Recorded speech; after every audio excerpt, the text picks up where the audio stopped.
Hell, this is where our story began, a story that changed the lives of many people. No one ever knew about the existence of Hell, but now this place fully deserves its name. The fear and utter horror in the eyes of one of the heroes of our story are clear proof of this. And so, completely exhausted, Baron Sakriya and his companion Kiri found themselves here.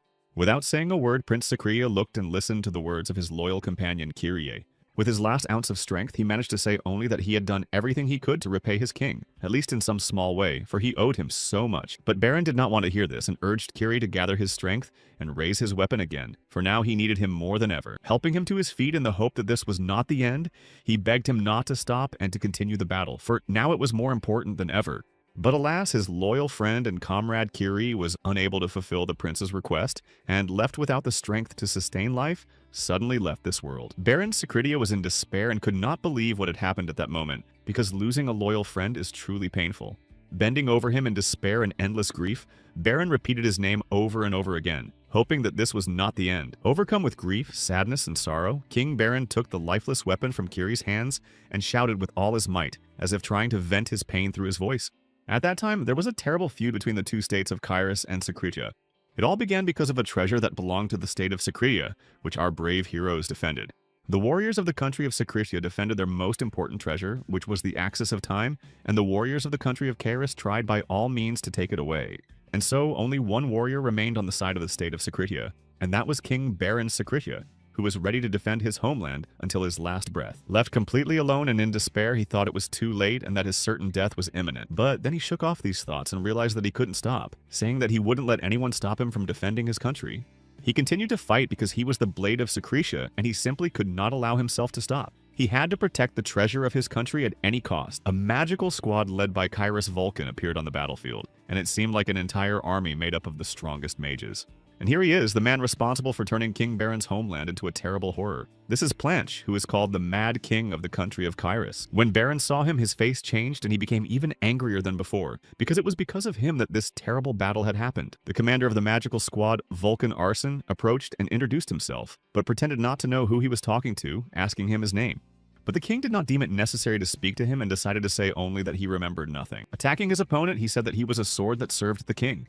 In response, the commander of the squadron gave him a sly smile, as if he had been waiting for this moment. After that, he said that he would remember this moment and addressed him as King Sakriya, then struck back. The commander's attack was swift and aimed directly at King Baron. Unable to withstand the blow, Baron Sakriya dropped his weapon and fell to the ground, and it seemed that all chances of salvation were lost. In his agony, King Baron seemed to see his entire past life flash before his eyes.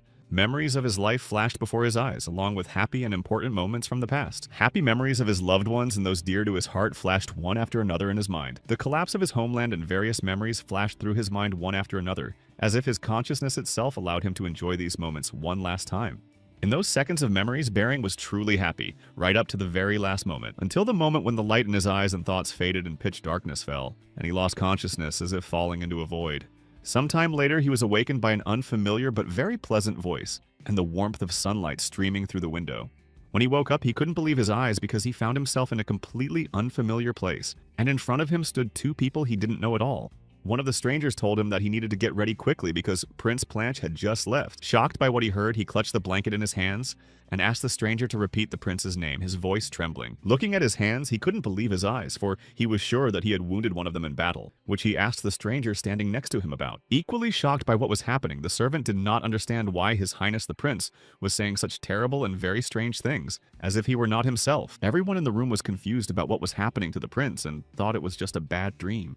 Confused and perplexed, Baron sat down on the bed and exhaled deeply, as if trying to remain calm and collect his thoughts in order to make sense of everything. The servant, watching him overcome with emotion, asked if he was all right, hoping to hear and understand what was going on. The name of our hero's worst enemy mentioned by the servants terrified him. His unharmed hand, as well as the people he had never seen before and the endless stream of memories that did not belong to him, further confused him. Finally, he asked one of the servants the question that has been tormenting him since he woke up, who he is and what his name is. Terrified by the question, the servant replied that his name was Kallian Rain Kairos. He couldn't believe his ears, for that name belonged to the third prince of the country of Kairos. With trembling hands, he repeated the name of his enemy's country, as if to confirm that he had heard correctly. At that moment, he remembered the last moment of the battle where he was supposed to die. The servants were still trying to understand what had happened to their prince and why he was behaving so strangely. Completely confused, our hero shouted at the servant, asking what year it was so that he could at least get his bearings in the present time. It turned out that it was April 28th, 522. This fact seems completely incomprehensible to King Baron. The king, who had become the prince of an enemy country, suddenly realized that the date mentioned by the servant was 10 years before the start of his last decisive battle. The reason for the battle was the axis of time, as mentioned earlier. One day, a strange object appeared in the kingdom of Secretia that could turn back time. Everyone found out about it, including the ruler of the country, Kairis. King Planche decided that he must get hold of the axis of time, but it belonged to Secretia, and no one was going to give up this dangerous magical object. The ruler of the country of Karis was refused and dreamed of starting a fight, as if he had been waiting for any excuse to do so. With tears and pain in his eyes, the king's brother, Barina Chase, begged him to stay and not go to the battlefield. He said this because everyone who had gone to battle had died, and he did not want his brother to be among them. He could not lose him. On that day, King Baron Chase's older brother probably witnessed his brother's death on the battlefield. After thinking through all the details and remembering the events of those days, it dawned on the newly crowned prince, and some things began to become clear. When he realized that it was all about the axis of time and that this explained everything, he jumped out of bed without answering his servant's question about his plans. Opening the window, he continued to ponder the fact that his older brother Chase could have used this magical item at the moment of his death. Looking at the beautiful view from the window, he assumed that Chase had given him a chance to prevent the destruction of his country, Secretia. His train of thought was interrupted by his servant, who asked him to come to breakfast, saying that he knew it was difficult for him to be there, but there was no time to wait. The prince apologized for keeping him waiting and promised to start getting ready to leave right away. It seems that our hero has come to his senses and already knows what to do, for he has promised himself to survive in the prince's body if it can save his country. The doors to the dining hall opened, and as was customary, it was announced that the third prince, Callian, was ready to begin breakfast. When Callian entered the dining hall, the first of the prince brothers, Randall Sale Kairis, was already at the table. Callian was accompanied to the meal by one of his servants, who apologized and said that he should have hurried and that he did not know that Randall would arrive early. The three princes were brothers by blood. Randall's veins flowed with the blood of the Holy Empire of Tencel, and every morning a joint breakfast was prepared for all the princes. Callian approached the eldest of the brothers and politely apologized for being late. Callian remembered that Randall treated his brother as if he did not exist, as if Callian was simply not there. His memory did not fail him, for Randall did not respond to his apology, which made Callian feel humiliated. Pushing thoughts of humiliation aside, Callian noticed that his middle brother, Prince Planche, had not yet appeared for breakfast with his brothers. But suddenly, Prince Planche appeared in the dining hall dressed completely inappropriately for such an occasion, shocking the servants and everyone else in the room. He sprawled out in his chair with a brazen look on his face, showing no sign of shame, and it was clear to anyone who saw him that he had no manners whatsoever. There was no end to the astonishment, for it was unthinkable for a prince to behave in such a manner. It seemed that Prince Planche was completely indifferent to the rules and did not care about his appearance, as there was not a trace of shame on his face. Callian thought that this was the same King Planche from his past 10 years ago. Looking at Planche, Callian concluded that, judging by his appearance, he had gone mad in his youth. Sitting at the table, Callian glanced at Randall and thought that he remembered that the first prince could not quarrel with the second. Perhaps that was why Randall lowered his gaze to the floor and said nothing about what he had seen. At that time, Queen Karis was the biological mother of Prince Planche's middle brother. At that time, no one in the royal castle could question her authority and rule. Meanwhile, Callian couldn't stop thinking about how he would live in this place, and the thought angered him. Without warning, Planche decided to express his opinion to Callian about his rashness. Then, clearly provoking a conflict, he added a remark about his brother's resemblance to his mother, which Callian responded to rudely. Callian begins to get angry, which anyone can see from the expression on his face. But Callian told himself that he had to be patient and that he couldn't afford to miss the chance Chase had given him to make things right. At such moments, thoughts of what had happened before kept flashing through his mind.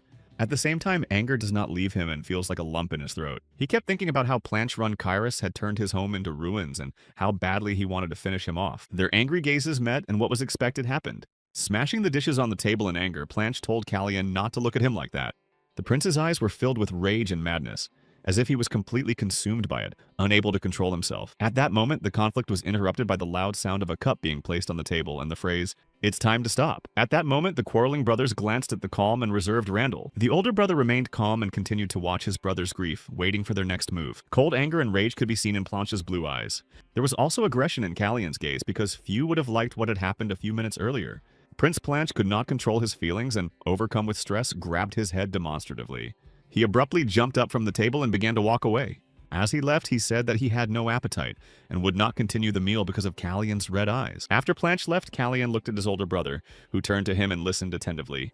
Randall reprimanded him and told him to watch his behavior. He also reminded Callian of the king's upcoming birthday and that he should not behave in such a way as to cause a commotion before such an important event. But Callian only smiled at him in response, as if he didn't take the event seriously at all.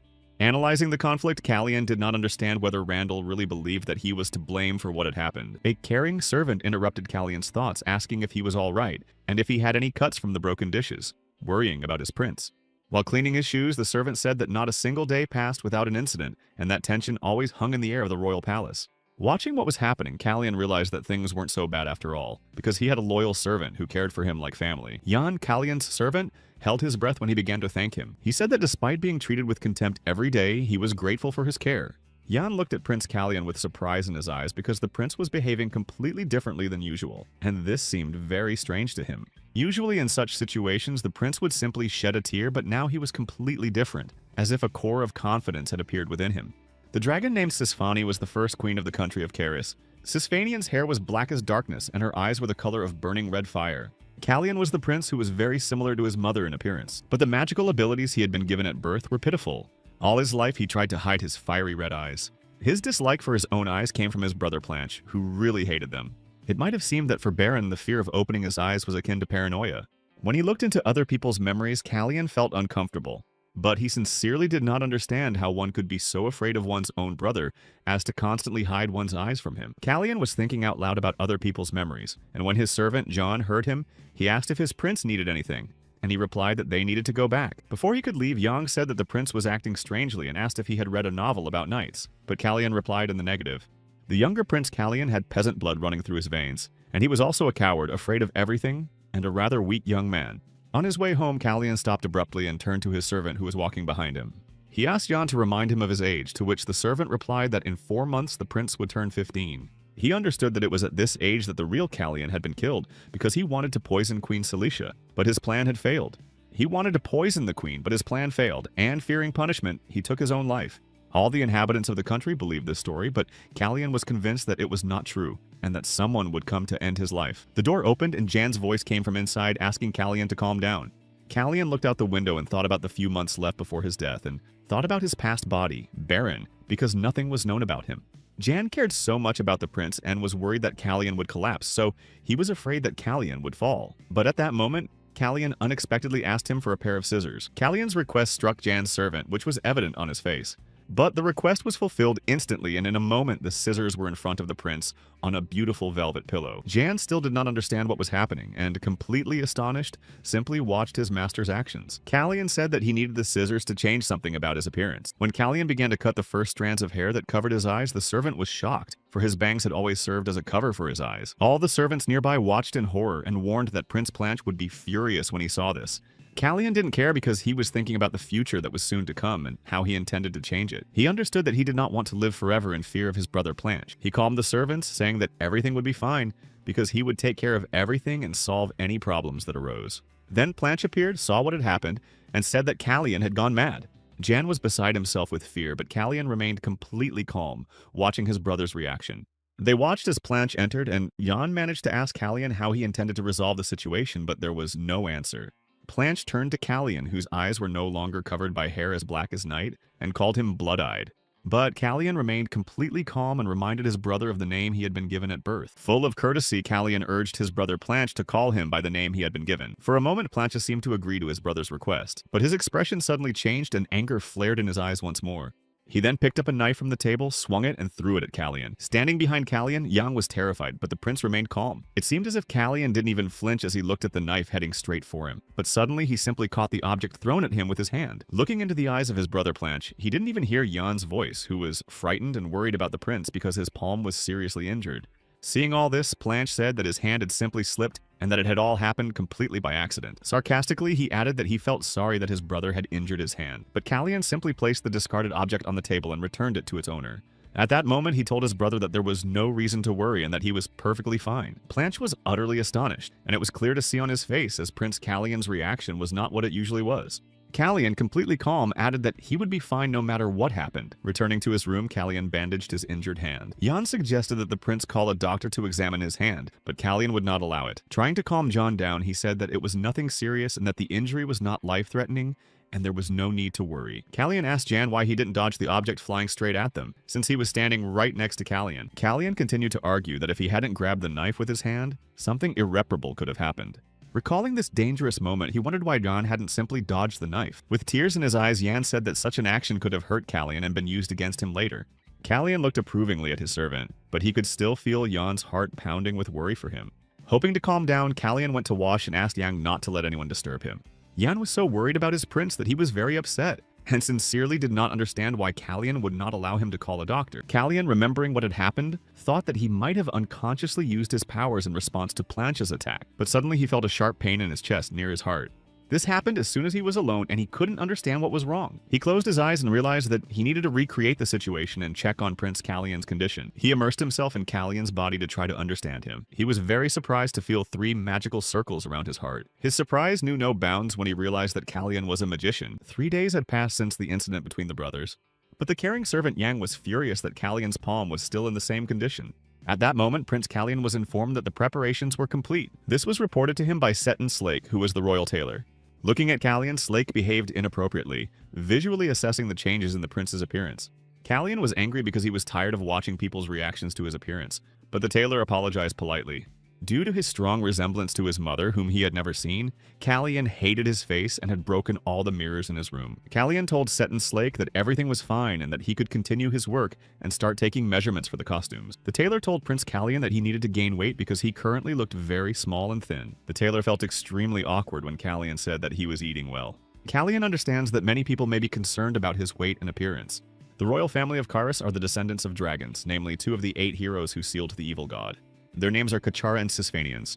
From Sisphanian, the prince inherited the power of healing and the ability to use magic, which was called the Blessing of Sisphanian. With such abilities, Callian's palm should have already healed, but this does not happen, which greatly surprises our heroes. Every time Callian uses his mana, he feels pain in his heart. Callian thought that he would no longer be able to use his powers and that he could now be killed by any enemy. Slake prepared outfits suitable for the king's birthday celebration, while the prince thought about finding someone who knew everything about mana. The tailor's words reminded Callian of the upcoming event, which he had completely forgotten about. He thought that the great wizard Elon Manisil would surely be at such an important event, and that he definitely needed to meet him. Elon Manisil was one of the 3 magicians who had reached the 7th circle. He was an idol to all magicians and had once been invited to the king's birthday celebration when he visited the country of Kairos. There was a story from earlier when he wasn't even allowed through the main gate. This story reached the state of Secretia, and after he was not allowed to celebrate the king's birthday, 10 years later he became the greatest magician of the 8th district. The prince thought that he needed Elon because there was no one better than him who understood mana, and only he could help solve the problem with his body. He didn't know the details of the case with Elon, and he wondered if he would agree to help him, because in the country of Kairos, magicians were always treated badly. There were always many knights in the kingdom of Kairos. This was due to the influence of the Brisson family, Planche's mother. Callian continued to think about how to lure Elon to his side, as this would solve his problems. But before tackling this task, he needed to deal with simpler problems. Callian watched with horror as Slake argued with the servants, because they were paying too much attention to every detail of his outfit. When the servants' argument reached the lace ribbons and bells, Callian lost his temper and shouted that he had no intention of being a clown. Enjoying the atmosphere around him in the company of the servants and a cup of fragrant tea, Callian pondered various things. Finishing his cup of tea, Callian exhaled with pleasure. He thought for a moment and realized that he was beginning to get used to this life. Callian's hand was returning to normal, which couldn't help but make him happy, and Planche, after their last quarrel, was simply ignoring him, which delighted him even more. Jan told the prince about his plans for the day, which included a horse riding lesson in the morning, and dinner with the Queen and Viscount Brisson in the evening. Jan assumes that this meeting is related to the king's upcoming birthday. Callian understood that it would happen sooner or later anyway. Worried about this, Jan tells the prince that he should practice his endurance skills. Smiling, Callian said it was just a jog around the lake in front of the palace. With a smile on his face, he reassured poor Jan and assured him that he had nothing to worry about, as nothing bad could happen. The sound of Callian's boots as he jogged was accompanied by sighs of exhaustion. Stopping to catch his breath, he couldn't even say a word. At that moment, Callian felt as if he were about to bid farewell to life, for his strength seemed to have left his body. The maid running behind him, frightened, asked how the prince was feeling. Callian's maid was the 2nd daughter of the commander of the Outer Defense Unit, Marilyn Fiat. Leaning against a tree, Callian listened to Marilyn's comments that he had performed better on the first day of running than he had today. Callian did indeed notice that his endurance was declining, and this was a real problem. Marilyn, worried about the prince, suggested calling a doctor, but Callian assured her that everything was fine and there was no need. Callian understood that if a doctor examined him, he would discover the magic circles in his heart, and no one should know about this, not even his close friend Yan. Callian understood that he had to think through every step in advance, because any wrong move could endanger his life. After catching his breath, Callian jokingly told Merlin that it was all down to his endurance, and that the doctor was powerless to help him. Callian assured his maid that he would soon recover and that everything was indeed fine and there was no need to worry. Their conversation was interrupted by the shouts of knights who had begun training nearby. The knight instructor's commands and the clanging of weapons in the training battle could be heard everywhere. The instructor continued to tell the knights that if this were a real battle, they would have lost their lives long ago. Marilyn and the prince listened intently to his commands and encouraging words, telling them not to doubt themselves and to fight to the end as if they were knights on a real battlefield. The prince recalled the days of his past life with joy and nostalgia in his eyes, and Marilyn, looking at him, kindly explained what was happening. Callian smiled happily and told Marilyn that he knew exactly what it was and was just interested in watching the training process.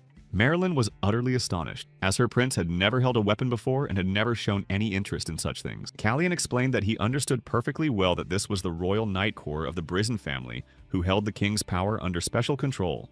The voice of the knight commander asked our heroes who they were, causing panic in Marilyn's eyes. The commander of the knight corps, Fable, politely asked them to leave if they had no business there. With a serious look in his eyes, Fable explained that their presence was distracting the knights from their training. Without losing her composure, Marilyn replied that he should show respect, for standing before him was the third prince of the country of Callian. Fable thought for a moment and then pointed out loudly that he was indeed looking at Prince Callian. With a sly smile, he added that he had almost mistaken her for a mole watching from around the corner. To say that Callian was surprised by this remark would be an understatement. Marilyn immediately came to Callian's defense, furiously telling the commander that he had no right to speak to His Highness in such a tone. Fable added that he had simply made a mistake and did not understand why the maid was reacting this way, since even the prince was calm. But at that moment, he fell silent. At that moment, Fable was very surprised because the prince standing before him now seemed like a different person. Now standing before him was a man who seemed strong in spirit and confident in himself. Recalling one of their previous encounters, he remembered a situation where the prince had met him on the way. At that time, he was a weak and very cautious prince, unlike the one he saw now. Now, standing before him was a completely different person. Prince Callian joined the conversation and expressed his desire to speak to the commander. At that moment, Commander Fable saw some knights walking behind them. Talking among themselves, they assumed that the third Prince Callian was standing there, and they did not even show him any respect, which was evident in their behavior. In response to the prince's address, Fable suggested that he go about his business, as he had no time due to the ongoing training. But the prince had no intention of leaving without an answer, so he turned to the commander again. At that moment, Callian's eyes grew even more serious, and he asked the commander about his duties. The commander clearly did not expect this turn of events, and it was evident on his face. After gathering his thoughts, the commander replied that his duty was to strengthen the power of the royal family and protect it and the kingdom of Karis itself. Grabbing hold of a branch above him, Callian agreed with the commander's answer, but that was clearly not all he wanted to say. Breaking the branch in anger, he told the commander that he had failed in his duties, shocking everyone standing nearby. Everyone was frightened and did not know what to expect next. Commander Fable decided to clarify what Prince Callian meant by his words. Callian began to explain that the duty to strengthen the power of the royal family and the training he had seen were two different things. Casting a glance filled with anger at the commander, Callian said that the training he had seen was complete horror and chaos. Without continuing the conversation, Callian launched an attack against the commander and the knights standing nearby. No one in the royal army expected this, and they were defeated one after another. In the ensuing battle, Callian realized that if he couldn't block the commander's attack, he would lose his life in an instant. But with only a branch in his hands, Callian was able to accomplish his plan and stop Fable's attack. Using the single branch, the prince knocked the commander's weapon out of his hands. Callian couldn't believe it and was disappointed that the commander couldn't predict his movements, since he had never held a weapon before. Callian continued to talk about the second point of the commander's duties, which was to protect the royal family. It was unclear how a defender of the royal family could raise a weapon against one of its members and cause him pain, as this was unacceptable. After saying this, he asked him whether the prince should consider these actions treasonous. After what had happened, Commander Fable began to doubt even more whether the man before him was really the prince. But he had no choice but to fall to his knees before the prince and beg for forgiveness, for his mind was clouded and he did not understand what he was doing. The commander begged for forgiveness, for he had no intention of committing treason in any form. In this situation, the commander thought about the humiliation he had suffered at the hands of the prince, and he realized that he would hardly be able to forget it, and it seemed that he had come to hate him. Returning from endurance training, Yang met the third prince in complete bewilderment. Yang's confusion was caused by the appearance of a black horse in the company of Marilyn and Callian. Callian said that he had picked up the horse on his way back from training, and that its name was Raven, but Yang still did not understand where his prince had been or where the horse had come from. After some time, when everyone had regained their composure, they saw that something was wrong with the horse Raven that Callian had brought with him. The horse would not obey anyone, and Callian was told that even Prince Planche had been unable to calm it down. Raven was furious, and no one could understand the reason for the horse's behavior. Callian immediately thought about it with a smile on his face, as if it were some kind of challenge for him. In a state of complete rage and fury, Jan asked Callian if he really thought that bringing Planche's horse here was the right decision. Callian replied that there was nothing wrong with it, and Marilyn immediately ordered the prince to keep quiet about what had happened in the knight's courtyard. Jan continued to worry and fear that Prince Planche would find out that his third brother had allowed himself to bring his horse here. But at the moment when Callian assured Jan that everything would be fine, a terrible pain arose in his heart. He understood that the problem was that he had strained the real Callian's body too much. Jan thought that today's training had lasted longer than usual, and that was why the prince was in pain. But he replied that it wasn't that, but what had happened afterwards. Someone had been eavesdropping on their conversation from around the corner and ran away unnoticed. At the same time, Callian asked Jan to prepare everything necessary for dinner. The unknown spy who had been watching from afar immediately reported what he had heard. Hearing the words, he held a delicate flower in his hand and compared Callian to worms that writhe when stepped on. But then, starting to get angry, as if knowing what was really going on, he said that nothing would change Callian's essence no matter how much he resisted.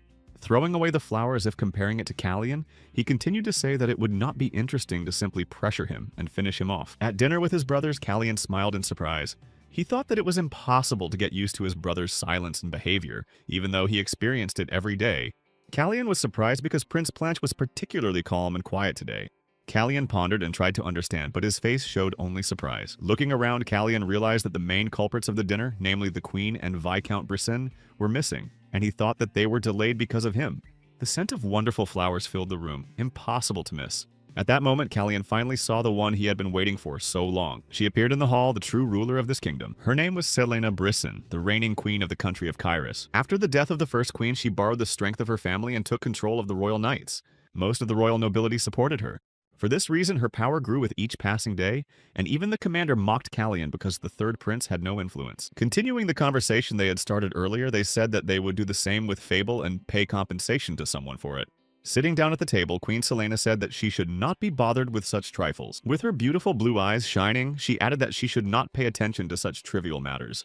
Callian was undoubtedly surprised and quite stunned by what he had heard. Finally, all the guests gathered for the dinner party, which could not begin.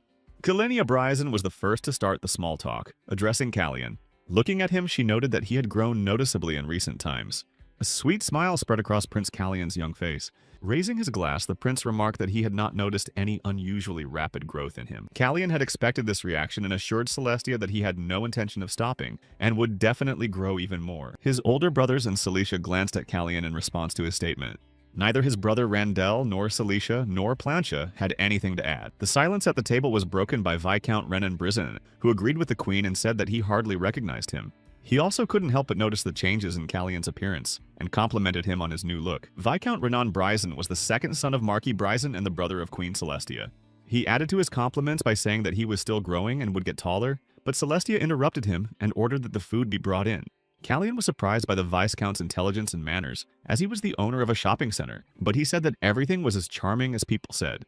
All this time, Celestia simply watched and remained mysteriously silent, covering her flawless face with a fan. Even at dinner with such important guests, Planche looked careless with his shirt open, revealing his torso. Queen Celestia approached him and asked why Planche had not told her that his horse was not obeying him. Prince Planche smiled in response to Queen Celestia's question. Celestia said she would like to hear the story firsthand, but Planche said she probably already knew everything. Continuing to eat, Planche listened to Celestia, who said that he had not told her that his horse was completely out of control. Prince Planche began his explanation by saying that the horse had always been useless. Then he started to get up from the table and leave. Queen Celestia only called his name in response, but Planche simply left without saying a word.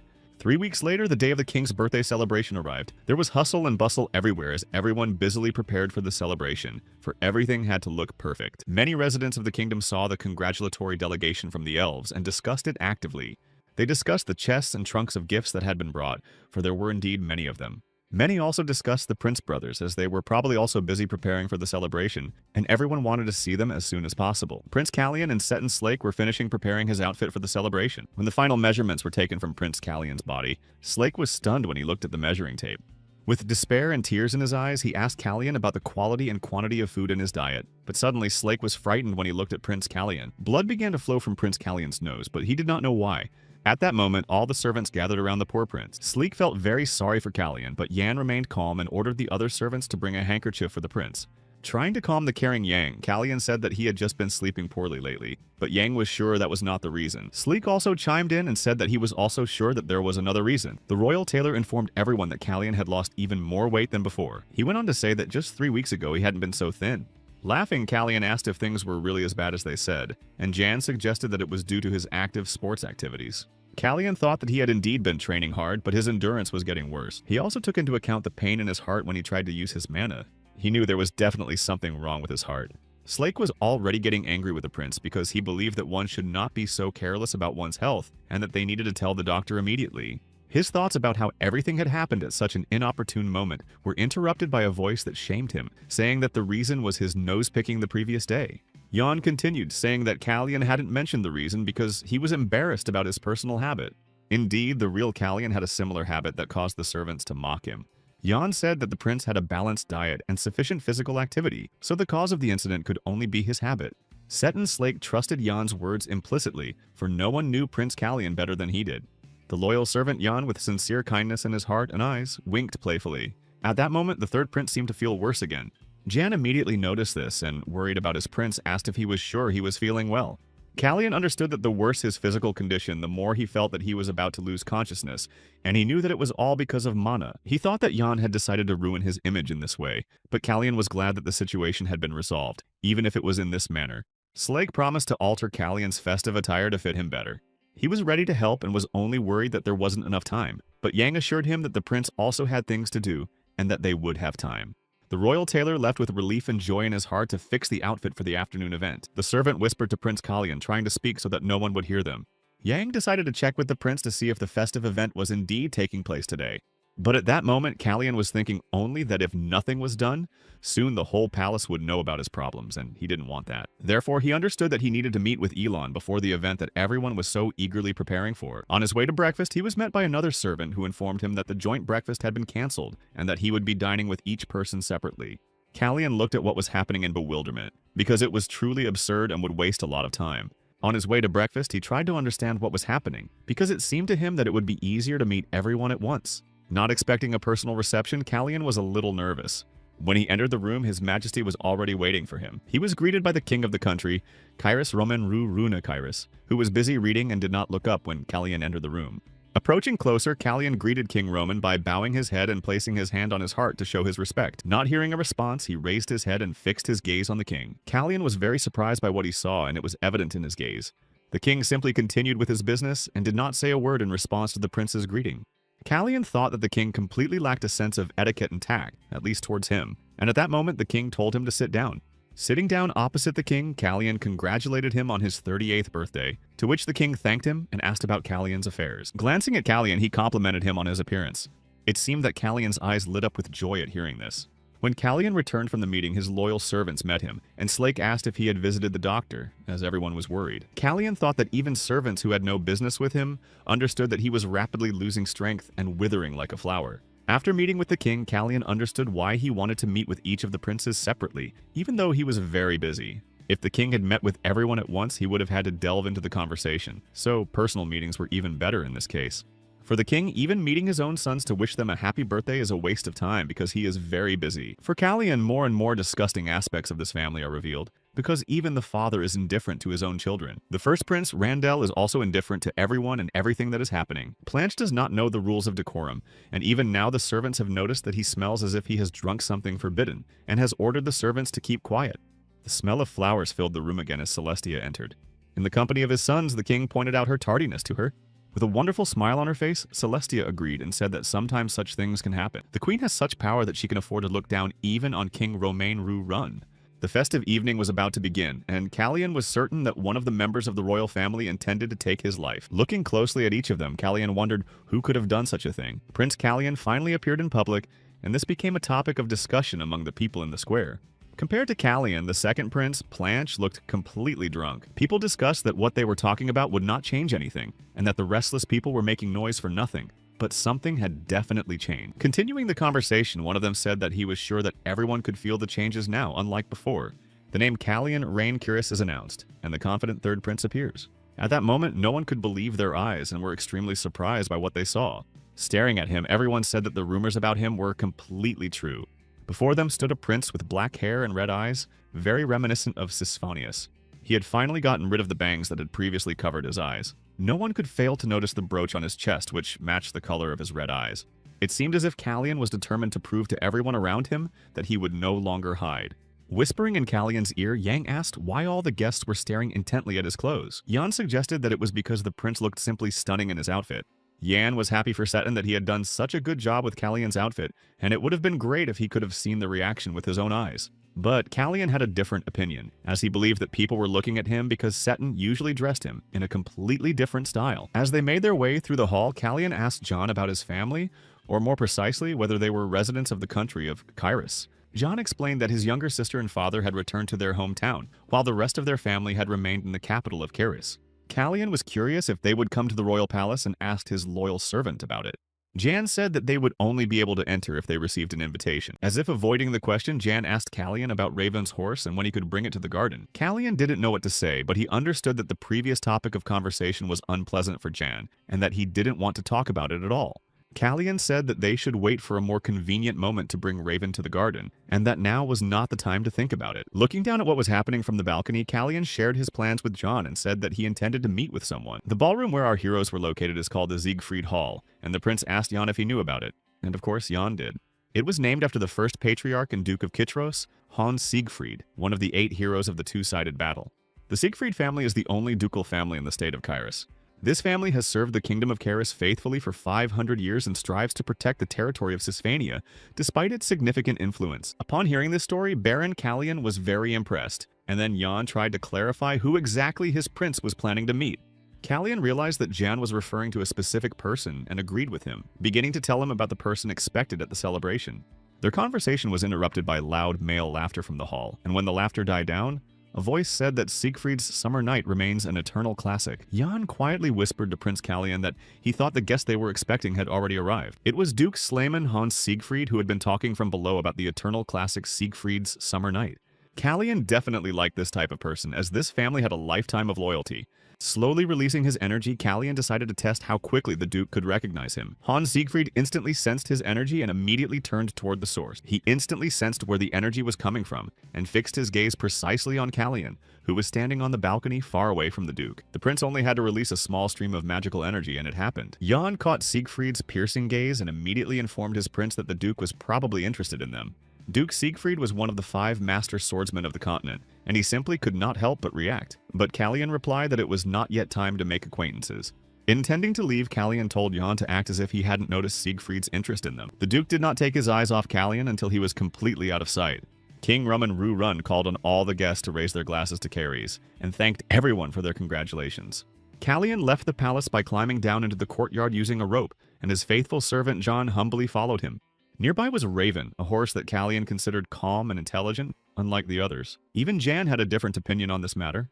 But seeing Raven's calm behavior and obedience to Prince Callian, Yang easily changed his opinion of him without needing to explain anything. They headed toward the main gate so as not to miss the guest Callian was eagerly awaiting. The royal guards of the main gate blocked the way for some of the newly arrived guests, saying that entry was not possible without an invitation. The guest said that he had traveled a long way to get there. Watching what was happening in complete amazement, Callian and Yang continued to listen. The royal guard stood their ground and insisted that he leave. The surprise on Callian's face turned to joy when he saw the person he had been waiting for all evening. At the threshold of the royal gate stood Elon Manasil, who asked the guards if they were sure about what they were doing. Everyone around knew that name, but one of the guards asked again if they had heard correctly. They began to discuss among themselves what to do. But the guards had clear orders to follow and could not disobey, so they told Elon that he still needed an invitation to enter. But Elon just responded with a sly smile. He then simply concluded that Kairos determined the status of their guests solely by their appearance. Callian's indignation knew no bounds, as he could do nothing to help, and was forced to watch from the sidelines. Realizing that there was no point in arguing, Ellen decided to accept it and go his own way. Seeing all this, Callian realized that if he didn't do something now, he would really leave, and then everything would be lost. And just as the prince was about to catch up with Elon, Jan began to stop him, for it was forbidden to enter without an invitation or to leave the grounds. The uninvited guest was about to walk out of the gates of the royal court. Callian realizes that if he doesn't take action now, he will lose him.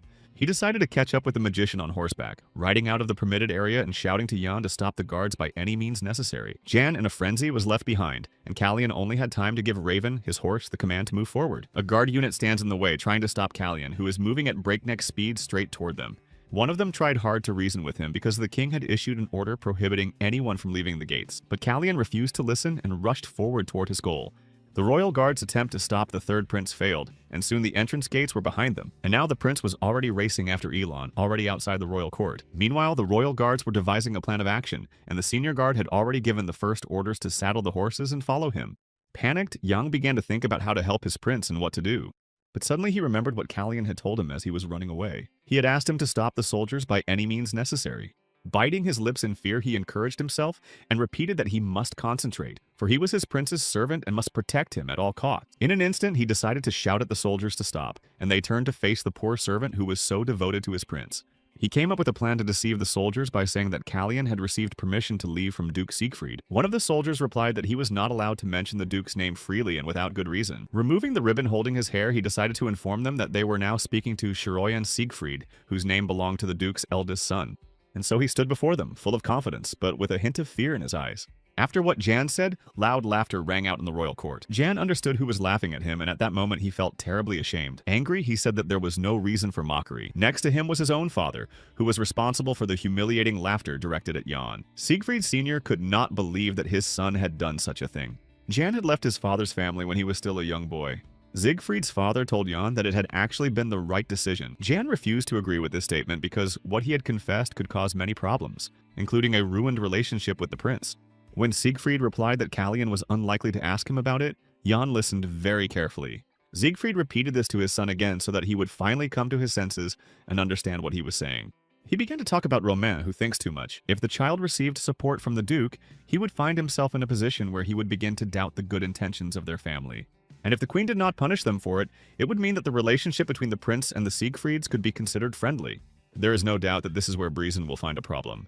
That is why the situation will be swept under the rug as if nothing happened, Duke Siegfried explained to his son. He also added that this would be the case for any similar actions. Callian was already on Elon's tail when the mage, without turning his head, told him that he did not look like someone who had come to talk about the lack of an invitation. Then he turned around and tried to find out why the third prince was chasing after the old man who had called himself that. Callian watched enthusiastically and remembered that he had once heard that the age of mages who reached the 7th district was reversed. Callian reminded Elon of the time of day at that moment, which is why he asked if he really planned to return. Ellen Manassel only said that when he tried to enter the royal gate, the threshold was again too high.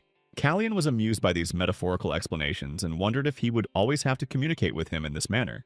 Callian continued the conversation in Elon's spirit and reminded him that he had tried to enter the closed doors, but in fact, no one had closed them. Callian asked where his invitation was and added that he had also been busy fighting the wind and had forgotten to remove the dust from the threshold. Elon noted that instead of an apology, he was receiving only criticism from Callian, and he did not understand whether this was honesty or a lack of shame. Ellen considered the third prince, Callian, to be a very interesting person. When they first met, Callian had the usual look of a 14-year-old boy. At some point, Ellen noticed something that surprised him greatly. Callian immediately sensed Elon Manassil's reaction, but he did not yet understand what was going on or what could have caused such a strange reaction in the mage. Without offering any explanation, Elon grabbed the prince by the arm. Callian, filled with fear mixed with confusion, tried to understand what was going on and what the mage wanted from him. He grabbed the prince's hand with such force as if he felt something magical. At that moment, a sharp pain that was impossible to bear arose in Callian's heart. Callian felt the mana of Ellen Manassil penetrate his body. The rebellious horse Raven came to the prince's aid, throwing the persistent Elon aside. Trying to recover and collect his thoughts, the prince remained on Raven's back. Immediately after what had happened, Elon added that even closed doors sometimes did not protect from the wind. Callian understood that Ellen had already sensed the condition of his body. As if reproachfully, Callian repeated Elon's question to him, but this question did not require an answer. Then he agreed with Elon's statement. Aggression was evident in Callian's gaze. Callian said that from a certain point on he couldn't use his powers, and Elon listened silently. Ellen thought that Callian didn't know that the problem was something else entirely. There was a coldness in Elon's gaze, and he seemed to be thinking about something. Clenching his fist as if in anger, Elon Manassil continued to think about what was happening. In the country of Kairos, magicians are treated badly, even though dragons are their ancestors. Elon came to this family on his own and wanted to teach them a lesson for letting him go. Elon Manassil thought that their meeting with the young prince was destined by fate, but he openly doubted it. The young prince Callian looked questioningly at the greatest mage of the 7th district, Elon. Finally, Elon asked Callian why he wanted to meet him. Callian wasn't sure how best to present his question to Elon or how to start the conversation, so he couldn't say anything coherent. Callian's first thought was to deceive the magician, but he immediately dismissed the idea because Elon would have seen through the deception right away. Callian nevertheless began the conversation while Elon listened humbly. The third prince finally managed to think of something to say to Elon and expressed his desire for Callian's name to truly belong to him. He continued his explanation and added that he felt his life would soon be in great danger.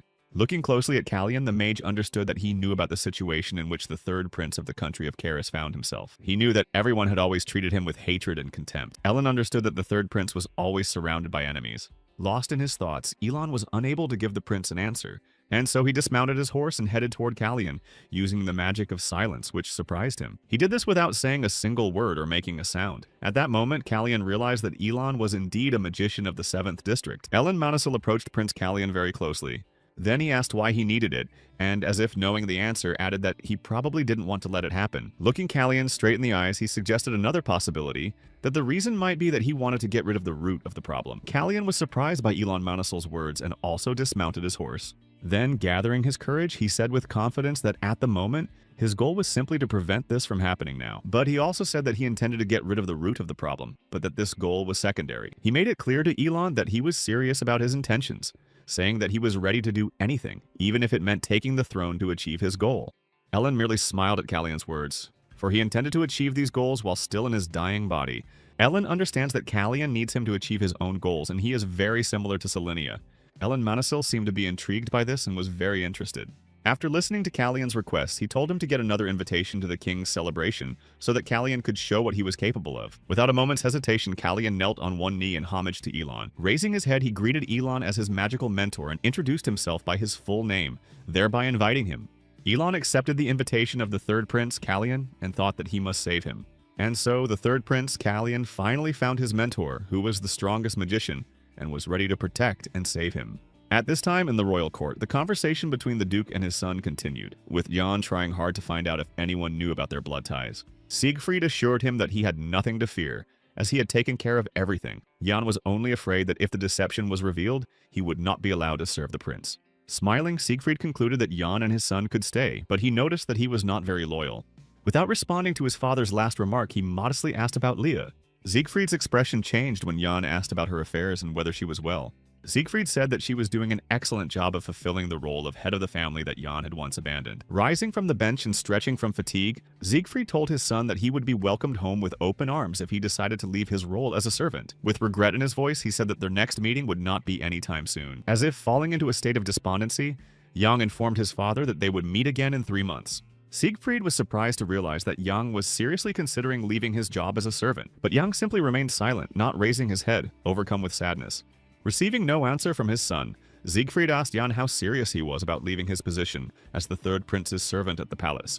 Without offering any explanation, Jan told his father that the prince would soon turn 15. Siegfried turned to his son and asked him to listen to what he had to say. The father asked his son if he knew what their family nickname was, but Jan seemed unsure of his knowledge. Duke Siegfried enlightened his son that their family's nickname was Elephants of Kairos. For a long time, their family had not even glanced in the direction of the royal throne. Despite this, their family, like elephants, possessed enormous strength. With a proud smile on his face, he reminded him that they were called the kings of beasts because even predators did not dare to attack them. Hugging his son tightly, Siegfried tried to explain to him that their family name was very powerful and valuable. Without letting his son out of his warm and loving embrace, he said that Jan could do as he saw fit. At that moment, Jan also felt the warmth of his father's embrace. Hugging his son even tighter than before, he told him that despite everything, he was making him worry about him, and Jan could only cry out from the suffocating love of his father. Recovering from the embrace that had nearly taken his life, Jan addressed his father as Duke Siegfried. The Duke clearly did not expect this after what had happened, and after hearing this, he asked Jan to leave. Jan in turn politely said goodbye until their next meeting sometime in the future. Jan began to gradually leave the place of their meeting in the royal court, and Siegfried had no choice but to watch his unbearable son leave. Continuing to sit in the same place, he reflected on his son's feudal stubbornness, which of course confirmed his belonging to their family. Then his voice was filled with thoughts of how he had seen the third prince at the celebration. Remembering how he had seen him, he could not understand how he had grown up so quickly.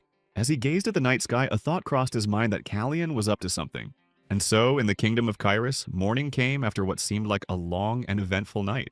A carriage appeared at the royal court, bearing symbols that were recognizable to many. The coat of arms in the form of a silver wand with 7 red flowers adorned the carriage of the unexpected guest. Nearby, discussions could be heard about the newly arrived guest's expired contract with Rybaron and the reason for his appearance in the kingdom of Kairos. Even when the guest was already leaving the carriage, the discussions continued. They talked about various things, and in particular about the fact that he was here because of his relationship with the king. The discussion also mentioned a rumor that Elon's son had died of poisoning, and then Elon Manisil appeared at the royal court, having left his carriage. Undoubtedly, his newly minted apprentice had helped him get there. The fact is that Callion had previously told him when the gates would be open, and that he would be able to enter the royal court at that time. Carrying out His Highness's plan to defeat the Bryson family will not be easy. The servants of the royal palace were stunned by the unexpected appearance of Elon Manisil. A whole squad of servants, full of courtesy and tact, informed the magician that His Majesty King Roman Ru Run Kairos was already waiting for him. Their conversation took place in the palace over a cup of fragrant tea. King Roman was confused when he heard the mage's request and learned the reason for his sudden visit. Elon Manisil's request was for permission to stay in the country of Kairos. The king could not believe his ears and asked again. The magician made it clear that he had understood correctly and that he really needed a place where he could stay. The king's face changed before he could give his answer, but he clearly did not like this conversation. The thing was that in order to defeat Celestia Calliana, he needed the power that Elon possessed, and he had been thinking about this for a long time. No one suspected that he would be the first to take the initiative and offer to stay in the capital. King Roman probably thought that the mage was up to something. Elon decided to tell the king about what had happened to him the previous night. He told him about the black cat with red eyes he had encountered, which greatly surprised the king. Elon told him about the cat's intelligence and his intention to teach him a few tricks, but the problem was that he simply had nowhere to stay. The king did not understand what Elon could possibly teach the cat, but Elon assured him with complete confidence that he intended to teach the cat magic. Elon told the king more about his plans and said that he needed to create a familiar environment for the cat. That is why Elon needed the king's help, as he was the head of the household. King Roman was stunned by the words and requests of the wizard Manisil. As if doubting the magician's abilities, he asked him to clarify his confidence in the success of his plan. Although it was not entirely true, Elon told the king that these were the real reasons why Prince Callion had invited him here. Hearing this, the king became angry and struck his leg. Rising from the table, he informed Elon of his decision. The king believed that there was already enough chaos in the palace, so things couldn't get any worse. The king shared another thought with Elon about the son he was interested in. He believed that there was nothing unusual about him. At that moment, Elon thought that Brizon would not be able to restrain him because the prince had become his apprentice. At that moment, the magician was very surprised because the prince's state of health was already something special, so much so that it was very difficult to find normal indicators. The king had heard that his son was afraid of many things, so it was difficult for him to believe that he was pursuing the magician. The magician could not understand why the king was talking about his son based only on what he had heard from someone else. The king continued to talk about his son's lack of talent. Ellen asked His Highness about his knowledge of Callion's growth and whether he knew anything about it. Their eyes met, and it seemed that a certain tension accompanied by aggression arose between them. When Elon repeated his question about Callion's height, the king was unable to answer. The magician understood from the outset that the king had no idea. Standing up and leaning on the table, breaking the rules of subordination, Elon said that the king's workload was a reason to step aside. After all, excessive concentration can be harmful and coldness can be a panacea. It could be said that Manisil wanted to shame the king on the issue of raising children, and it seems he succeeded. King Roman considered Elon's behavior inappropriate and a violation of all rules of etiquette, but he dismissed it as concern for his student. The king's explanation to Manisil seemed silly, but the king tried to prove with words that he cared about his children. He also tried to convince Elon that he loved Calliana more than anyone else. Snapping his fingers, Elon decided to end the conversation at that moment. In an instant, they were surrounded by a magical field created by Elon. Ellen called their conversation empty chatter that was time to end. After that, the king became very angry, considering Elon's behavior unacceptable as he had not monitored what he said and used magic in the palace. Ignoring the king's rebukes, the mage decided to tell him about Callion's condition, about his dry lips, labored breathing, and blue skin. He added that her fingernails had a purple tint. From Callion's clothes at the celebration, it was clear that they had been hastily altered, and the reason for this must have been his sudden weight loss. Every morning, he woke up completely without strength and could not get up without opening his eyes. The king was horrified by what he heard and could not believe his ears, refusing to believe it. Hoping that there was at least a shred of love in the king's heart for his son Callion, Elon begged him not to ignore what he had said. For if the king remained indifferent, he might lose his third son forever. At noon, one of the maids approached John and told him with concern that Callion had not drunk the tea prepared for him that morning. Trying to allay the maid's concerns, Jan kindly offered to take the prince's tea to him and make sure that Callion did not choke on it. And so Jan entered the third prince's room, who was still in his bed. Prince Callion felt very ill, and it was clear just by looking at him. Yang looked at him with sadness and pity in his eyes, realizing that yesterday's events had simply knocked him out. Suddenly, Elon appeared in Callion's room, whom Jan did not notice at first. Jan discovered Elon's presence in Callion's room because he was standing close to him and asked if the prince was awake, which was already obvious. Realizing that he was not alone in the room, Jan was furious.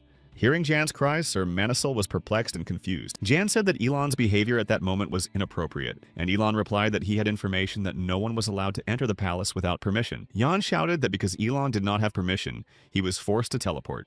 But Elon wanted to clarify his position and explained that it was a deformation, that is, a more complex spell. Jan was persistent and asked Elon to leave Callion's room, but before he could finish talking about Callion's poor health, Elon interrupted him. Ellen did not allow Jan to finish, asking him if he knew who was standing in front of him at that moment. He reminded him that it was John who had been in Riberine several years ago, and that looking older had not helped him hide. He reminded him that in Riberina he had been called Little Elephant, which had not helped Jan at all. Remembering the past, John recalled his father telling him that there was nothing to worry about and that no one would suspect him. But now Jan understands that this is not the case and that he was quickly found out. At that moment, Callion woke up and asked Jan how long he had been asleep. Without answering the question, Jan told the prince that he had a visitor. Callion looked in their direction and saw his mentor, the wizard Elon. Ellen threw him a red bag and told the prince to take it. Picking it up, Callion asked Elon what was inside. The bag contained medicine that Elon told him to take 1 pill of each every day. Trying to explain, he told Callion that he now had 2 problems. The first problem was that the prince was unable to control his mana, and the second problem was that his body was rapidly wasting away. This was problem number 2. Callion was surprised because he hadn't told his mentor anything about this, and it seemed as if he could see right through him. Ellen looked as if he suspected something else about the prince. He asked about the prince's powers of blessing that gave him the ability to heal. Callion had the feeling that this power had disappeared. He then suggested that there might also be something wrong with his heart. Ellen tried to understand the reasons for the prince's poor health and asked if he had ever thought about this strange combination. Callion thought about it and still didn't seem to understand. Ellen called the 7 healing powers and magic a strange combination, but Callion thought that the blessing strengthened his heart. After all, the source of power for mana and life itself is the heart. Ellen agreed with him, for the power of blessings truly strengthened the heart.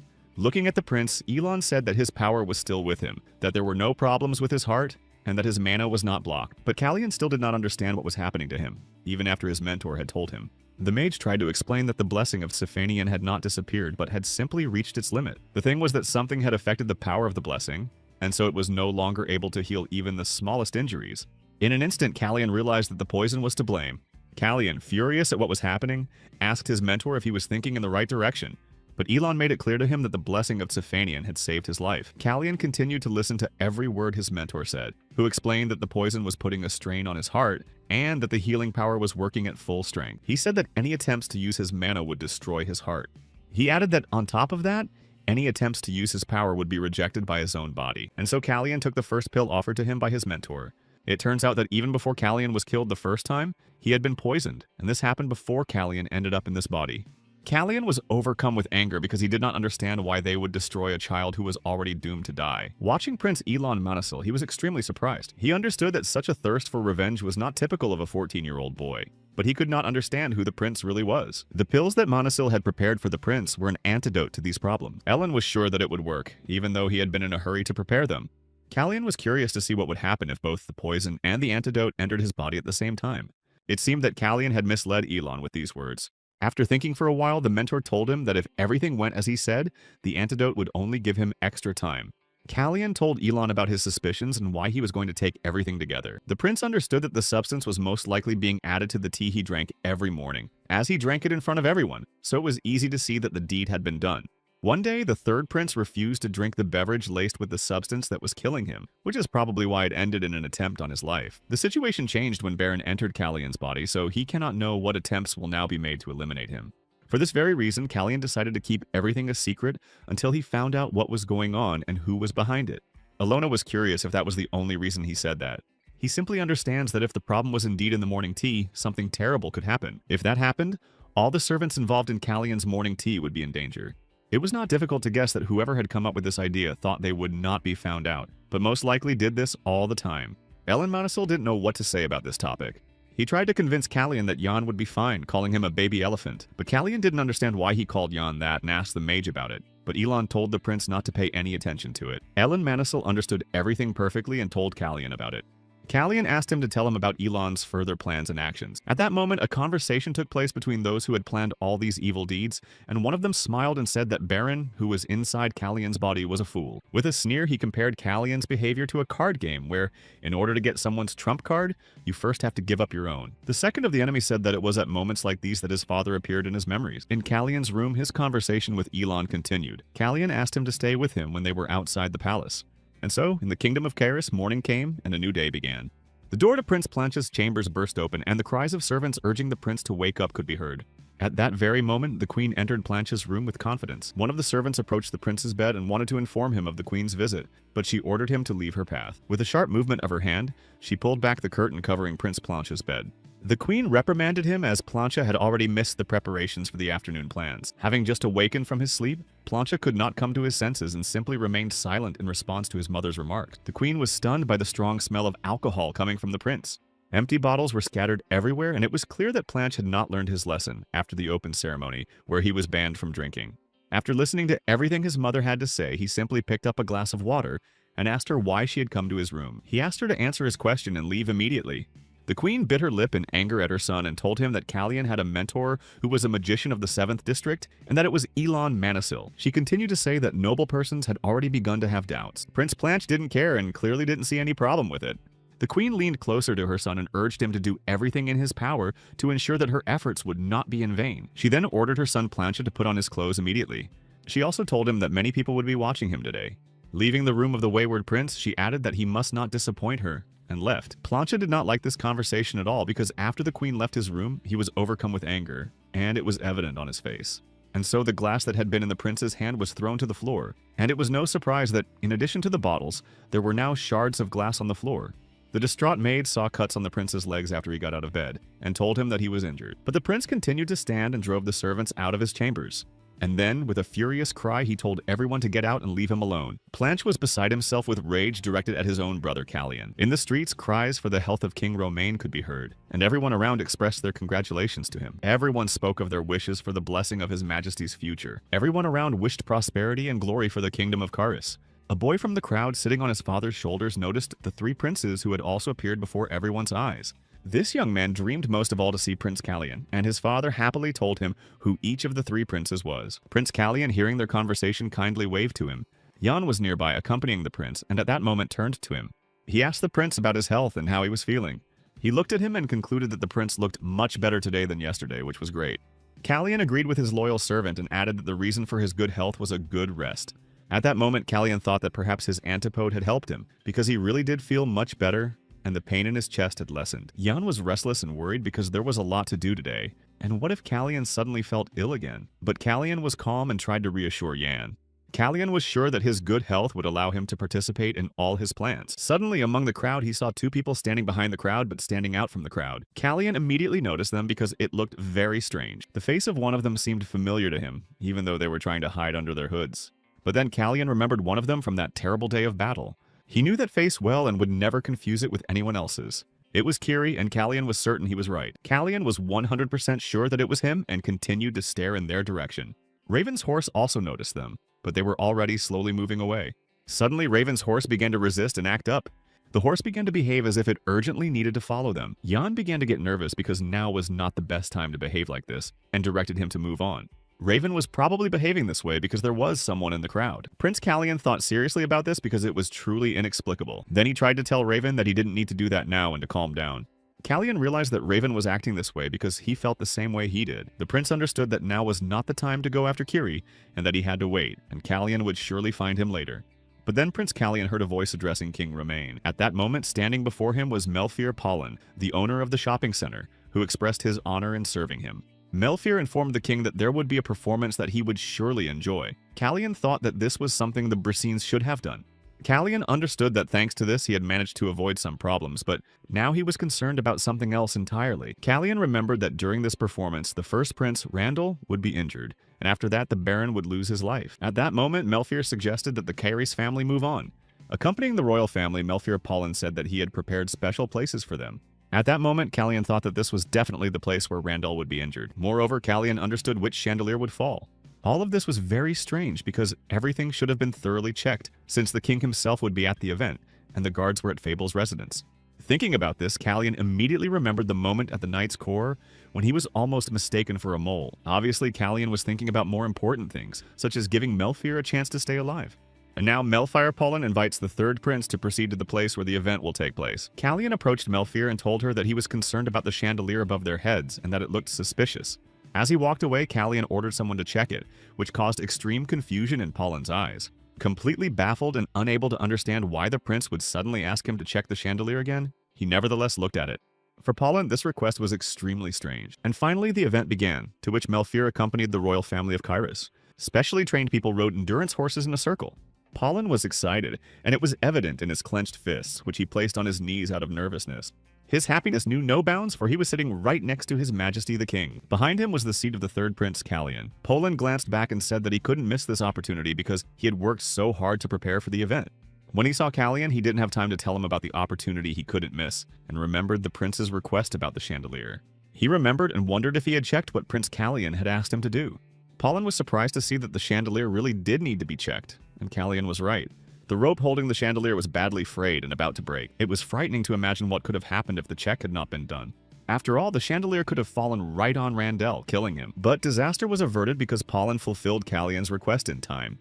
Melfire sincerely did not understand how Callian could have known about this problem. At that moment, the third prince, Callian, also thought of him. He thought about how Pollen had not stayed with the king and had come to the conclusion that one must look to the future, be decisive, and not chase after profit. Callian tried to understand the reason for the Brisson family's hatred of the Pollen family. They hated him so much that they had prepared such a problem. Callian pondered this, but no thoughts about the reasons for such behavior came to his mind, and he looked toward his brother Plancha. Plan continued to watch the performance, but when he caught his brother Callian's gaze, he told him not to go beyond what was permitted. Meanwhile, the host of the event assured the audience that the show was not over yet, and invited them to watch the horse riding show. Planch began to openly insult his brother, mentioning his blood and how much he disliked him, so much so that it made him sick to his stomach. He said it so loudly that everyone sitting nearby could hear every disgusting word. Even King Romain was forced to pay attention. Of course, Callian was upset to hear these words, but he didn't dwell on it. At that moment, Callian thought only that he did not care what Planch had in mind, but that his actions and words were actually helping him. After what happened, the king made a remark to Celestia about their son's behavior and upbringing. He asked how long this would continue. Queen Celestia was furious because she had warned Planch many times. She was very angry with Planch and glared at him, which was not surprising, as she had also suffered because of his disgusting behavior. But Plancha acted as if nothing had happened, and Celestia concluded that he had done it on purpose. She also didn't understand the reason for his behavior. She tried to understand why he did it today, and most importantly, why. And so began a lively discussion about Plancha's actions and talk of changing the candidate for Crown Prince from him to Prince Callian. A decision on this matter was being discussed. After all, Callian was also a suitable candidate, as he had secured the support of Elon Manasil. And finally, the performance came to a logical conclusion. In the end, Randall managed to avoid an incident with the chandelier, and Romain did not react to the incident with Planch. Callian thought about it and realized that everything had happened as he wanted. Callian wondered who could have done such a despicable thing with the chandelier, since Celicia behaved calmly, as if she had nothing to do with it. Callian looked at Celicia suspiciously, wanting to understand whether today's situation had been unexpected for her. Meanwhile, in the Kingdom of Baron, people were discussing the possibility that the accident in Kairos was just an attack on the royal family. There was also talk of an attempt to harm the prince, and that someone from outside was behind it, to which his opponent replied that no one knew what had really happened, and that it would be boring if it were that simple, and he suggested a bet. They had made bets many times before, and one of them always lost, owing the other a lot of money, which is why the first decided to give a hint. In his opinion, this case was quite obvious, as if the enemies deliberately wanted to be discovered. If the owner of the second strongest trading house were removed, then Renan Brisson would become the most influential owner of a trading house in Kairos. These memories inspired some thoughts in Callian, and he learned from Jan that Pollen's most profitable business was his diamond mine. Jan was surprised by this question and why Callian had decided to ask about it. Then the prince understood and gave a logical explanation for what was happening, because if Pollen disappeared, the Brisson trading house would gain the greatest degree of influence. Callian understood that Renan had thought his plan through well, but now the prince intended to get to the bottom of what was happening and protect Pollen. But first, Callian needed to get payment from Pollen for saving his life. Callian made a decision and ordered John to cancel all his plans, but John was surprised because there would be many influential people at the ball. To achieve what he wanted and not attend the ball, he needed a good reason, so he decided to tell Jan that he was too upset by Plancha's words. And that is why he cannot attend the ball. And finally, it was time to return to the royal palace. Upon returning home, King Romain was overcome with thoughts. The king could not understand what was happening. He remembered the words Elon had said about his son Callian, that he could lose him if he stayed away. He also remembered Planche's words to Callian at the horse event earlier. Then he remembered the moment when Selenia died and told him about their son, Callian. His thoughts were interrupted by the cry of a servant announcing a guest entering his room. Queen Celestia entered his room, whom he had not expected to see. One of the maids immediately began to prepare fresh tea for them. But when she saw 2 tea sets on the king's table, she was surprised that someone else had visited the king before her, someone she did not know. The king told the servant that there was no need to prepare fresh tea for them, as the queen would not be staying long. Queen Celestia was not pleased to hear this, and her gaze betrayed her anger. Finally, he turned to Celestia and asked what he owed her visit to. Stepping closer to the table and leaning on the back of a chair, she replied curtly that the reason she was there was because of the Brisson family. Celestia claimed that the Bryson family would be held responsible for what had happened at the event that day. She looked at the king so boldly, and this boldness was mixed with anger, and it was clear that she had bent her knee because of Prince Planche's mistake. The king frowned and repeated her words about responsibility, saying he would think about it. Queen Celestia noted that today had been an extremely shocking sight. She also noted that Baron Pollen should be rewarded for organizing such a delightful celebration. The king was sure that Celestia already knew exactly what reward she was talking about. She agreed with him and said that she intended to grant him the exclusive right of the House of Brisson to supply the royal stables. As if suspecting her, the king said that in this way she would lose a lucrative business, as Elon Monosil had told him. The queen knew perfectly well that she would have to sacrifice something to conceal the harm caused by her son Planche. As Elon had told the king, she had not yet completely given up hope of retaining the knights who had been stationed in the palace on her orders. He said that this was why she would come to the king with a proposal, and if that happened, the king would have to show that he was willing to forget what had happened. The king responded to the queen's intentions by saying that he planned to go with Planche to the ballroom that evening. The anger and aggression in Celestia's eyes immediately gave way to joy. She knew that Planche's son would be extremely happy to hear this. That same evening, as the king had promised, they entered the ballroom together. Melfier Pollen was also handed his exclusive supply agreement. Despite everything, everyone in the hall understood that this was done solely on Celestia's initiative to protect her son's reputation. There was much talk among the nobles that evening about how they were ready to reconsider Callian's value, now that he possessed power. What a surprise it was to see so many gifts in Callian's room, and he realized that they could change their minds without hesitation. The loyal servant Yang sincerely did not understand what to do with the huge number of boxes given to the prince. At that moment, Callian was very pleased that Prince Planche and the entire House of Bryson were gradually losing their power. But he understood that he simply could not have on his side those who changed their minds so easily, and he decided not to accept their gifts. So he ordered his servants to make a list of the senders and return the gifts to everyone except those given by the Association of Magicians and Pollen. Then Yang discovered a gift from Pollen, and Callian became curious. So he asked his servants to see what was inside. The gift for Callian was a luxurious necklace studded with precious red stones. It turned out that the necklace was intended for Raven's horse, and Callian was slightly upset. Raven, Callian's horse, would probably be incredibly happy.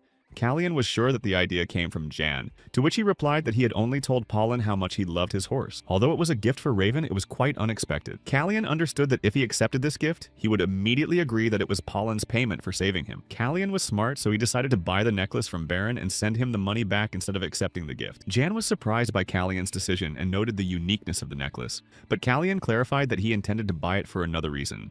Callian told Jan that it was not the necklace that was unique, but another gift that had come from the Mages Association. Laughing, Callian noted that this creation was strange, but still an aesthetic, magical gift. Jan discovered a note attached to the gift with recommendations for caring for the plant. Callian listened as Jan read that the flower released bioluminescent pollen before dying, and was popular among herbologists. Prince Callian found this magical plant quite amazing. Jan decided to ask about its fate, that is, whether to return it to the sender or keep it, and Callian decided to keep it. Suddenly, the third prince, Callian, had a brilliant idea. He pretended to want to drink the tea prepared for him by his servant, but something terrible happened, and he knocked over the mug, causing Jan to panic. The prince said that it was an accident and that he was very sorry, but that his hand had simply slipped. After ordering the servants to clean up the broken cup and spilled tea, Jan discovered that some of the tea had spilled on the magical flower he had been given. What a pity, it was a gift, and Jan was worried about the prince, so he asked him what he thought about it, and whether there was any chance that everything would be alright. But Callian was absolutely certain that everything would be fine and assured Yang of this. The tea spilled by Prince Callian was probably not poisoned, but in the eyes of the maid who brought the tea, there was definitely fear. Watching her, Callian asked her to leave the magical flower where it was because the prince liked it very much. A short time later, Callian and Elon met on the street outside the royal palace. Ellen couldn't refuse Callian's request, even with his busy schedule. Ellen noticed that Callian much preferred being outside the royal palace. Prince Callian was embarrassed but agreed with his mentor's opinion. Callian almost said that this walk outside the palace was the first in his life, but he quickly reacted and simply called the walk delightful. Callian seemed to remind himself that this walk was only the first for Baron, but not for Callian, and that he should not forget that. Continuing the walk, the prince explained that this was indeed a long-awaited walk for him, and asked Elon if it was true that the king had allowed him to leave. Ellen replied that the king would probably find out any minute now. Leaving the palace, Callian told Jan that he would return by morning, although he had previously promised Jan to be back by midnight, to which Elon replied that he was definitely his student. Hearing Elon's words, the prince took them as a compliment. Ellen asked Callian about the regularity of the antidote he had told him to take daily. Callian reassured his mentor and said that he had already taken the antidote today, and that there was nothing to worry about. Callian also explained that after taking the antidote, he felt much better than before. Callian felt so wonderful that the person who had been poisoning him was now openly worried. When everything came to light and all the pieces of the puzzle fell into place, they would fall into their own trap. The mage admired Callian's intelligence and suggested that he wasn't needed at all, since he was doing just fine on his own, but Callian disagreed. Callian said that if it weren't for the flower Elon gave him, he wouldn't have been able to carry out his plan. As they continued on their way, Elon Manasil decided to tell Callian something important. He decided to end his journey with Prince Callian. Manasil believed that Callian should have allowed him to stay with him, but at the same time, he did not want to go against the prince's wishes. Callian was glad that he and Elon understood each other so well.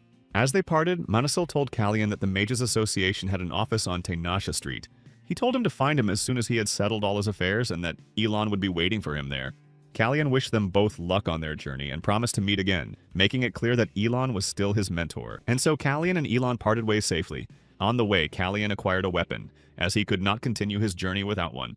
He bought himself a temporary weapon to use until his order was ready. His next plan was to find some useful information. The country of Secretia maintained a spy network across the continent. The network exists to gather information from other countries. The spies who are part of this network undergo rigorous training to become mercenaries. The people who created this network are similar to Baron's father, King Deblin. Baron himself is also involved in the creation of this network. And finally, Callian and his faithful horse Raven found themselves on Tainasha Street. Prince Callian and his companion approached the Dovecote on this street. As he got closer, he realized that the people there could be extremely dangerous because Baron had personally trained them. The most frightening thing was that now, to them, he was not Baron, but the prince of the country of Kairos, in other words, an enemy of the country of Secretia. Callian tried his best to behave discreetly so that no one would pay attention to him, because Callian understood that if someone from the local crowd realized who was with them, he would hardly be able to return. Callian understood that his bright red eyes and hair as black as night were too noticeable to those around him. That is why behaving as discreetly as possible was the best solution. The sound of a bell rang, signaling that someone had entered the room, and so Prince Callian found himself inside the dovecote he had been looking for. Looking around, he noticed that the interior looked more spacious than it had before he entered. The owner of the dovecote, without even turning to face his guest, asked what had brought him there and whether he was looking for a pigeon. Callian replied with a smile, saying no. Callian said that the pigeons needed to wake up first, but the owner of the dovecote said that these birds just like to sleep. Callian concluded that the birds were simply tired, probably from traveling a long distance, and the owner agreed with him.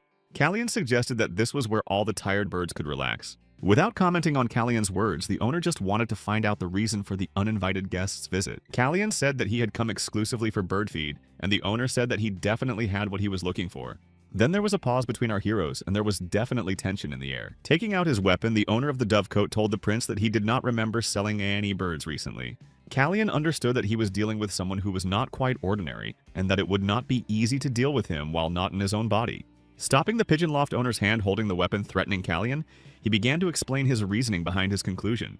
He said that he thought the pigeon had left its nest in search of food, which was why he couldn't sell it.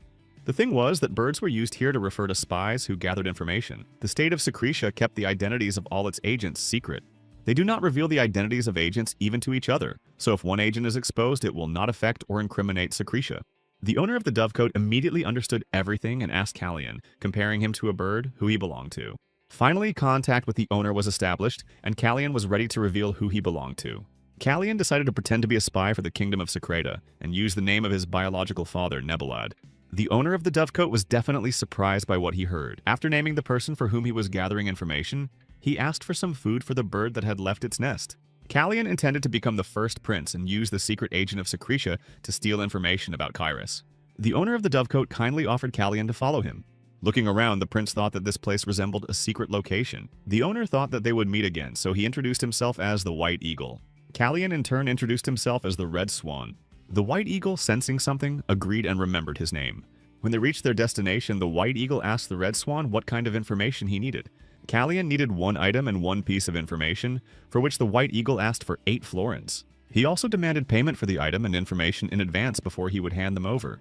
Callian thought that White Eagle intended to lower his guard, so he named his price before hearing what exactly he wanted. The White Eagle added that the price was fixed, which surprised Callian. Red Swan paid the price named by White Eagle. At that moment, they received the item and information they had requested.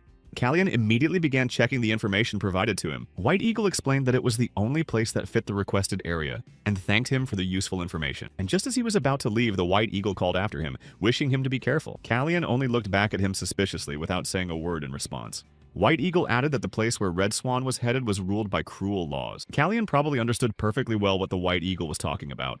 Callian understood that despite the cruelty of the place they were talking about, the White Eagle himself was many times more dangerous. As he left the Dovecote, Prince Callian saw something strange. He did not understand what could be happening there in the middle of the night, and realized that he needed to quickly cross the bridge marked on his map without being noticed. He couldn't pass quietly because he was stopped on his way. Callian was angry that his path had been suddenly blocked, but the people blocking his way unexpectedly and very politely apologized to him. The fact was that the deceased were on their final journey, and that was why they asked him not to disturb them, and to wait until their ritual was complete. Callian realized that a funeral ceremony was taking place. Callian went to meet them and did not disturb their ritual, dismounting from his horse and stepping down to the ground, for which he received words of gratitude. Every corner of the world has its own traditions for saying goodbye to those who have passed away. In Kairos, there is a legend that says that the departed can lose their way if they cross a bridge in the form of red flowers on the river. In Sekritia, flowers called sinistar are planted at the graves of the deceased, which bloom white in the light of day and blue at night. This tradition means that the worlds of the living and those who have passed on to another world cannot and must not intersect. Callian waited humbly for the ceremony to end so he could continue on his journey. Watching what was happening, the prince thought about many things. Callian wondered if his brother had planted this flower after his death in Baron's body. He thought that perhaps time had been turned back to before the incident. Watching the ceremony, he thought that perhaps he was the deceased who had lost his way. His thoughts were interrupted by a man who announced that the ritual was over and politely thanked him for waiting. This man said that the ceremony was now over and Callian could continue on his way. As he mounted Raven's horse, Callian expressed his wishes for the deceased to find peace in the world they had departed to. Then Prince Callian promised to pray for their souls. Callian's words surprised the hooded man he had been talking to just a moment ago. At that moment, Callian left the place and continued on his way. Another man from the group said it was time to start, but the man who had been surprised by Callian seemed not to hear him. This man's name was Arson. His companion asked if he was all right, and Arson replied that there was no reason to ask such questions. It turned out that Arson was the commander of Vulcan, who thought he would definitely remember Prince Callian.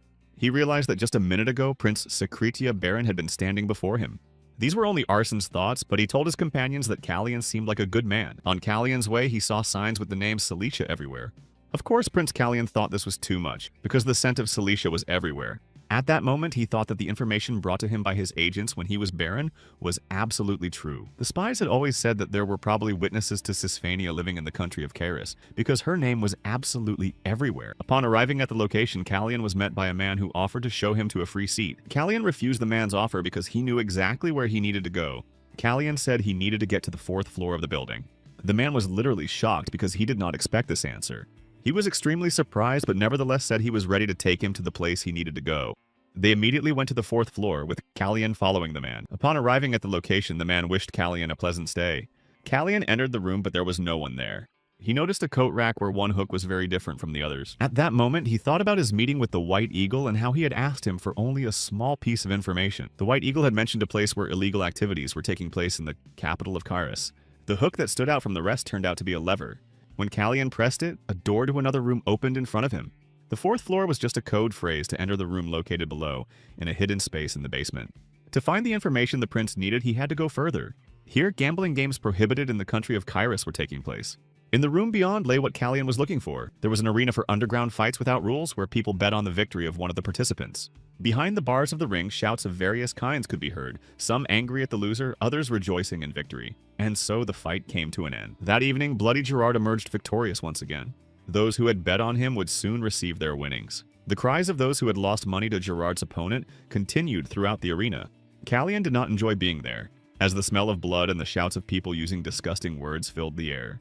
The scene, completely devoid of humanity, disgusted the prince. At that moment, a man approached him and demanded payment for the entrance ticket to the event. After receiving the payment, he shouted to the staff to take Callian to room 27. Callian turned around and saw the girl who was supposed to escort him. Looking at her more closely, he saw that something had happened to her ears. Callian was greatly surprised by what he saw and continued to stare.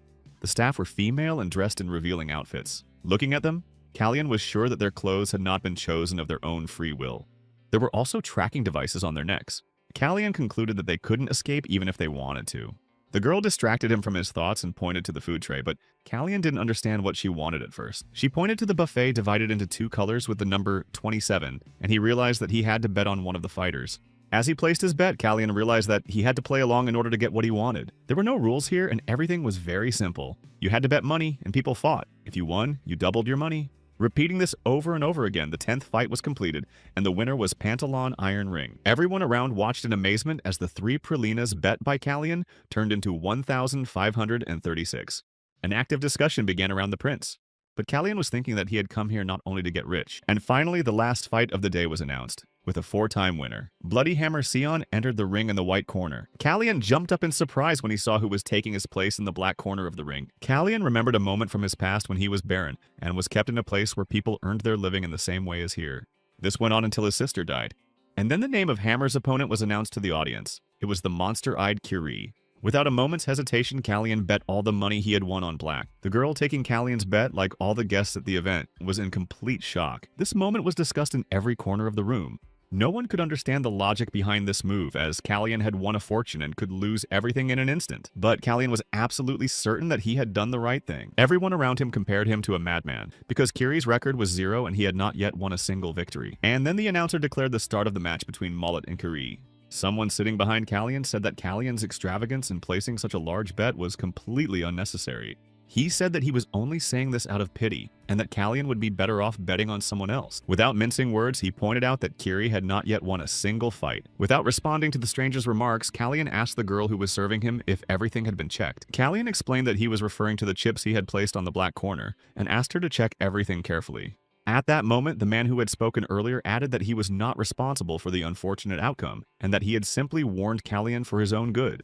And so the fight began, and cries of various kinds could be heard everywhere. Callian was the only person who had bet on Curie. The Hammer said that the newcomer would lose all his money because of Curie. In fact, Bloody Hammer was a very cruel fighter. The Bloody Hammer began to attack the monster-eyed Curie. Continuing his attack, the Hammer told Curie that he lacked the speed to defeat him, and then one of his blows finally knocked Curie to the floor. The fans' cries did not subside, and they demanded that Curie be dealt with even faster. Callian was forced to watch from the sidelines. The prince was angry because without a weapon, Curie could even die. With a frenzied rage in his eyes, Mullet promised Curie that he would finish him off today. Callian couldn't understand why Curie was letting Mullet do this to him. Unable to bear the tension, Callian shouted Curie's name to get his attention. He advised him not to expose his shoulders to Mullet's attack. Curie clearly heard the words spoken by Prince Callian. Curie did as the prince told him, and it really helped. With joy in his eyes, Callian continued to watch the battle. After Callian's words, Curie seemed to have found new strength for the fight. After a few blows, Curie defeated Hammer. All the spectators were in complete shock, as no one had expected such an outcome. The girl who was serving Callian was also extremely surprised. The voices of many spectators could be heard around the ring, as no one could understand how this could have happened. The announcer declared that Curie had won his first victory over the indestructible Hammer. Callian looked at Curie with a smile on his face and joy in his eyes. Someone approached Callian and said that a man was looking for him. The man said nothing about it. He only told Callian to follow him. When he came to the man who was looking for him, he was nervously tapping his finger on the table. The stranger noted Callian's talent, as he had managed to earn 6,000 florins starting with 3. Putting a weapon to him, he also spoke of his concerns about this. He was worried about the large sum of money he had to pay to such a young man like Callian. A sly smile spread across Callian's face in response to his worries. Feeling confident, Callian told him that he thought he would at least try to make a deal with him, which his opponent did not expect to hear. He then commented on the man's mental abilities, saying that he looked much smarter than he actually was. These words enraged Callian's opponent. He asked Callian to take off his hood and reveal his face, saying that such behavior was unacceptable. Callian said he wasn't sure this guy could handle him if he took off his hood, because a lot of trouble could come his way. But the restless man replied sarcastically that he would be interested to find out what might happen. The servants began to address Prince Callian as a youngster. One of them leaned too close and, taking off his hood, suggested that he look at his face, wondering how cool he was.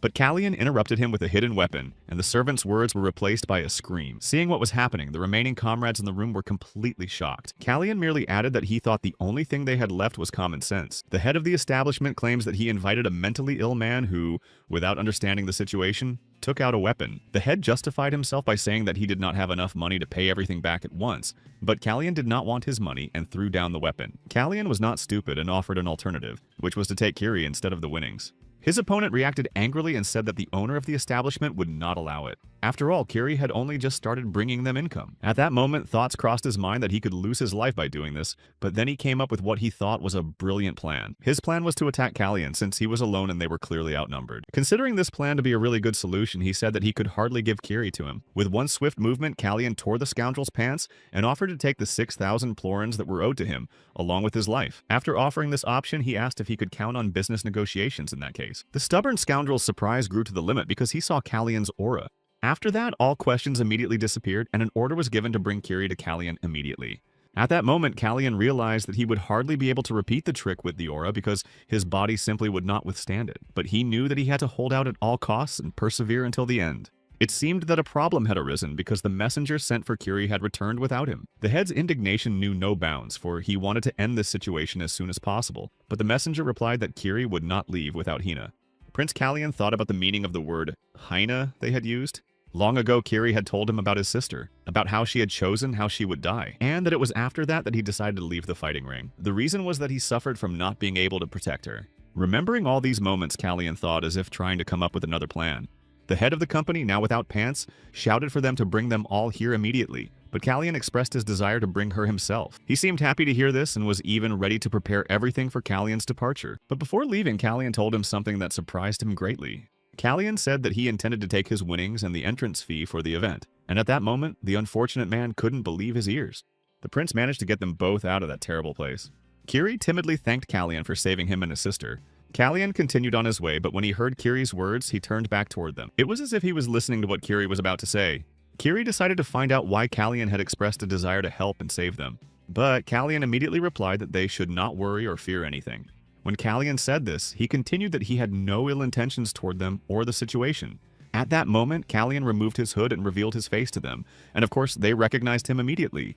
Standing before them was the third prince of Kairos, Kalyan, and his eyes radiated kindness. Kiri bowed his head and began to apologize for his distrust of him because he had not recognized the prince. But Kalyan kindly placed his hand on his shoulder and told him not to bow his head. Kalyan told him that someone like him should not do that. The prince knew that they were half-elves and had nothing, and he knew what they had gone through before and that Kiri had been unable to protect his sister in the past. Kalyan said that exposing one's shoulders during battle was a habit of every novice fencer. When Kalyan asked Kiri about his desire to become a knight, he was so confused that he couldn't say anything coherent. At that moment, Kiri said that he dreamed of becoming not just a knight, but a sword that could protect anything. After listening to him, Kalyan had a slightly different idea.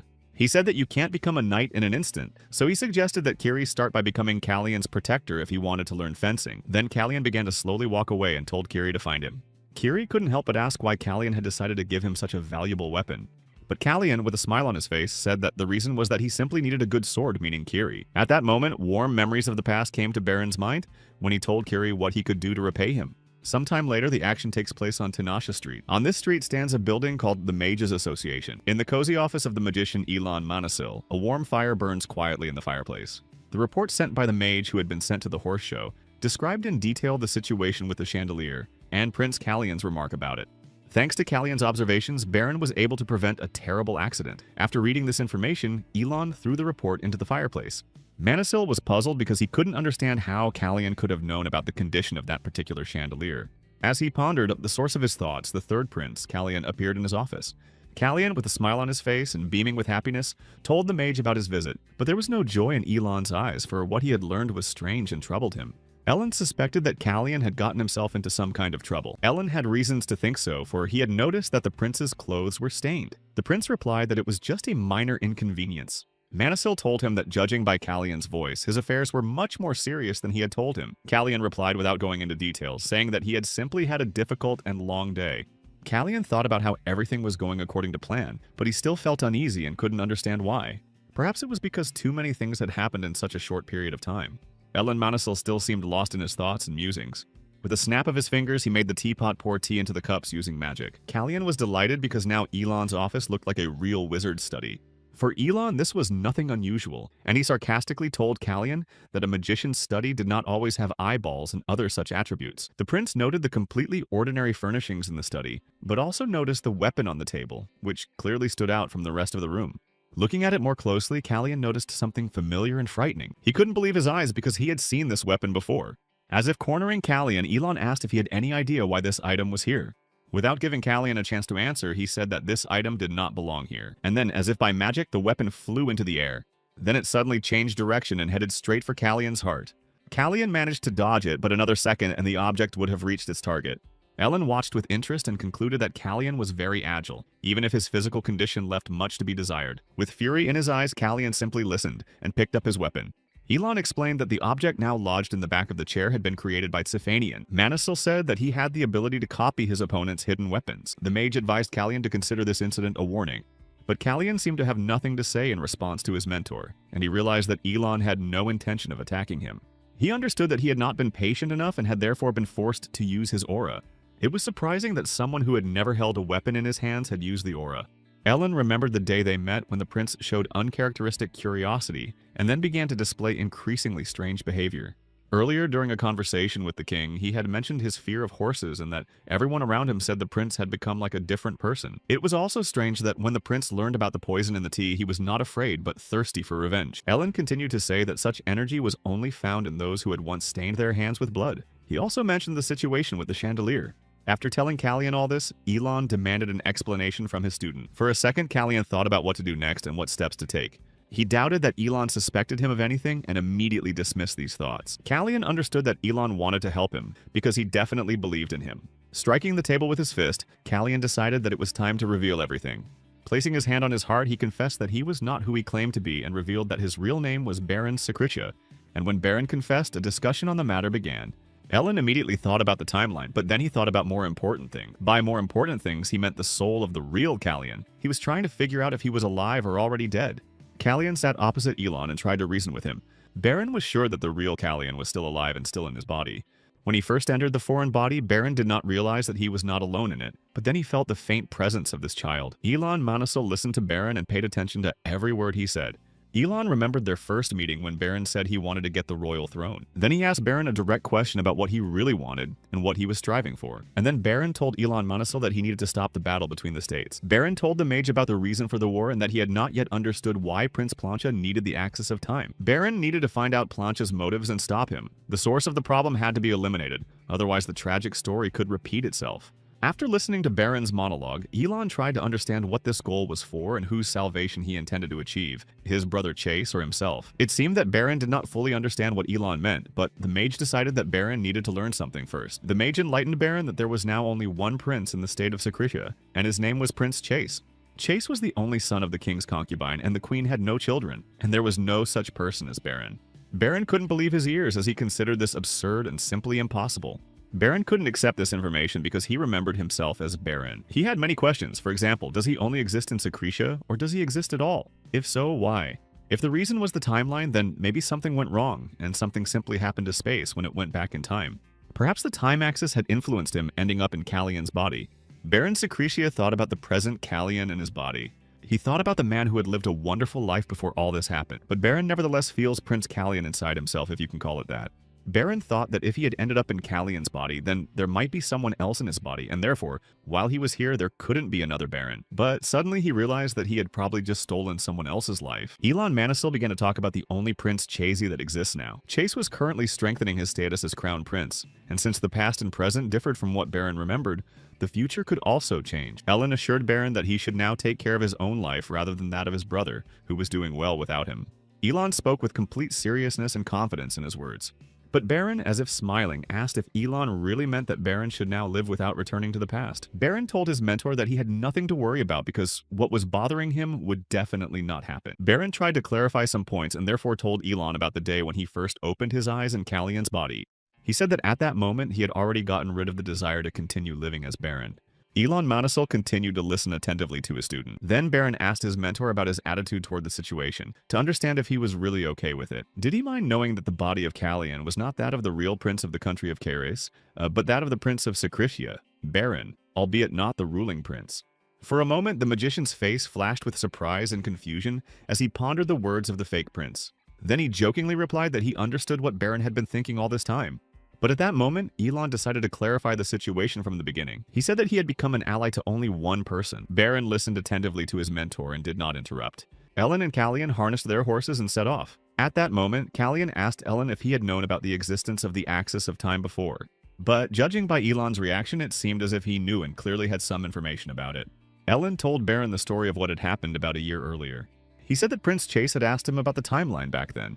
Ellen had secretly visited Secretia, but despite this, he had not been able to find out anything useful except that it had not been created by humans.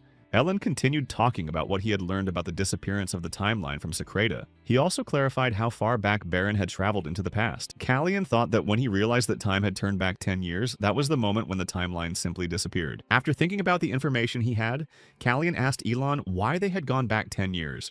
Then Baron asked a million more questions on the subject, but Elon interrupted his train of thought and said that they needed to figure everything out. At that moment, Elon had an idea to meet someone who possessed more knowledge than he did, and from whom our heroes could learn everything. The person Elon Monosil was talking about was Sisfani.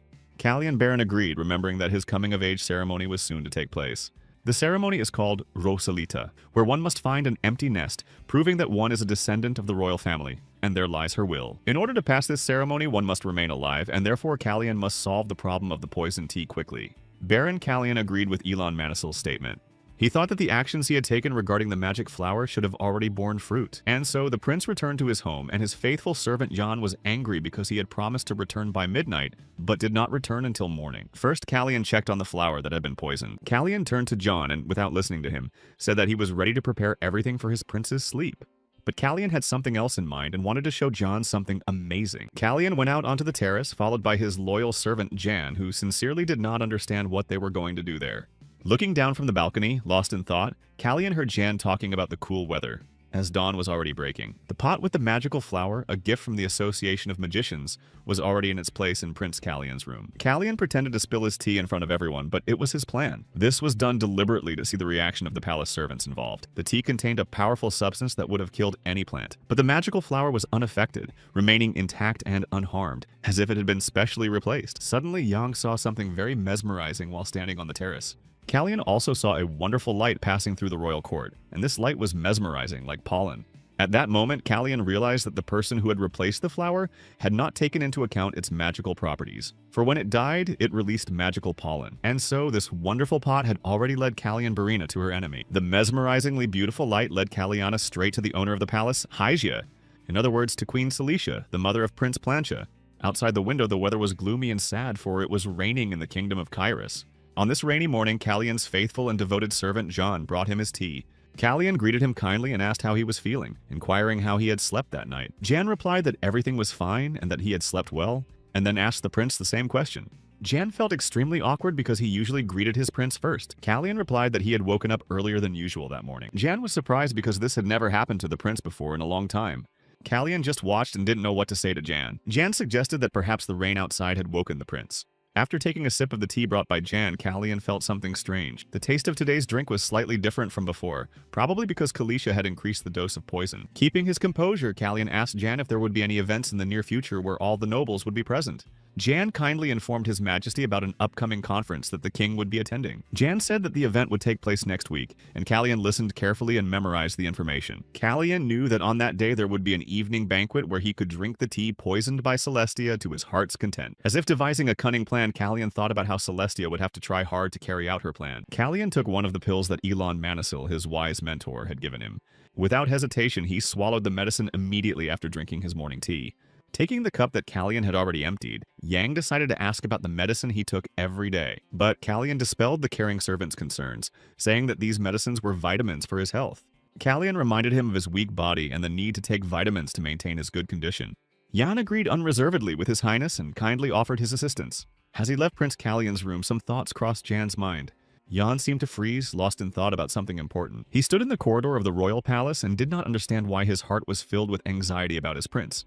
Something was happening to Prince Planche because after the incident at the horse show, he had begun to behave strangely. One of the oddities in his behavior was that he didn't even bother to come down for breakfast with his brothers. But Callian understood that this was definitely to his advantage because it would not be good if Planche suddenly managed to disrupt his plans. Sitting at the breakfast table, Callian mentioned that the roses would soon be in bloom, which caught the attention of his older brother Randall. Having no idea what he was talking about, Randall glanced at Callian. In an instant, an awkward silence fell over the table with tension hanging in the air. At that moment, Randall finished his meal and was about to leave the room. Then he left silently without giving any reaction or response to Callion's remarks about roses. No one nearby, including John, understood why he had made this remark, but the prince said that he had simply seen the flowers during his walk. He said that the roses reminded him of Randall because Callion had seen him growing roses. Callion had nothing more to say on the matter, but Randall leaving the room seemed to have heard these words. And so it was time for Callion to continue his training, but Callion was still finding the training very difficult. After pausing briefly to catch his breath, Callion heard a remark that he seemed to enjoy torturing his body day after day. These words came from Elon, Prince Callion's teacher and mentor. Callion replied that he couldn't skip classes because then he might lose control of the situation by breaking the routine. Elon told him that he had spoken with King Romain. Ellen decided to ask why the prince had invited him, to which Callion replied that he wanted to ask him two things. The first request was to find out the identities of two specific people, which was not difficult for Elon. The second request was to find out about suspicious incidents involving nobles. At that moment, they both mentioned the name of the Brisson family. The second request for Elon also did not seem particularly difficult. Although Callion had asked Elon to do too much, he asked him to hurry with the tasks. Then Callion told him about the increase in the dose of poison being added to his tea. Ellen clenched his fist in anger and said that he understood that Callion had found the criminal. Moreover, he was sure that Callion already knew who it was. But Callion suggested that Elon would soon find out for himself. Callion was sure that it would be difficult for her to harm the great mage, but now they needed to gather their strength properly. In response to Callion's words, Elon thought that he wanted to use him as protection. But Callion corrected his mentor and said that he needed him as a weapon. The White Demon's army of mages had taken Callion's homeland and his life, and he knew the power of mages better than anyone else. With complete seriousness and confidence in his eyes, he said that he intended to create a squad of mages. Ellen's indignation knew no bounds, for he had tried to convince Callion that mages could not be compared to knights. It must be understood that people familiar with magic cannot be trained, but Callion tried to convince Elon that it was indeed possible. Ellen was extremely surprised by what he heard, as he had never encountered anything like this before. Callion explained that when the king intended to do the same, everyone looked at him condescendingly, including the Brisson family. That is why no one interfered with him, and he managed to achieve what he wanted. After the squad was formed, Romain left this world under mysterious circumstances. Then the squad fell into the hands of Plancha, who inherited the throne, and what happened, happened. Callion assured Elon that things would not be so simple now that the Brisson family had become involved. For this reason, a plan that he considered brilliant came to Callion's mind. Callion's plan was to use tea poisoned by Celestia during negotiations. But Elon did not yet understand what exactly the prince had in mind. Therefore, Elon asked for clarification on the method Callion planned to use. But Callion had no intention of revealing all his cards to Elon right away, and only said that he would soon see everything for himself. Callion suggested asking Romain, as he had many thoughts on the matter. Callion said that now they had to wait for the moment when Celicia herself made a mistake, and then they would definitely succeed in the negotiations. And so the executor reports to the client that the order to increase the dose of poison added to Prince Callion's tea has been carried out. Celestia reprimanded Callion's maid, saying that they should have resolved the situation on their own, and done everything as it should have been done. She said that she often heard disturbing news about this. She insisted that there should be no more cause for concern for Her Highness. The maid replied that she would keep everything to herself from now on. At that moment, someone entered the room and loudly expressed their opinion about what they had heard. They said that Celestia was indeed plotting something bad. She said that she had no other choice but to act in this way. The person who entered Celestia's room with the statement was Prince Planche. Prince Planche came to say that he didn't care at all. But in response, Celestia only said that Planche couldn't make such decisions. She also said that these sufferings were surely her evil fate. Planche became very angry and was practically furious. Then he turned abruptly and left the room where his mother remained. She called her son a weakling and continued drinking her tea, maintaining her composure. Then she promised not to let anyone stand in the way of her beloved son. On the day of the trip to the royal palace, Hina's sister Kiri was unusually excited. Her brother Kiri noticed this because she had been humming to herself all day. Kiri thought that the reason for this might be Hina's excitement about the visit to the royal palace. But it seemed that she was just happy to see Prince Callion. At that moment, Kiri's older brother realized that Hina was not indifferent to the third prince of the country, Callion. Meanwhile, preparations for the evening event were underway at the royal palace. The loyal servant Yang was also involved in preparing Callion's attire. Yan informed the prince that a gathering of noble persons was currently taking place, and that he would need to appear at dinner in an hour. Callion listened to his servant and immediately asked him to fulfill his request. And so the third prince, Callion, confidently made his way to dinner.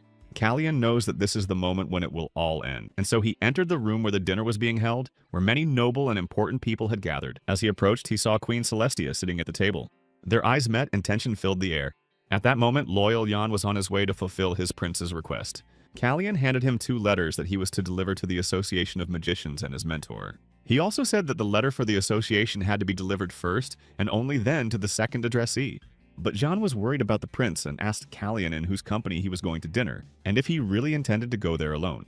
But Callian asked him not to ask any more questions, saying that he would take care of everything himself. With a good-natured smile, he assured Yan that there was no need to worry and that everything would be fine.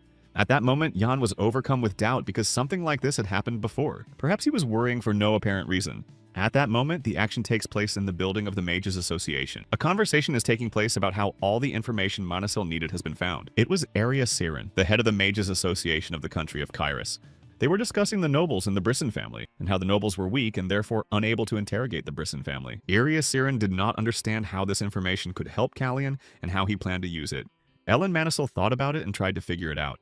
But then the servant Yan opened the door to the association building and called out to them both. It was very fortunate that they were there together, as the letters needed to be delivered to them. And so the recipients finally received their letters and, without wasting a minute, began to read them. Ellen Manisil began reading the letter sent by Callian. After reading it to the end, the mage immediately grabbed his cloak, learning the location of the banquet where Callian would be.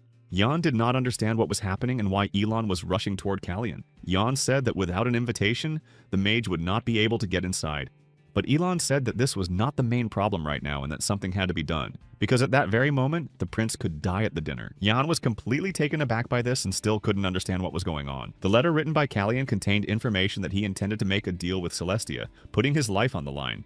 In the same letter, he asked to be saved if something went wrong. An hour before the appointed time for dinner, a very interesting conversation took place. The conversation took place between Celestia and Callian, where the prince urged them to be honest with each other. Celia agreed to this by tapping her fan on her palm. But Celestia demonstratively showed that she had no idea what would come of it. Callian suggested that Celestia be honest with each other, but it seemed that Celestia had clearly forgotten the bounds of propriety. Celestia decided that the prince intended to argue with her, and she already regretted agreeing. She said that Callian was being rude. Callian interrupted her and started talking about poison tea. Celestia was very surprised to hear this, as she had not expected Callian to figure it out. And then Callian suggested ending it, as the disgust was making him sick. Celestia pretended not to understand what he was talking about. Callian had anticipated this turn of events and had prepared himself in advance.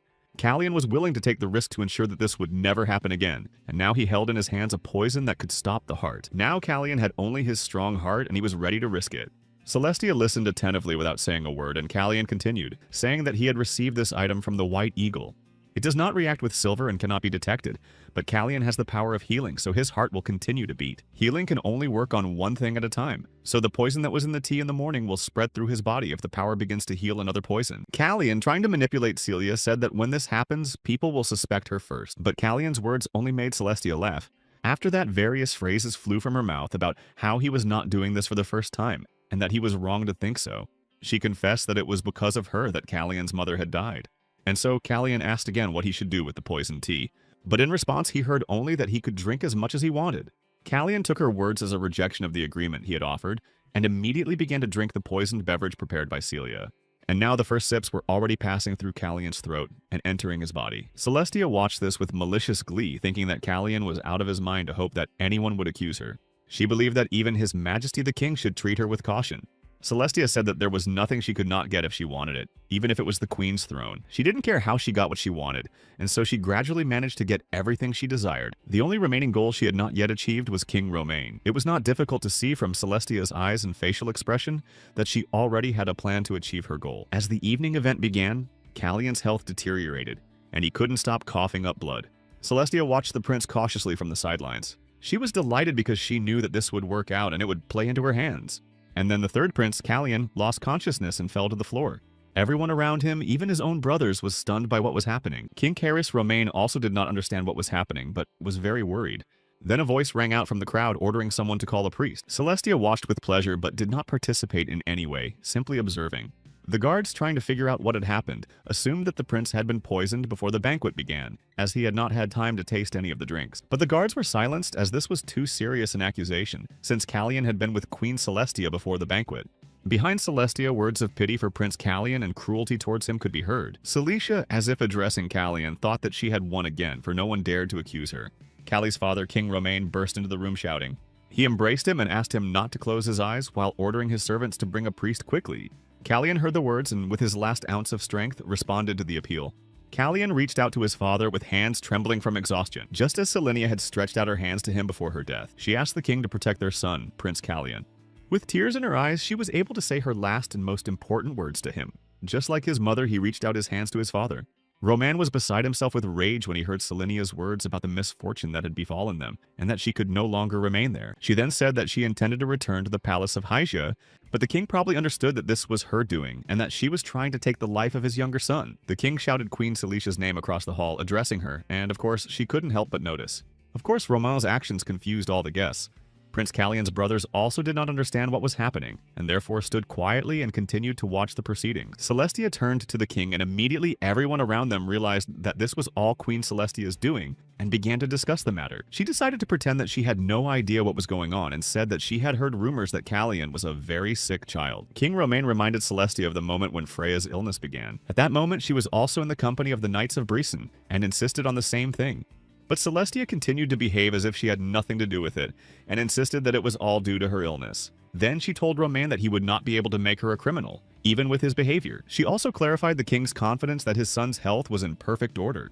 She said that none of those present could agree with his opinion, and immediately expressed another thought. She began to talk about the princes, saying that they had breakfast together every morning, and must be well aware of their brother's health. She asked that their opinion be taken into account as well, but Romain told Celestia to stop. Roman almost turned his weapon on Celestia after hearing about her feelings for Calian, whom she called her son. He told her that she could call anyone her child except Calian. Prince Planche interrupted the conversation, saying that he had not noticed any health problems with his brother, and that he had told his brothers not to worry about him.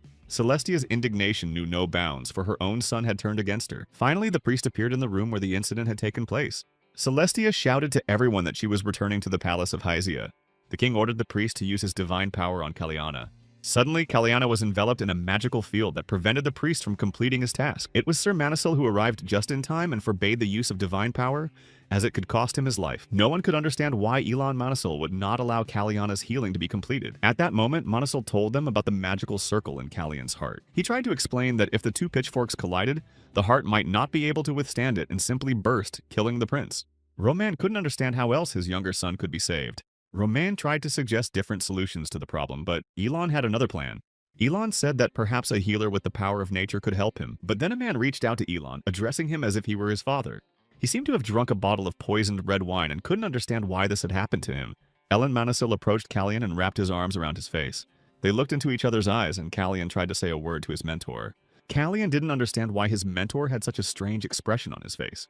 And Elon thought about the spell he was not ready to use ever again in his life, and so he began to perform magical actions in order to help, even if only a little. He said that this magic would help him not feel the pain. Meanwhile, on the streets of the city, life went on as usual, calm and familiar to everyone. Suddenly, people began to notice letters flying everywhere. These sheets flew right into people's faces and covered their eyes, as if each letter was meant to reach every person on the street. Each letter spoke of the cries of the dead, calling for justice for the Brisson family who had taken the lives of 37 people. All the townspeople realized that Prince Calian was now experiencing something terrible, only because of the Brisson family, and they rushed to the house where Celestia lived. The people demanded that the Brisson family answer for their actions and bring their loved ones back to life. The letter also said that the king himself had accused Celestia of threatening the life of the third youngest and most defenseless prince. Everyone around her no longer considered Celestia a queen, and therefore wanted to simply depose her. Meanwhile, in the royal palace, a conversation took place between Elon and King Romain, where the magician told the king what Calian had told him. The prince said that a hopeless situation must be created for Celestia in order to gather a group of magicians. The king caught himself thinking that Calian was probably thinking the same thing that the king had thought in his time. The king did not understand why Calian had thought of this, since he was still just a child. Queen Celestia was puzzled, wondering how they had managed to pull it off so quickly, since organizing a group was a very difficult task. For his part, Calian said he had no idea what she was talking about. He added that because of Celestia's efforts, he would need a long time to recover his health. All week, Calian had been in a serious condition, but now the queen noticed that his voice sounded much better. Calian tried to explain to Celestia that her efforts had nearly cost him his life, and for this very reason, it would be difficult for Calian to talk to the queen for a long time. He then added that he intended to leave the room if Celestia had nothing more to say to him. But Celestia would not let him leave and asked for his opinion on a one-for-one exchange. But Calian quickly informed her that she should have considered that offer a week ago, because now the situation had changed dramatically. He went on to say that he intended to hear what the queen had in mind, which apparently angered her. Celestia told Calian that she would not object to the prince's plans if she was sure that his words were true. Calian merely smiled at her in response, as these words were simply absurd to him. Laughing out loud at her words, he told her that the queen probably didn't understand one thing. In response, the queen looked questioningly at the prince, as if she had no idea what he was talking about. He reminded her that he did not need her approval. He also asked if she could offer him something else. Celestia told him that he could tell her anything Callian wanted. But Callian already knew exactly what he wanted to say to Celestia, and thought about how there could be no sound of swords in a land ruled by the descendants of Cisphania. Therefore, the prince told Celestia that she must withdraw Fable's Night Core. This was necessary so that her family would have no place in the palace. Upon hearing this, Celestia flew into a rage, for she understood what this could mean. Because of this, she could easily lose her power. The prince presented her with a fait accompli, saying that the Night Corps must be disbanded and replaced by a squad of magicians without any compromise. Celestia was at a loss for words and had no choice but to agree to the prince's terms. When Callian realized that there was no point in waiting any longer, and that all of Celestia's information had been conveyed in full, he called his assistant, Jan. On his master's orders, Jan brought Celestia a document and asked her to read it. This document was called a sworn undertaking. Celestia understood perfectly well what this document meant and how it was signed. She flew into a rage because she understood the seriousness and danger of what was happening at that moment. In turn, Callian reminded her that this was magic that bound the obligation to the heart of each party. This magic would simply tear the heart of anyone who broke the promise in the agreement and instantly take their life. Celestia had no other way out or solution to her problem, so out of desperation, she could only be angry. Later, there was a discussion about how Queen Celestia visited Callian's room immediately after he woke up. In the royal court, the eldest prince was tending to his favorite flowers and seemed lost in thought. The prince was troubled by the situation with Callian, and it was clear that he was very concerned about her. He recalled the day when this situation happened and the moment before Callian lost consciousness. He remembered that at that very moment, their eyes had met. Prince Callian had told him that the roses would soon bloom, and the elder prince realized that Callian had wanted to involve him in this game from the very beginning. The elder prince, Randall, thought long and hard about what this could mean, and decided to play along with him at least once. The prince thought about many things and tried to understand the reasons behind everyone's actions. On that day, even Prince Planche said that Callian was perfectly fine. As he continued to cut off the blossoming buds of the roses that were beautiful and beloved by the senior prince, he reflected on Planche's behavior that day. He realized that if even Planche had stood up for him that day, it meant that things were definitely changing. At that time, Callian and Celestia's conversation was still ongoing, filled with tension and Celestia's anger. Callian told her that it was a necessary measure because there was no trust between them in their relationship. Now, Celestia was faced with a very serious choice, and Callian asked her what decision she had made on the matter. It seemed that the decision had already been made as Celestia snatched the pen from the hands of Callian's loyal servant, Jan. And so Queen Celestia, overcoming her own feelings, signed an agreement that would cost her her life if broken. Immediately after signing the magical document, their hearts united and became bound by the promise they had made to each other. When Celestia was about to leave Callian's room, he decided to add something else. He told her that he had never had a good relationship with his brothers. Reminding Celestia of the events of that fateful day for Callian, he continued speaking. He said that the words spoken by Prince Planche that day were not meant for Prince Callian. Callian tried to explain to Queen Celestia that if she had said even one more word at that moment, something irreparable would have happened. He said that Celestia could have lost her life in an instant that day. Of course, Celestia did not like hearing these words from Callian about her own son, Prince Planche, but she overcame herself, raised her head, and left Callian's room with pride without saying a word. Prince Callian, in turn, watched her leave with a serious look in his eyes. After Celestia's visit, Elon Manisil visited Callian's room and said that he was extremely shocked to learn about this. Then he saw many banana peels that Callian had eaten. He noticed that Callian seemed indifferent to Elon's words and jokingly remarked that Callian was only interested in food. Callian remarked that bananas seemed simply delicious to him, and Elon agreed, saying that he had barely survived and therefore had such an appetite. Ellen couldn't understand how the prince could be in such a good mood after what had happened, as he could have easily died. Everything ended well only thanks to the elven brother and sister. Ellen said that they were lucky because Hina was a healer with the power of nature. Ellen explains that if it weren't for Hina, everything would have ended badly, to which Callian replied that he didn't know about this, and was therefore also in shock. Elon was surprised by this because he was sure that Callian knew about it from his past life. Callian replied that in his previous life, when he met her brother Kiri, his sister had already passed away. Callian listened carefully to the mage, who realized that the prince had relied solely on the power of his blessing, and had therefore drunk the poison himself. Elon Manisil did not understand what Callian was hoping for, since his plan had failed from the start if he did not know about Hina's power, which could have helped. Ellen flew into a rage because the prince had been in limbo for a whole week, but Callian decided to calm his mentor down by offering him a banana. Closing the subject, Elon Manisil handed Prince Callian a document. Ellen handed him the identification certificates for the children that Callian had previously requested, but had apparently completely forgotten about. But in an instant, Callian's expression changed because he read that the certificates listed Hina and Kiri's last name as Baron. Ellen explained that he needed a surname to make the certificates, and decided to use his former name. Ellen explained that he had chosen this particular surname because it did not seem likely that Callian had saved these children by accident. But Callian was obviously pleased with Elon's decision, as he thanked him with a smile on his face. Callian said that now he couldn't call these certificates fake because, apart from the surname, they had been made by the residents of the place where he lived. But Elon Monosil, with absolute seriousness in his eyes, corrected Callian, saying that it was all done by King Romain. Callian was utterly astonished, as he had not expected to hear such information. Monosil asked the prince how he felt upon learning that he was the king's favorite son. Callian asked if these rumors were true, as he had heard them for the first time from Elon, and only at that moment. Elon replied that it was not surprising at all given his behavior in front of all the nobles on that ill-fated day. Callian explained that it was not he who should have any feelings about this matter, but the one to whom this body rightfully belonged. The younger prince Callian sat pensively and looked away. Then he politely asked his servant, Jan, to remove the peel from the bananas he had eaten, but Jan turned to him without obeying the order. Jan looked at his master as if something very important had happened. Jan said that he intended to tell Prince Callian something. Placing his hand on his heart, Jan said that he wished to leave his post as the prince's loyal servant. These words plunged Callian into absolute shock. Memories from his childhood when he was just a child came to Jan's mind. Memories of when he was a child running around the royal palace. At that time, he was in the farthest room on the second floor of the royal palace and told someone that he was there. In that very room was Jan's brother lying in bed. A happy boy with a big smile greeted him. His brother then got up from the bed and greeted him kindly in return, but Jan's name was different at the time. His name was Shiroyan. Jan left his enormous sense of guilt there. That day, Jan asked his brother if he had heard the noise of cicadas today. Then Jan playfully climbed onto his brother's bed and told him that when summer came, black things, as he put it, appeared and made a crazy noise. He talked about their strange wings and how the sound came from their bellies and asked his older brother if he thought so too. He suggested catching one so that Yang's brother could see them. But his brother refused, saying that he didn't want to see these scary creatures and that he would rather play the violin. Jan overheard the adults talking about his brother. They discussed his deteriorating condition and mentioned Sir Monosil's son, who was knowledgeable about medicine. But they also said that they couldn't ask him for help because he had other things to do. Shiroyan's father then said that it was difficult for him, but they had to find another way to help his eldest son.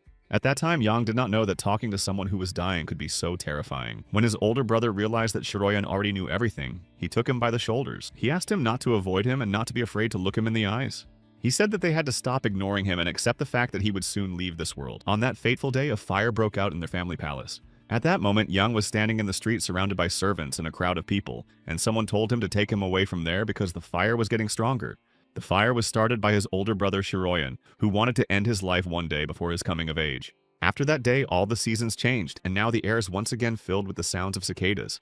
A year had passed, but Yang could not come to terms with what had happened, and continued to withdraw into himself. Shiroyan's father could no longer bear to see his son in such a state, so he forced him to leave the room where the unhappy boy spent all his time. With no strength left and completely depressed, Shiroyan, carried in his father's arms, asked him. Shiroyan saw the boy and decided to ask his father about him.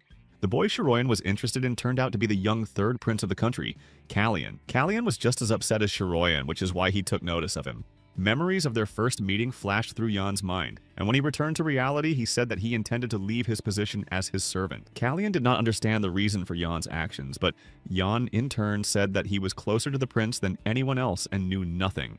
Jan began to shout that it was his hands that had passed the poisoned tea that had brought the prince to such a state. Jan kept telling the prince that it was all his fault, and that it all happened because he didn't pay attention to the things that bothered him. He deeply regretted not being there when his prince was in danger.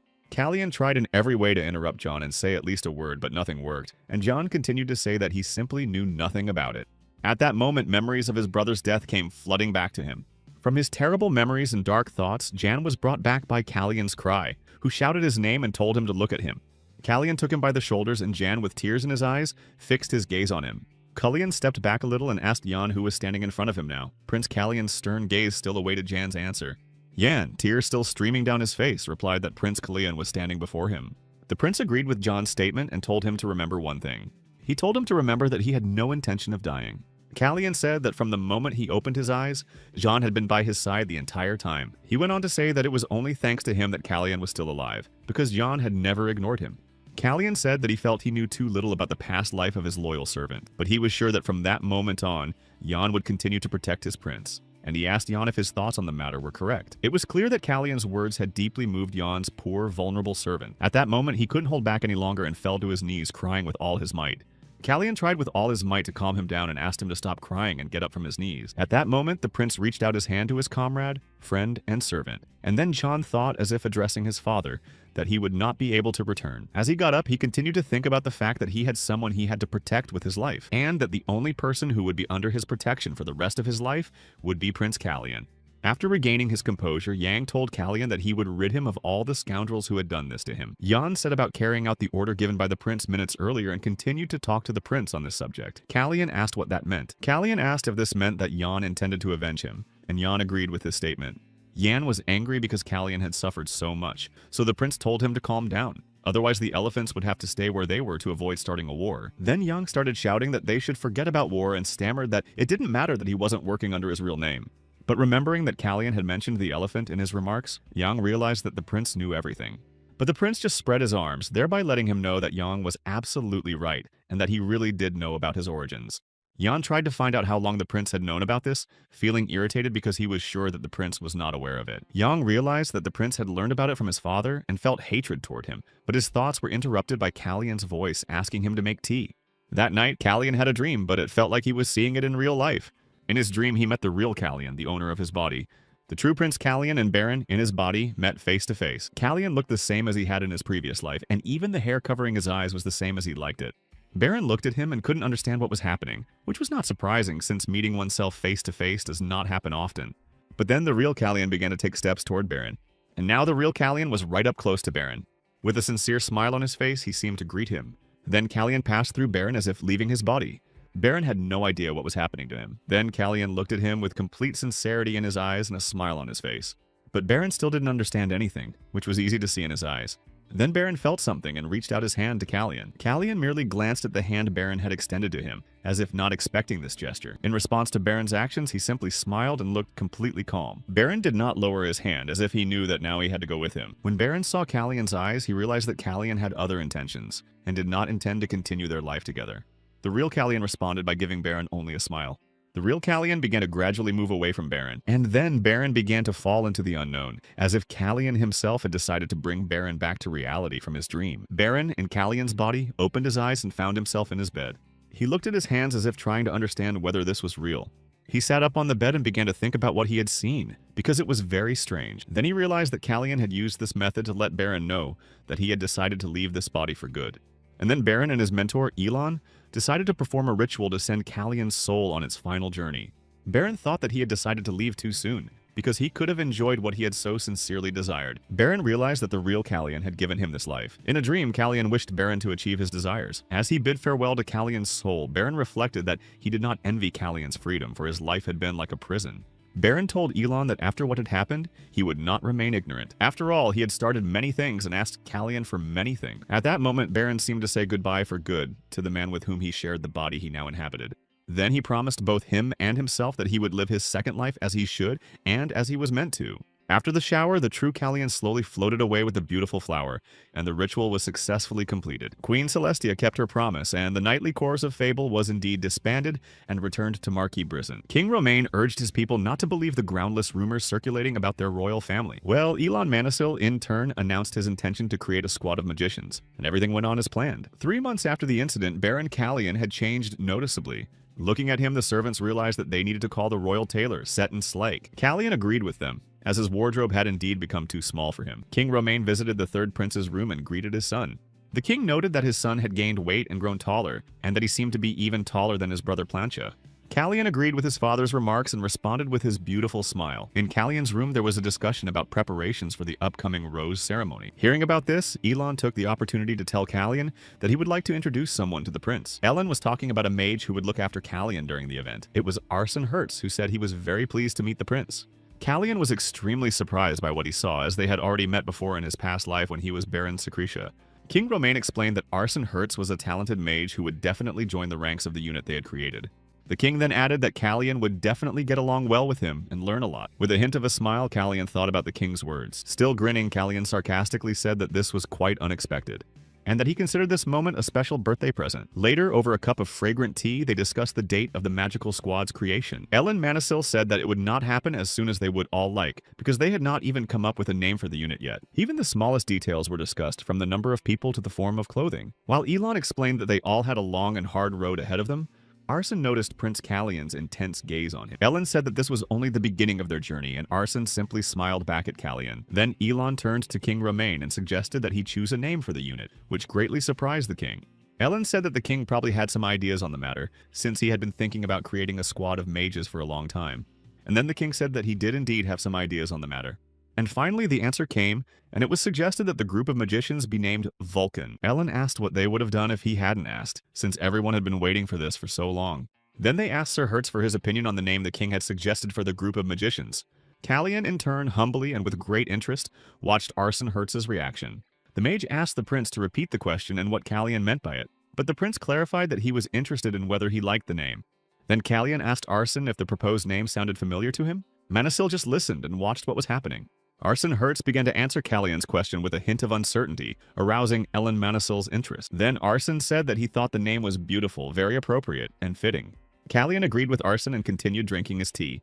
Later, Callian told Elon about his meeting with Arson, and that it was he who had taken Baron's life. Elon suggested withdrawing Arson's recommendation, but the prince said that there was no need to do so, as the future was unlikely to repeat itself. After all, both Baron and Arson had become completely different people. However, Callian also mentioned one very important point, which was equivalent to saying that there was a catch. Ellen was extremely surprised by what he heard and therefore asked the prince to clarify what he meant. Callian said that it would be completely wrong to leave everything as it was, as if he had thoughts on the matter and was definitely planning something. A little later, Prince Callian found himself in a completely different place drinking tea. At that moment, he met Baron Pollen, who politely greeted the third prince in his palace. Callian noted how long it had been since their last meeting and suggested that Pollen make himself comfortable, as they had a serious conversation ahead of them. The prince apologized for visiting without warning, as he found it quite difficult to interact with people. But the Baron simply thanked him for his visit, though a thought flashed through his mind that something was amiss, as the prince had never before associated with any of the nobility.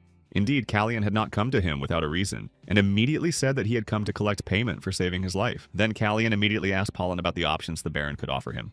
The Baron was not surprised, as if he had been expecting this question. After all, he had recently begun selling precious stones to the Tencel Empire. He had also started working with the Imperial family and trading horses with stables.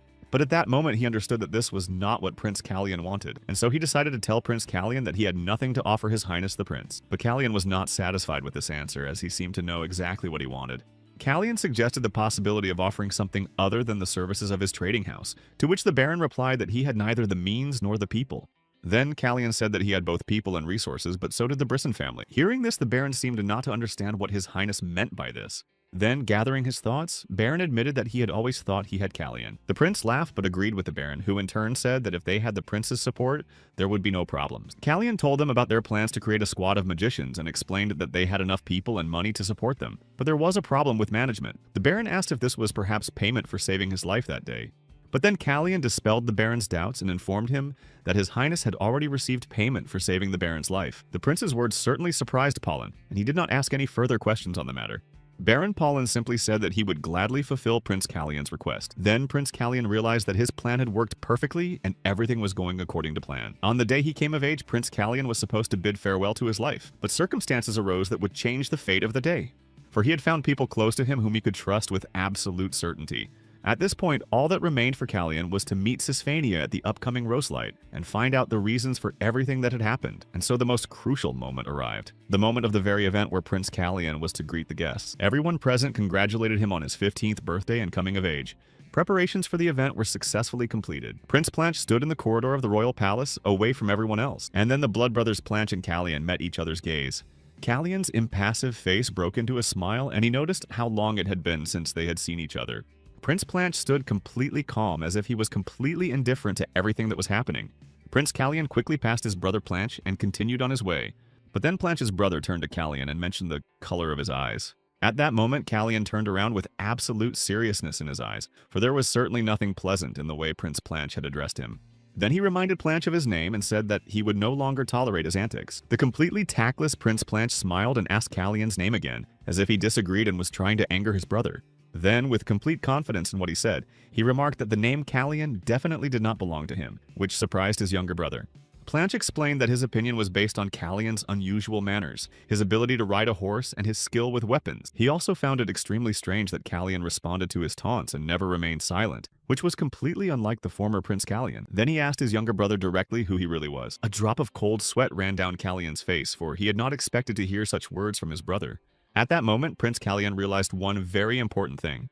He was no longer the king of the country of Secrea, and he was no longer the baron of the past. He realized that he was no longer the king who had lost his kingdom in the war with Planche. And most importantly, the man standing before him was not the mad king who had destroyed his country, so he decided to simply wait. Wait until the truth about Sisfanian's will was known. Returning from his thoughts to reality, Callian told his brother that he was talking about something very strange. Callian tried to behave in such a way as to convey to his brother that he was completely mistaken in his statements, but his brother Planche did not seem to trust a single word Callian said.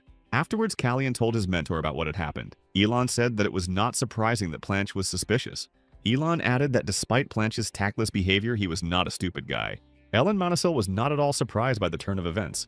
The prince told the mage that he pretended not to understand what his brother meant, but it seemed that this attempt was unsuccessful. Monosil, in turn, began to discuss possible solutions to the problem. Ellen reminded Baron of the words he had spoken to him, that he was now none other than Callian. Callian agreed wholeheartedly with the words of his wise mentor. Callian added to what Elon had said, saying that that was exactly what he had said. But Elon was thinking about something else. He knew that it would not be easy for Baron to forget his past identity. Callian gazed into the distance, lost in thought, but suddenly Elon addressed him. As soon as Callian turned to his mentor, Elon threw him an object, which Callian caught with a satisfying thud. The object turned out to be a communication ring that allowed the prince to share his thoughts with his teacher at any moment. Ellen told Callian about the properties of this ring, and that it did not work where the power of Sisfanian was active, that is, within the palace. But anywhere else, Elon would always be in touch, which couldn't help but please our hero. Elon noticed the worry in Callian's eyes but didn't get why, since he was only surrounded by people he trusted. Callian is surrounded only by loyal people such as his servant young Hina and Kiri Baron, as well as his wise teacher who are always ready to help. But Callian told his mentor that this was not the case. A little later, the leader of the knights, Siegfried, appeared in Callian's field of vision and greeted him with respect. He said that his army would protect His Highness the Prince until his arrival, until they reached the lair of Sisfani, located in Siegfried's territory. Callian was extremely impressed by the strength of Siegfried's army. However, the knights were annoyed that Callian was using their young lord as his own servant. This was because their young master was Shiroyan, who was the eldest son of the Siegfried family. The loyal servant Jan continues to take care of his prince even in the presence of the knights, thereby continuing to shock Siegfried's army. Callian pretends to put his hand on Jan's shoulder in a friendly manner, and politely asks him to bring him something to quench his thirst. Jan is happy to fulfill any of his prince's requests, which cannot be said about the knights of the army. Callian's loyal friends watching what is happening do not understand the reasons for the prince's behavior. And so Jan disappeared from view to brew a cup of fragrant tea for his prince. The prince's gaze met that of one of Siegfried's soldiers, and it seemed as if everything Callian had done was intentional. Then the smile on his face finally angered the army of the Siegfried family. Ellen could not find an explanation for Callian's behavior and was as shocked as the knights. He tried to understand why he was deliberately making new enemies. And finally, we found ourselves at the very ceremony where only once in a lifetime one could witness the will of Segmund Khan Sisfanian. A large crowd had gathered to greet the prince and attend the event. The knights on their horses were still escorting Callian. Prince Planche was also present at this event, as were all the other members of the royal family. Queen Celestia also waited humbly for news over a cup of tea, surrounded by her servants. And then Prince Callian arrived at the venue and met the gaze of his mentor. Ellen Monosil looked at him as if giving his blessing. And finally, the coming-of-age ceremony for the third prince, Callian Roselight, began. A conversation ensued between Elon and the king about the king's concerns for his son, as he believed that Elon should have gone there with him. To which Elon replied that the king was worrying unnecessarily, as Elon was more concerned when Callian was in the palace than when he was outside. Carefully placing his cup on the table, the king replied to Elon Monosil. He said that Elon was, as always, thinking the worst of everything, and asked why he wasn't worried about the prince. With a smirk on his face, Elon thought about the king's worries because before, he had managed to stay indifferent to his own son for a long time. Then, in order to smooth things over, Elon said that he must have said something wrong, to which the king graciously agreed.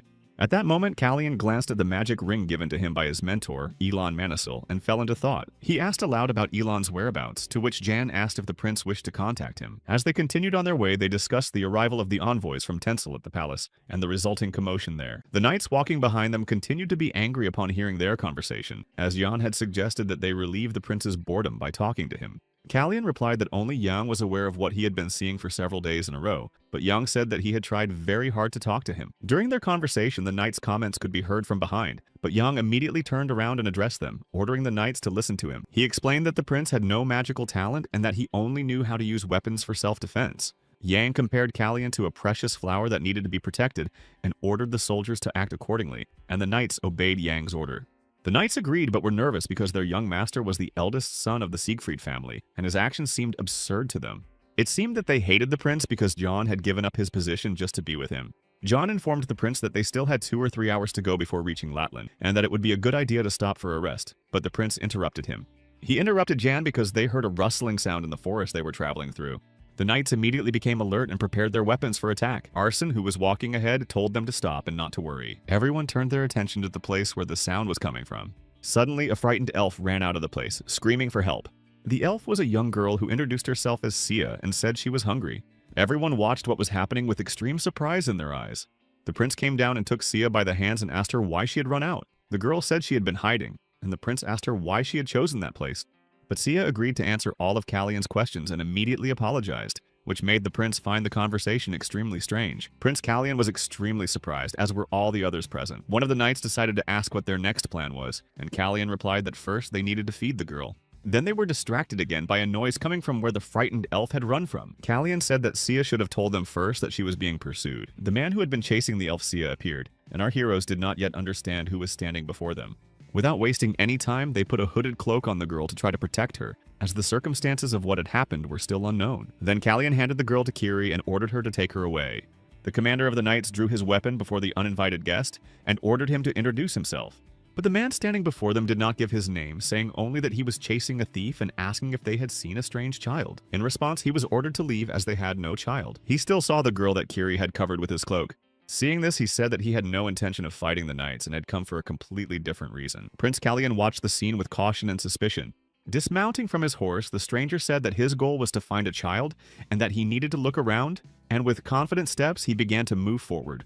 The commander of the knights began to repeat his order for him to leave, and at that moment, Kalyan asked what the child he was looking for looked like. The stranger replied that his goal was a young elf. In response, Prince Kalyan allowed him to take a look, shocking his men. The elf, Sia, was frightened and gasped as she peeked out from under Kiri's cloak.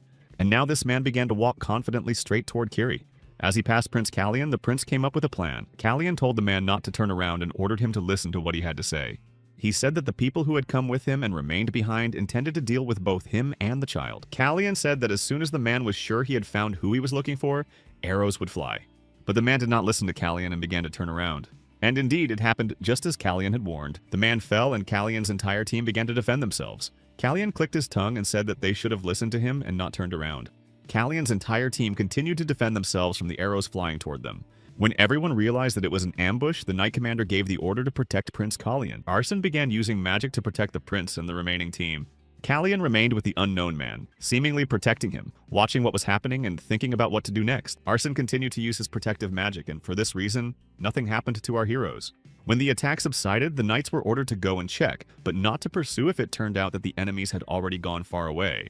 When the arrows stopped appearing in their field of vision, it was clear that the attackers, whoever they were, had chosen to flee. Arson took the child from Kiri and told him to go help the prince while he looked after the extremely frightened elf child. Kiri approached the prince and asked him if he was all right. Before he could answer, Kiri's expression suddenly changed, as if he had seen something terrifying. Kiri saw a man attacking from behind, and it seemed that he could not be stopped. But Kiri wasted no time and shouted to his highness about it. Everyone around, including the knights, was shocked, and it seemed that the prince was about to lose his life at the hands of the unknown man. But something stopped the man, and his expression immediately changed, as he clearly did not expect such a turn of events. The weapon aimed at him was stopped by Prince Kalyan himself, and at that moment he seemed to use magical power. Kalyan's attack knocked the villain to the ground with a scream, and Kalyan rose from the ground and stood over him. Everyone who witnessed the scene was in complete shock, for no one knew that Kalyan had the ability to use magic. Jan turned questioningly to his highness, for he too was unaware of his abilities. Out of concern, Jan reprimanded his prince, as he did not understand why he had stepped forward when there were knights nearby ready to protect him. Jan reminded him that his knowledge of self-defense was only at a beginner's level. Yang was very worried because something terrible could have happened to his prince. But then one of the knights said that things were not at all as Yang had said. The knight said that no human being could have done to another person what the prince had done to this unknown man. All this time, the elf girl stood aside, worried and frightened. When Prince Kalyan approached her and removed her hood, the girl became even more frightened, and it was clearly visible on her face. In order to get to the bottom of things, Prince Callian asked the girl with complete seriousness in his eyes what she had stolen. She began to scream that it was all Luca's fault and that she knew nothing about it. The girl kept repeating that she had nothing to do with it, but Callian did not understand the reason for these people's behavior. The girl looked at the prince with tears in her eyes, and he, in turn, put his hand on her head, which was not surprising, as everything was very confusing. Then the prince called the magician Arson Hertz, who instantly appeared next to Callian and waited for further instructions. He ordered Arson to gather all the information this child possessed. Callian noticed that the girl was answering questions that had not yet been asked and warned the magician about this, and now Arson was ready to begin his task. After a while, Arson said he was ready to report on the results of his task. The girl's name is Cialis Tianyureha, and she worked in the Heriska forest. Her name was given to her by her mother, meaning Spirit of the Oppressed World. Cialis was traveling with another elf named Luca, whom Arson continued to tell about. Apparently, Luca stole something from the people who attacked them, and when they were being pursued, he and Luca had to split up. At that moment, she met Prince Callian's company. Arson also added that the girl did not know the reason for her premature answers before the question was asked. Prince Callian found nothing surprising in this, as he believed that the girl most likely had the gift of foresight. After receiving information from Arson, Hertz Callian allowed them to go. The girl asked Arson again why she couldn't follow him before Hertz asked her a question. At that moment, Yang was talking to the prince, trying to understand what he intended to do next. After thinking it over, the prince replied that the girl would probably be captured as soon as she was left alone, so they would continue on their way until they reached the forest. Jan continued to ask the prince questions about the situation, but the prince had no intention of getting involved, because they still had a long journey ahead of them. Callian said that there was no need to interfere, but that they should stay and report the investigation to the nearest lord. Yan understood Prince Callian's position and plan of action, but he informed him that they needed to reach Latland by about dinner time. At that moment, the commander of the knights, Siegfried, asked the prince to spare him a few moments. He told him about the strange items found among the belongings of the unknown man, and Callian asked to see them.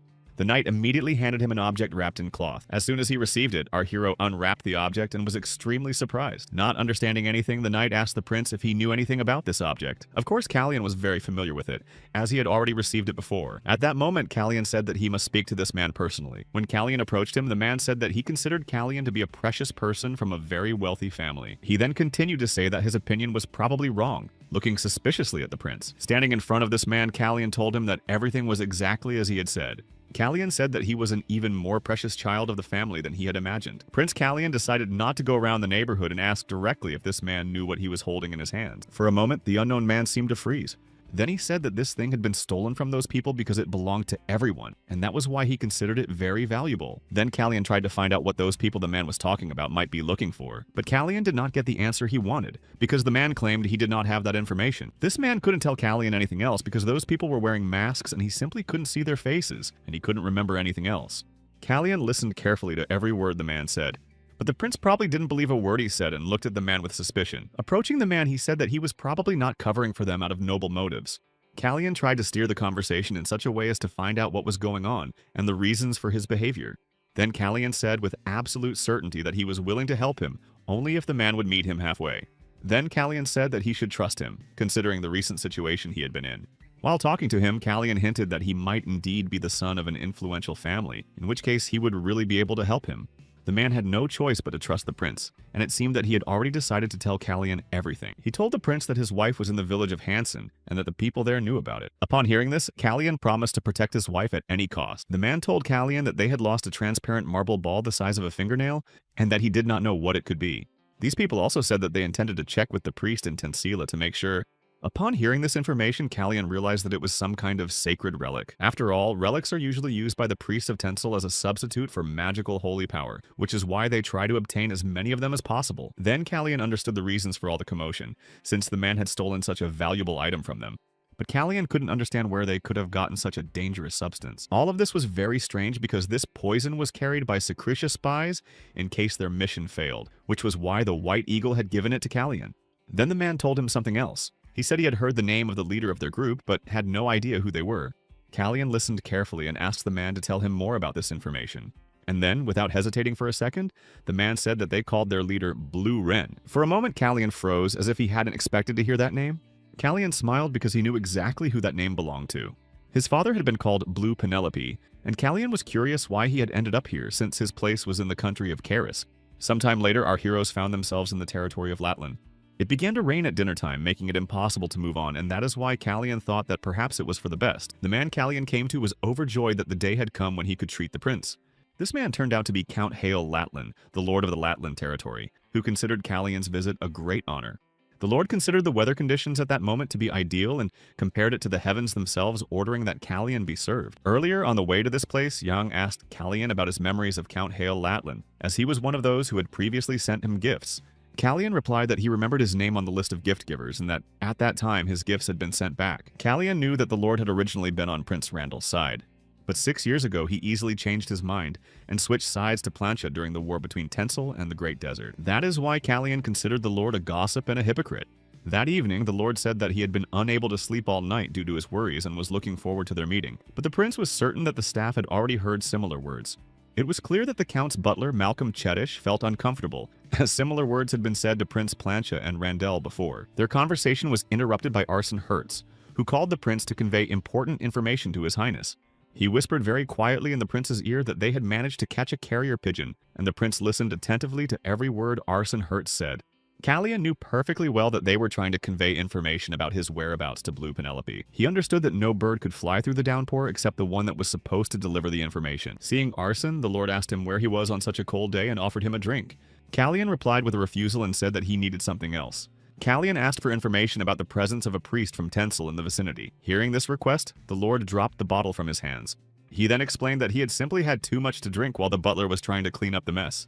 Then he asked Callion to repeat the question as if he had not heard it the first time or had been distracted. In an instant, he became angry and said that people like them should never be in this remote place, calling them shameless.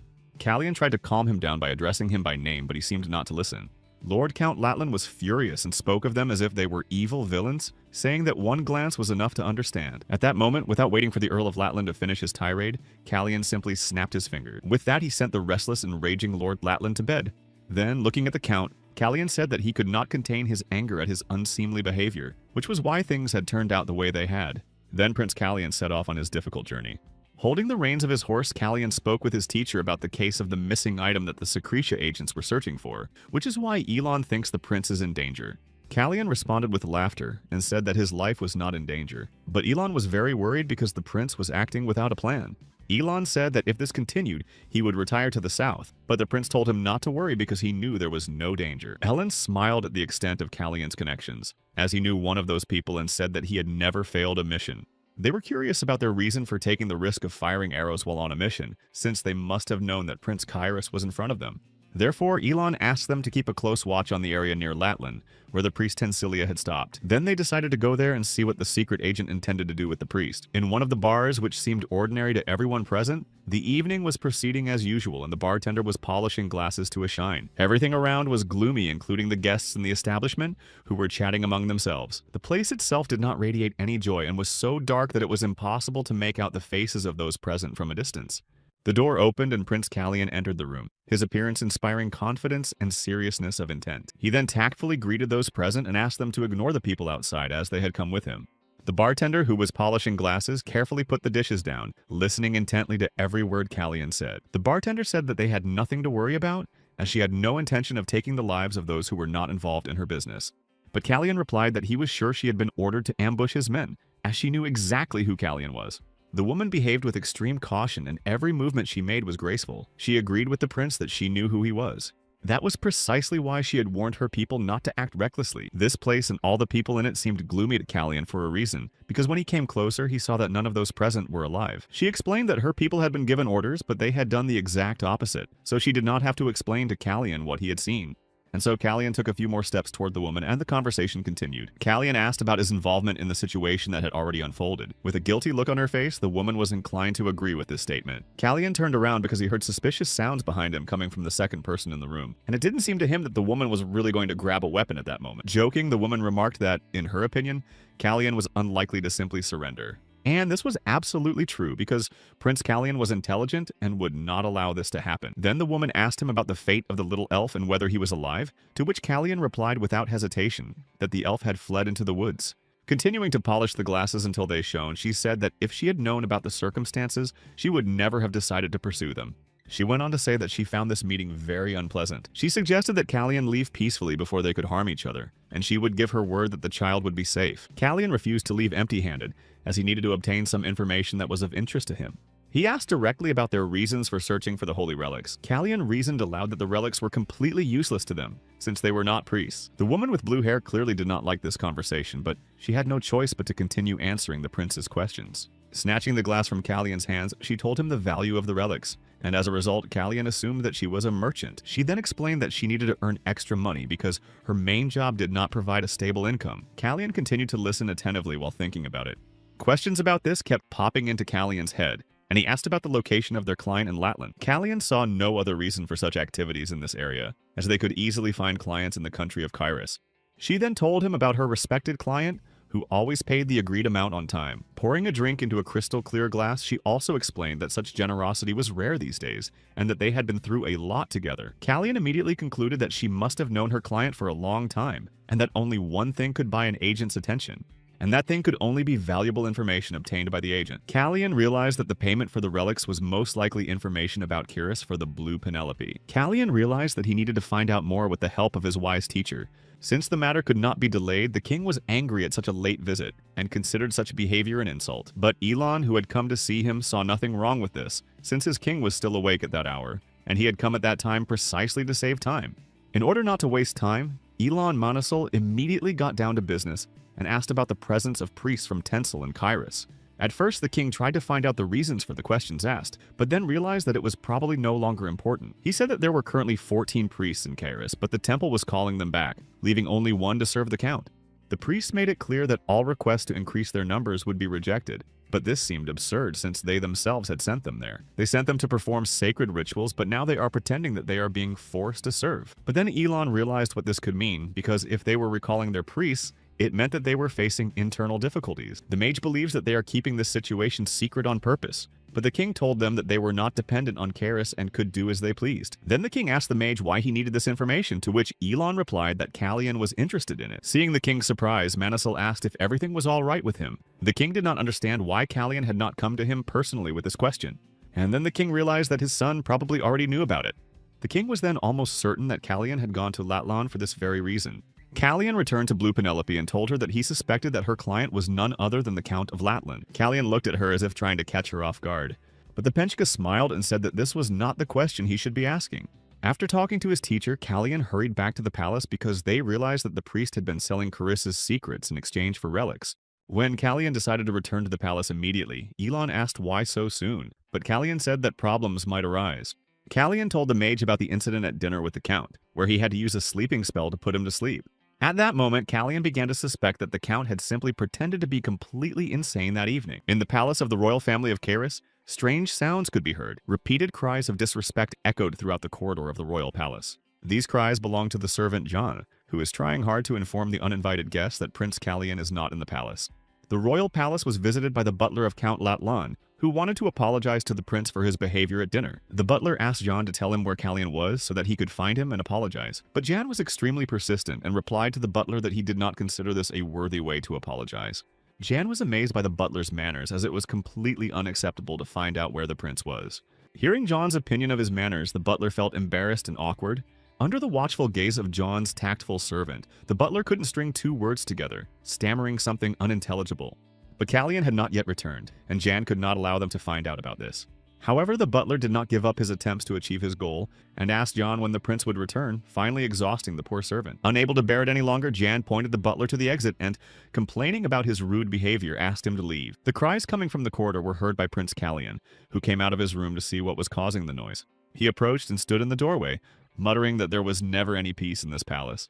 When the two realized that the third prince, Kalyan, was standing before them, they were extremely surprised. The extremely persistent butler, on the other hand, was not so much surprised as utterly shocked. Kalyan looked Jan straight in the eye and called him an incompetent servant. He pointedly reminded him of his duties to keep everyone away from the front door, and said that it was not difficult to do. Jan apologized to his master and said that the reason for not following orders was the restless man, and Kalyan said that he would see him out himself. Then Kalyan looked at the butler, who had arrived with anger in his eyes. He immediately solved the problem of his loyal servant Jan by slamming the door in the butler's face without saying a word. On the other side of the door, the butler apologized for the disturbance. The sounds continued, and the butler said that he had no idea that His Highness was already resting, and that he would leave immediately. Kalyanis felt uneasy because he had just copied the disgusting behavior of his brother, Prince Plancha. Jan told Kalyan that he had returned earlier than expected. and Jan considered it important that his prince had entered the palace through the window of his room. Callian tried to find out if anyone else had come to look for him, but John said that only that man had come. Jan compared Callian to a detective who enters a room using only the window. Out of concern for his master, Jan reminded him that they were talking about the 3rd floor. In response, Callian simply laughed and assured Jan that he would keep this information in mind in the future. Callian asked Jan why he was so angry since he hadn't been so quick-tempered before. Jan was angry because no one listened to him, and he had done everything as he was asked. He told the butler that the prince had gone for a walk. He went on to say that the man insisted on knowing when the prince would return, and Callian listened attentively to the story. Jan complained that the butler kept asking him about it. Jan noticed that the uninvited guest was more concerned about the prince's return time than his current location, which Callian found strange. Talking to his teacher through the ring, Callian said that the Count probably suspected that Callian had meddled in his affairs and was therefore on guard. Now they were finally convinced that he had behaved that way at dinner only by pretending to be extremely drunk. All his behavior and the whole charade were, in their opinion, just a ploy by the Count. Callian suspected that all this had been done solely to distract their attention, which was exactly what Blue Penelope had hoped for. Drinking was supposed to be a convenient excuse to slip away unnoticed from the situation. But his plan failed because Callian put him to sleep with magic, and when he discovered that the prince had left the palace, he immediately sent his butler. The question of why he had obtained the relics remained unanswered, and the prince thought that they might be a means of gaining the trust of the Temple of Tencel. However, both the magician and Callian understand that Tencel is the homeland of the first prince, Randall. This meant only one thing. The Count supported Randall's side while also entertaining himself on Planche's side and not forgetting to give gifts to Callian. Callian noticed that the Count also did not forget to sell valuable secret information about the country of Kyrus to secret agents of the state of Secretia. Callian remembered Cialis, for it was she who had led him to the right way of thinking. Then the man who was pursuing her was able to lead him to Blue Penelope. And then, thanks to her, Callian was able to learn about the Count of Latland's deeds. Callian speculated about these events with another assumption. Callian thought that the rain outside would continue until the next day, and that he would be stuck in this place for an indefinite period of time. He decided to use this time to catch the criminal. At that moment, another nervous breakdown occurred in the Count's palace. The reason was his failed plan and the realization that the prince had used magic. He regretted not realizing right away that he shouldn't have gotten involved with the prince because he remembered the situation with the gifts and should have known there would be trouble. The Count reads that Callian has no place among princes because he only behaves this way because Elon Manisil is nearby. Then his anger shifted to Celicia because she should have ended things with Callian before taking action. He spent the day explaining how he had spent his fortune to win the favor of Viscount Brisson because he had no idea what to do. He shouted because the lands outside the capital that had been promised to him had been lost due to the scandal involving Queen Celestia. At that moment, the butler knocked on his door, returning empty-handed from the palace where Prince Callian, hated by Count Latland, was staying. Stretching out on the sofa, the Count tried to find out if the butler had managed to get even a little information from Prince Callian. But the butler, looking guilty, told him about his unsuccessful attempt to visit the prince and that the answer would be received later that day. The Count was probably dissatisfied with the butler's work because he immediately threw a glass at him, accompanied by insults. He reprimanded the poor butler and reminded him that due to the weather, Callian was forced to stay here for another night. As if afraid of his master, the butler asked to postpone the planned deal. Enraged, the Count told him to send a message and change the schedule of the deal, as they should not risk everything while the prince was in town. Turning to the terrified maid, he ordered her not to stand there and to bring him his clothes immediately. Then he remembered the prince and said that he intended to teach him a good lesson in humility that he would never forget. Later, dinner was served and Callian remained extremely calm. During the dinner, silence reigned and Callian watched what was happening. This was Callian's second dinner in the company of Count Latland. The Count watched the prince and thought about the mask of calmness that Callian had put on, and how, in his opinion, it did not suit him at all. He pondered his plan and assumed that the nobles would be displeased to learn that the prince had used magic against the Count, and that he would not be able to escape. He thought of the prince as the most foolish of all princes, and he sincerely dreamed of Prince Callian begging him for mercy. But returning to reality from his thoughts, he apologized to Callian for his behavior during their last meeting. But the prince, remaining calm, replied indulgently that he had no complaints on that score, and the Count decided to bring up the question of the use of magic. Before the Count could finish, Callian replied that he had been forced to do so because the Count's behavior at that moment had crossed all boundaries. Callian advised him not to think about it, as that day was already over. Then Callian asked if he was the first guest from the royal family. He said that perhaps that was the reason why the lord had become so agitated, since he was a lord from the provinces. Lord Latland had no choice but to agree with the prince, but only because circumstances demanded it. He was annoyed that during this conversation he was the only one who had been portrayed in a bad light. Then Callian told the Lord that they had spent a lot of effort dealing with the people who had set up the ambush. The Lord suggested that they were talking about the man who had been brought here by force, but the prince said that he had managed to find out some interesting information. Callian, seemingly unaware of what was being discussed, mentioned the name of a bird, and upon hearing this, the Lord choked. Lord Latlan was so surprised that he choked and spilled some of his drink on his clothes. When the butler tried to help his master, he was reprimanded again for interfering in the prince's conversation, telling him not to disturb them. Callian looked intently at the Lord and said that he had told him this information only because it was happening on his lands. In response, the Lord promised to do everything in his power to help the prince and prevent him from suffering on his lands. Then, looking at the prince, he thought that he would not allow him to search for anything on his lands and that he would definitely find his weaknesses. At that moment, the head of Callian's knights appeared with a request to report something important. While the guests were talking among themselves, the count thought about how he could best expel him from the castle, for he could no longer bear to see him. Then Callian told the count that he was very lucky, but the count did not yet understand what the prince meant. With joy in his eyes, Callian told the count about the information brought by the head of the knights, that the man they had been talking about earlier had decided to speak. They all headed to the place where the man they had been talking about was. The count found it repulsive to be in this place, as he considered it beneath his dignity, and did not understand why he was there at all. Callian understood perfectly well what Latlan was thinking, but he knew that the count had nowhere to go because Callian had long since checkmated him. The man behind bars was very worried about his wife, and when he saw Callian again, he asked about her and whether she was all right. But Callian immediately reminded him of the promise he had made to protect his family back in the forest. Callian tried to steer the conversation in such a way that the man would understand why he was back. Without beating around the bush, Callian made it clear that the man was facing execution, and that this should have been entirely expected. Callian told him about himself and that they had attempted to assassinate the prince. After he was taken to Karis, he would be put to death in front of everyone. Then he told the man about the possibility of a pardon, but without medical help he would still die because the wounds on his body had already begun to fester. But the man still did not understand why he had been told all this information. At that moment, Callian said something quite surprising. He offered to help him escape. Callian offered him a peaceful life away from the estate with his wife, as well as a modest home. He offered to do this in exchange for helping the prince and limiting his punishment to the removal of his infected hand. Of course, the man was speechless for a moment, as he was extremely surprised and froze for a second.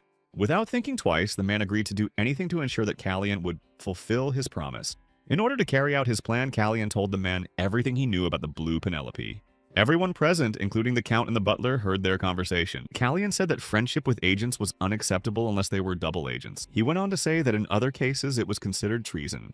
He then asked the count to confirm the accuracy of his statements, and the count agreed with every word Callian said. Callian understood that the count was in despair after what had happened, and could not wait for him to make a move by giving him the facts he needed. Not long after, the butler fell at the prince's feet, begging for forgiveness. He assured the prince of his innocence, saying that he had only been following his master's orders, and continued to beg for mercy. Ellen knew everything, as Callian had told him that Latlan had been broken by the pressure of these events, but no one had expected this. Then Callian asked the butler a question he never expected to hear. He asked him to confirm Callian's hypothesis that he was the priest of Tensel. After all, only priests could be trusted with the acquisition of relics, but the count had prevailed because he was not supposed to know about this secret, but had managed to find out. Continuing to plead, the steward told the prince that the temple would probably take his life if it found out about his trade in sacred relics. Callian was surprised to learn that the relics were being sold, as he thought they were only used for Tensel's benefit to gain their trust. Then other questions came to Callian's mind, all addressed to the same butler, and now he was trying to find out who the buyer was. The steward, still on the floor, promised to tell the prince everything he needed to know because his own life was at stake and he had no way out. The person who bought Tensel's precious relics was Viscount Renan Brisen, who is the brother of Queen Celestia. The priest, in the guise of the butler, told him that it was the Viscount who had offered the sacred relics to the Temple of Tensel. Callian realized that all this time, Viscount Brisen had been trying to win Tensel's favor. Viscount Renan Brisen betrayed Prince Plancha for obvious reasons. He then joined the side of the elder Prince Randall, thereby betraying his sister Celestia. Later, Callian spoke again with his mentor and, comparing the situation to a mousetrap, said that he had managed to catch something better. Callian said that this needed to be discussed with the king, as the situation would cause unrest in any case. But before talking to the king, Callian needed Elon to write a letter on his behalf and asked him to do so. He asked him to write a letter addressed to Count Hale Latlan. Then Callian ordered the commander of the knights to check the wounds of the prisoner in the dungeon, as the injury was very serious. He ordered that it be given to him and said that without proper treatment, there was a risk that he would simply lose his arm. Without asking any questions, the order was accepted, and the knight immediately set about carrying it out. The next order was given to Curie, telling him to find the man's wife and take her to a safe place, as he had promised earlier. At that moment, a happy child burst into the room, followed by Hina, who was extremely surprised by what had happened. Running to the prince, she said that she wanted to see the bird, but Hina told her that she would not find it here, but the girl decided to come anyway. Kallian didn't even ask her anything, but the girl said she answered anyway so that Hina wouldn't be punished by the prince for it. Kallian was so surprised that he even found it funny because this was Arson's work, not his. Meanwhile, Sia finally found what she was looking for. The girl knew perfectly well that this was where she would find the bird she had dreamed of seeing, and when she approached the cage, she greeted it. At that moment, Yang asked what to do with the carrier pigeon, and the prince said that he had no intention of keeping it and would return it to its owner. The girl called out to Hina to look at the bird because she thought it was very cute. Hina approached the cage and a smile immediately spread across her face. Meanwhile, Yang and Prince Kallian watched the extremely cute behavior of the girl toward the bird. Watching Hina's behavior, Kallian said that he would buy her another bird as soon as they returned home, which greatly surprised Hina. After all, this cute little bird would be going home to its owner that very evening. Hina replied that there was no need to buy a bird, as Marilyn might not like it. Kallian was surprised by Hina's answer, but a smile immediately appeared on his face. Then the prince asked Hina to help him release the bird after dinner, which probably made Hina very happy. After that, he asked her not to close the windows, but Hina did not understand why. Then he explained that after they released the bird, they should wait for guests. That evening, everything was done as Kallian had requested, and the windows were indeed left open. Kallian humbly awaited his guest, reading a book in his room. Then he heard strange noises and focused his attention on them. He closed the book he was reading and realized that it was time to meet his guest, but he did not think it would happen so soon. And now the guest was already on the balcony, talking about the letter that had been written to him. He spoke of its poetic nature, which had touched him deeply. In this letter, the addressee was told that he needed to come so that no one on Tainasha Street would find out what had been done. A blue tit appeared before the prince and suggested that there must be a compelling reason to blackmail her. Kallian told her in no uncertain terms that he needed proof that Latlan was involved in the sale of sacred relics. He then added that only then would her secret remain a secret. But the blue tit did not answer, as if thinking about her next move after what the prince had said. Kallian asked about her silence and suggested that this was her answer to his proposal.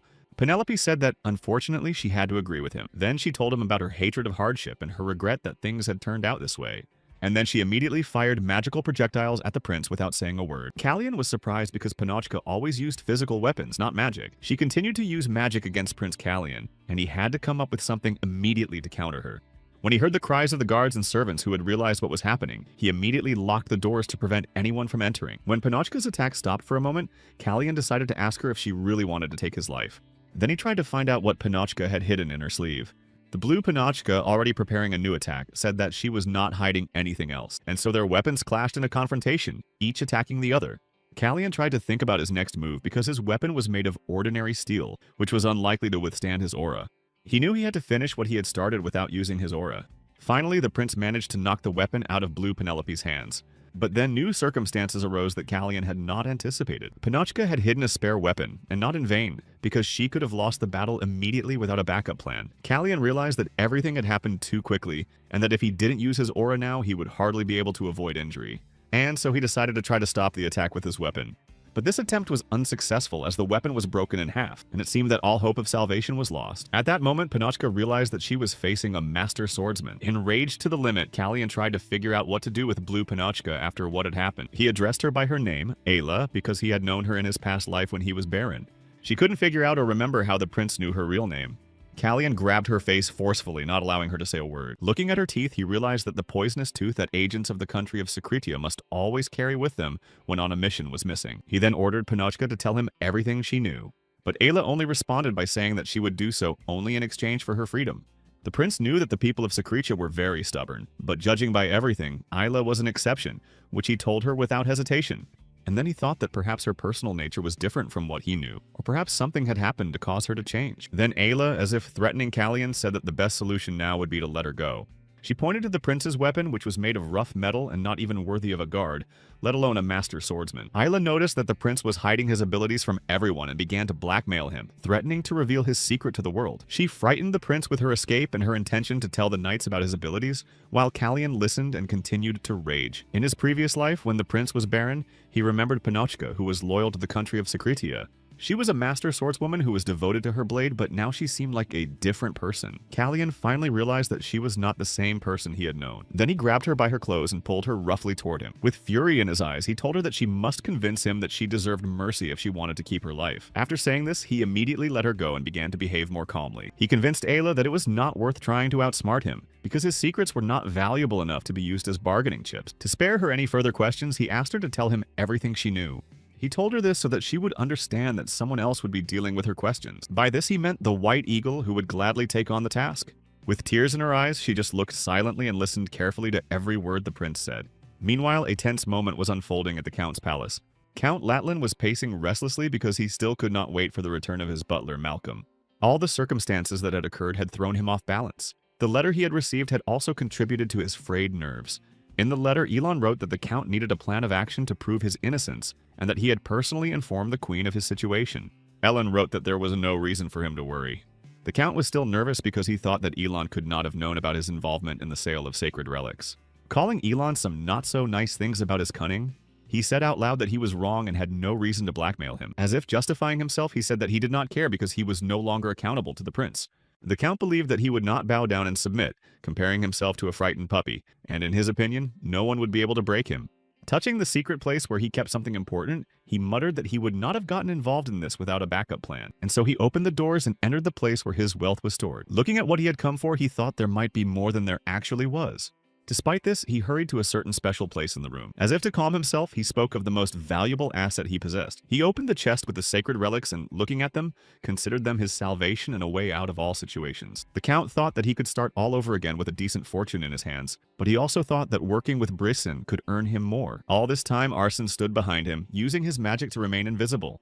Appearing before the Count, Arsene thanked him for making his work easier. Seeing the magician Arsene behind him, who was already holding a valuable treasure in his hands, the Count was stunned, as he simply did not expect this. It was not difficult for the Count to guess that invisibility magic had been used at that moment. Arsene immediately confirmed the Count's suspicions about his involvement with the prince by introducing himself as His Highness's magician. Taking the box with the relics, Arsene expressed his immense gratitude for being allowed to hold the jewels in his own hands. And when Arsene Hertz told the Count that he intended to tell the prince and Elon about his contribution to the investigation, he seemed to melt away in shock. Arsene then handed over the treasures he had taken from the Count to His Highness. He also mentioned that he had records of agreements with Pinochka, and a list of state secrets that had been sold, which was very useful to our heroes. Callian in turn thanked Arsene for his impeccable work, because now, with the facts at hand, all their problems should be resolved. At that moment, Jan entered Callian's room looking frightened. Jan was trying to warn the prince and his mentor about what was happening outside the palace. Looking out the window, Prince Callian saw an army of royal knights who were supposed to protect His Majesty the King. They were called the Caera, the Royal Palace Guard. Looking at them from his room window, he couldn't understand what could have brought them here. Later, an animated conversation takes place in the royal palace. Elon and the king were talking about his intention to send knights to Callian. Elon claimed that the king had misunderstood him completely when he asked for this. And in turn, the king explained the reason for his actions. The king said that he could only trust his personal guard, as the knights could be compromised by Brisson's men. But Elon replied that this was how it looked from the outside and that such actions would not help the prince in the long run, and in case of a mistake, would lead to his downfall. Elon said that every display of love deprived them of one of their options for salvation, as it would lead to quarrels among themselves. Then Elon Manisel suggested that his caution in choosing this was the reason for this. At that moment, the king understood everything and promised that nothing like this would ever happen again. Then, coming to his senses, the king told Elon that it was for this reason that he intended to arrange a joint dinner with his brothers tomorrow. In this way, King Romain intended to see how they got along with each other. And then Elon Manisel summed up that this could be the happiest event for the Kairos family. When Callian left the place where they had stopped for shelter from the rain in Letlana, the former butler of Count Malcolm wanted the prince to stay there. Callian told him that the Caera would take care of everything, and that the criminals would be sent to the center of Caris where justice would be served. He also told him about the man who did not wait for the trial and took his own life. This man's name was Norton, and as promised by the prince, he went home with his beloved, although the documents said otherwise. Malcolm was also concerned about his future as he too was guilty, to which Callian replied that his actions were understandable, as he was simply following his master's orders. Of course, Malcolm was guilty of selling the sacred relics, and both Callian and Malcolm himself understood this. Despite this, the prince understood that all this was done only because he was a mere puppet in the hands of Latlana, who was unfaithful to his country. That is why the Caris family was willing to show mercy in exchange for the loyalty of the third prince, Callian. He then told Malcolm that from that moment on, he would rule the Latlan estate, which now belonged to Callian. Malcolm was overjoyed, but still asked to confirm that he had heard correctly. But Callian was absolutely serious in his statements, and repeated what he had said once more. And then Sir Malcolm's eyes grew even wider than before. And so our heroes decided to continue on their journey to the nest of Cephanian. While on their way, Callian received news of the results of all the changes. Count Hale had been stripped of all his privileges and status and was now imprisoned for life. Then he received news of the fate of the Blue Wren, Isla. For her actions, she was publicly executed on the scaffold. Prince Randall sat at the dinner table thinking about how he was being watched. He was worried about his mother's possible connection to the woman who had tried to destroy Prince Callion. Prince Planche, hearing this, said that his suspicions were completely groundless. Then Randall noticed that Prince Planche had stopped drinking after Prince Callion's departure. Planche jokingly suggested that his brother missed his old scent. Randall disagreed with his brother's remarks and said that the next step would be to learn not only to stop drinking, but also to keep quiet. After listening to his brother, Planche slowly picked up a fork from the table. Then he demonstratively threw the cutlery on the floor so that his brother Randall could see. This was done to ask his brother if it was quiet enough at that moment. At that time, Prince Callion and his team continued on their way. The head of the knights informed the prince that they could not continue their journey because moving forward could be dangerous. Callion understood that the head of the knights was referring to the danger posed by a landslide caused by the recent rain, which made him extremely unhappy. Callion was determined to continue at any cost, so he asked how long it would take to clear the road. The knight commander replied that there was no point in doing so, and that it would be best to simply turn back. Callion understood that they had wasted a lot of time in Latland, and now their path was blocked by a landslide and they would lose more time. Callion was overcome with anger and he planned to create a teleportation portal upon his return home to the kingdom. But suddenly he felt Sia take his hand and immediately tell him that he could go with her. The girl persistently called the prince to her village, and when he asked her again, he heard the same answer. She was calling him to her village of elves with a carefree smile on her face, typical of every child. She continued to persuade them to go to the village, saying that Luke and the elder were there. She asked Callion to stay the night and leave tomorrow, addressing him as her boss. In turn, Callion considered what he had heard to be the best thing he had heard since meeting the girl named Sia. It was decided to head to the village, and the girl, without even hearing the prince's question, replied that from that moment on, he was her boss. And so our heroes found themselves in the very village where the elves lived. They all looked around and admired the beauty. Everyone was amazed by the beauty of the place and couldn't stop marveling. Even Prince Callion found the village of the elves truly impressive. Their group was met by a man who was the elder of the village. Without introducing himself, the elder immediately asked who among them was the king of men. The prince thought this question was too loud because there was simply no one with such a title, but he told him that he was the leader of this group. Then he finally introduced himself as the elder of the village and his name was Zir. Then he asked the prince a question, again calling him the king of men. In turn, Callion Rain Karis introduced himself in response. Callion understood that the village elder Zer wanted to ask him for a favor. Zir then explained that 3 elves had recently left the village to visit a human settlement, but 10 days had passed and they had not returned. They had sent scouts after them, but they had also disappeared, so Zer asked him to find them. The elder explained that the missing elves know little about the human world. The prince thought Zer was pushy, and when he thought that all elves were like that, the thought disappeared because the elves around him were completely different. When asked why Callion should start the search, the elder replied with one sentence, that he was the king of men.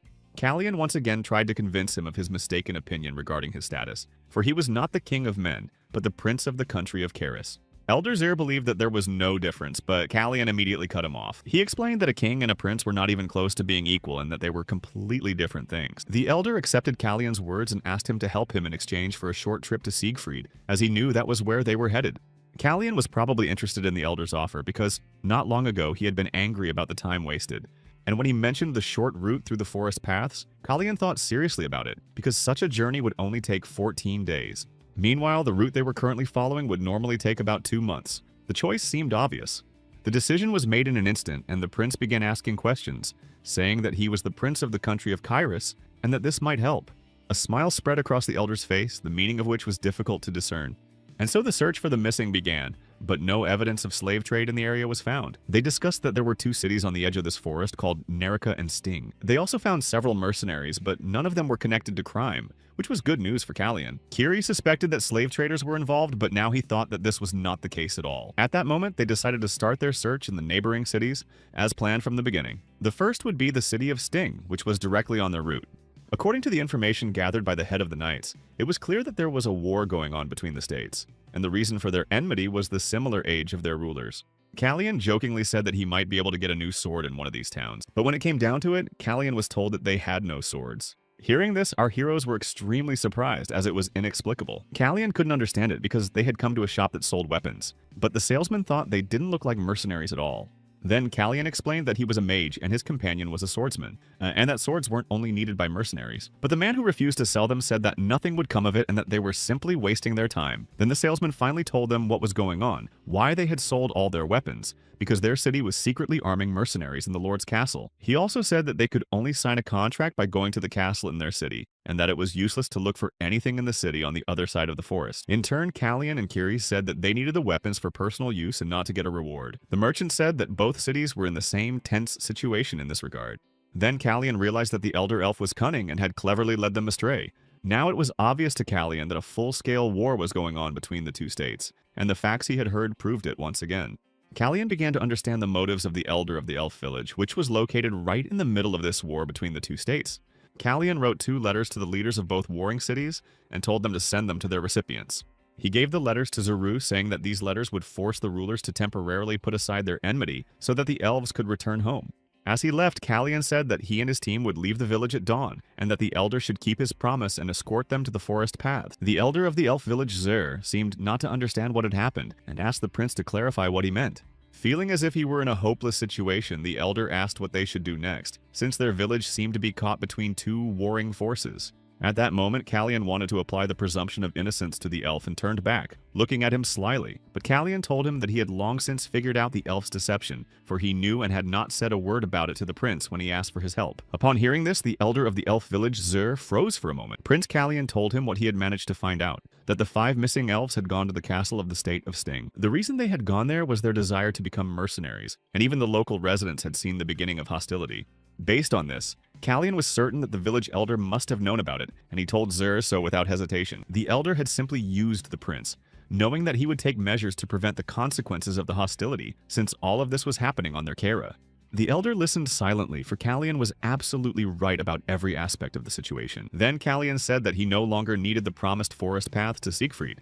After all, the deal between them had just been broken by the prince. But the elder suddenly came to his senses and shouted after the departing prince, asking him to stop. He had no choice but to convince the prince of the looming hostility between the states and ask him to take action, since all this would happen on his land. Without turning back, Callian told him that enmity cannot last forever, and that people never start fighting without a reason. The elder did not give up and told the prince to do everything possible to protect the settlement if it was of any importance to Callian. In response to Zer's words, Callian said only that he would not be taken in by the elder's pathetic tricks. At that moment, the elder had no more arguments to make. Later in the room, there was a heated discussion about the guilt of the merchants of the House of Brisen, since only their caravans traveled such long distances. Kiri said that because of the events taking place in the settlement of Latlan, even the Brisen family had ceased their trading activities. Callian seemed tired of hearing about Viscount Brisen, as he was once again involved in the unfolding events. Prince Callian began to think about this more seriously. He began to think about the territories of Sting and Nerica, which were unsuitable for growing wheat. For this reason, the residents had no choice but to cooperate with the Bryson family's trading house. And when the Bryson family suddenly stopped trading with the people of Sting without any explanation, they had no choice but to ask Neric for help. They wanted to buy a small amount of wheat from them to survive at least 1 season, but they demanded an excessive price, which marked the beginning of the feud. They completely took over the food market, and now they have stopped trading with complete impunity. But they do not understand one thing. They did not understand that hunger would strike ordinary people, not those in power, and perhaps they believed that this would heal their wounded pride. But then someone knocked on the door, interrupting the conversation between Prince Callian and his companion Kiri. It was the elder of the elf village who brought Prince Callian his deepest apologies for involving the prince in this chaos. He explained that Callian had been dragged into this mess solely because of his son, Luca, and that he was certainly aware of the situation as a whole. The elder looked guilty and said that he couldn't tell Callian the truth because he didn't know how he would react, and suggested that he blame only him for what had happened. The elder asked the prince to understand him, as Luca was his son, and he simply could not have acted differently at that moment. He also said that all the missing elves were connected to his son Luca in some way unknown to him, and that was why he had not told the prince the truth. Then he apologized again to the prince, hoping that he would forgive the elder and his son. The elder understood that Callian probably had many questions, but nevertheless asked him to help them, as the situation was hopeless. Callian exhaled silently but continued to listen to the elder, who also said that their village had no means of overcoming the crisis. But at that moment, Callian stopped the elder's pleas and ordered him to deliver the letters he had mentioned earlier to the lords of those states. Then the prince told him to find out what they might need and promised to meet with the leaders of those countries as soon as he got the info he needed. With hope and joy in his eyes, the elder asked if Callian meant that he was ready to help them. But the prince quickly dispelled the elder's doubts, saying that he was not doing this to help him, but solely for his own purposes. The elder swore to the prince that he would never forget his kindness, for elves hold their promises sacred. Left alone, Prince Callian began to think about Viscount Renan Bryson. He thought about how he regularly caused nothing but trouble. At that moment, he decided to discuss with his mentor the issues that interested him and required attention. Then he metaphorically told his teacher that it was time to clean up. At that time, we found ourselves at the Bryson family estate in the country of Kyrus. The butler of the palace politely addressed his lord, bowing his head before him. It was Marcus Evan Bryson, the head of the household. The butler, full of courtesy, offered to hold the carriage until the meeting was over, to which the lord replied that there was no need. Marquis Bryson informed the butler that he intended to remain at the palace for the day after the meeting. Confidently heading inside the palace, he ordered the butler to show his guests to his study. The butler found his request strange, as no meetings were scheduled for today, and he seemed out of sorts. The place where he asked the guests to be taken also seemed strange, as they usually met in the living room. The butler was certainly intrigued by the identity of the guests who were being given such special treatment. His guest turned out to be Elon Manasil, whom he had never had the opportunity to meet before, and it could be said that they were meeting for the first time.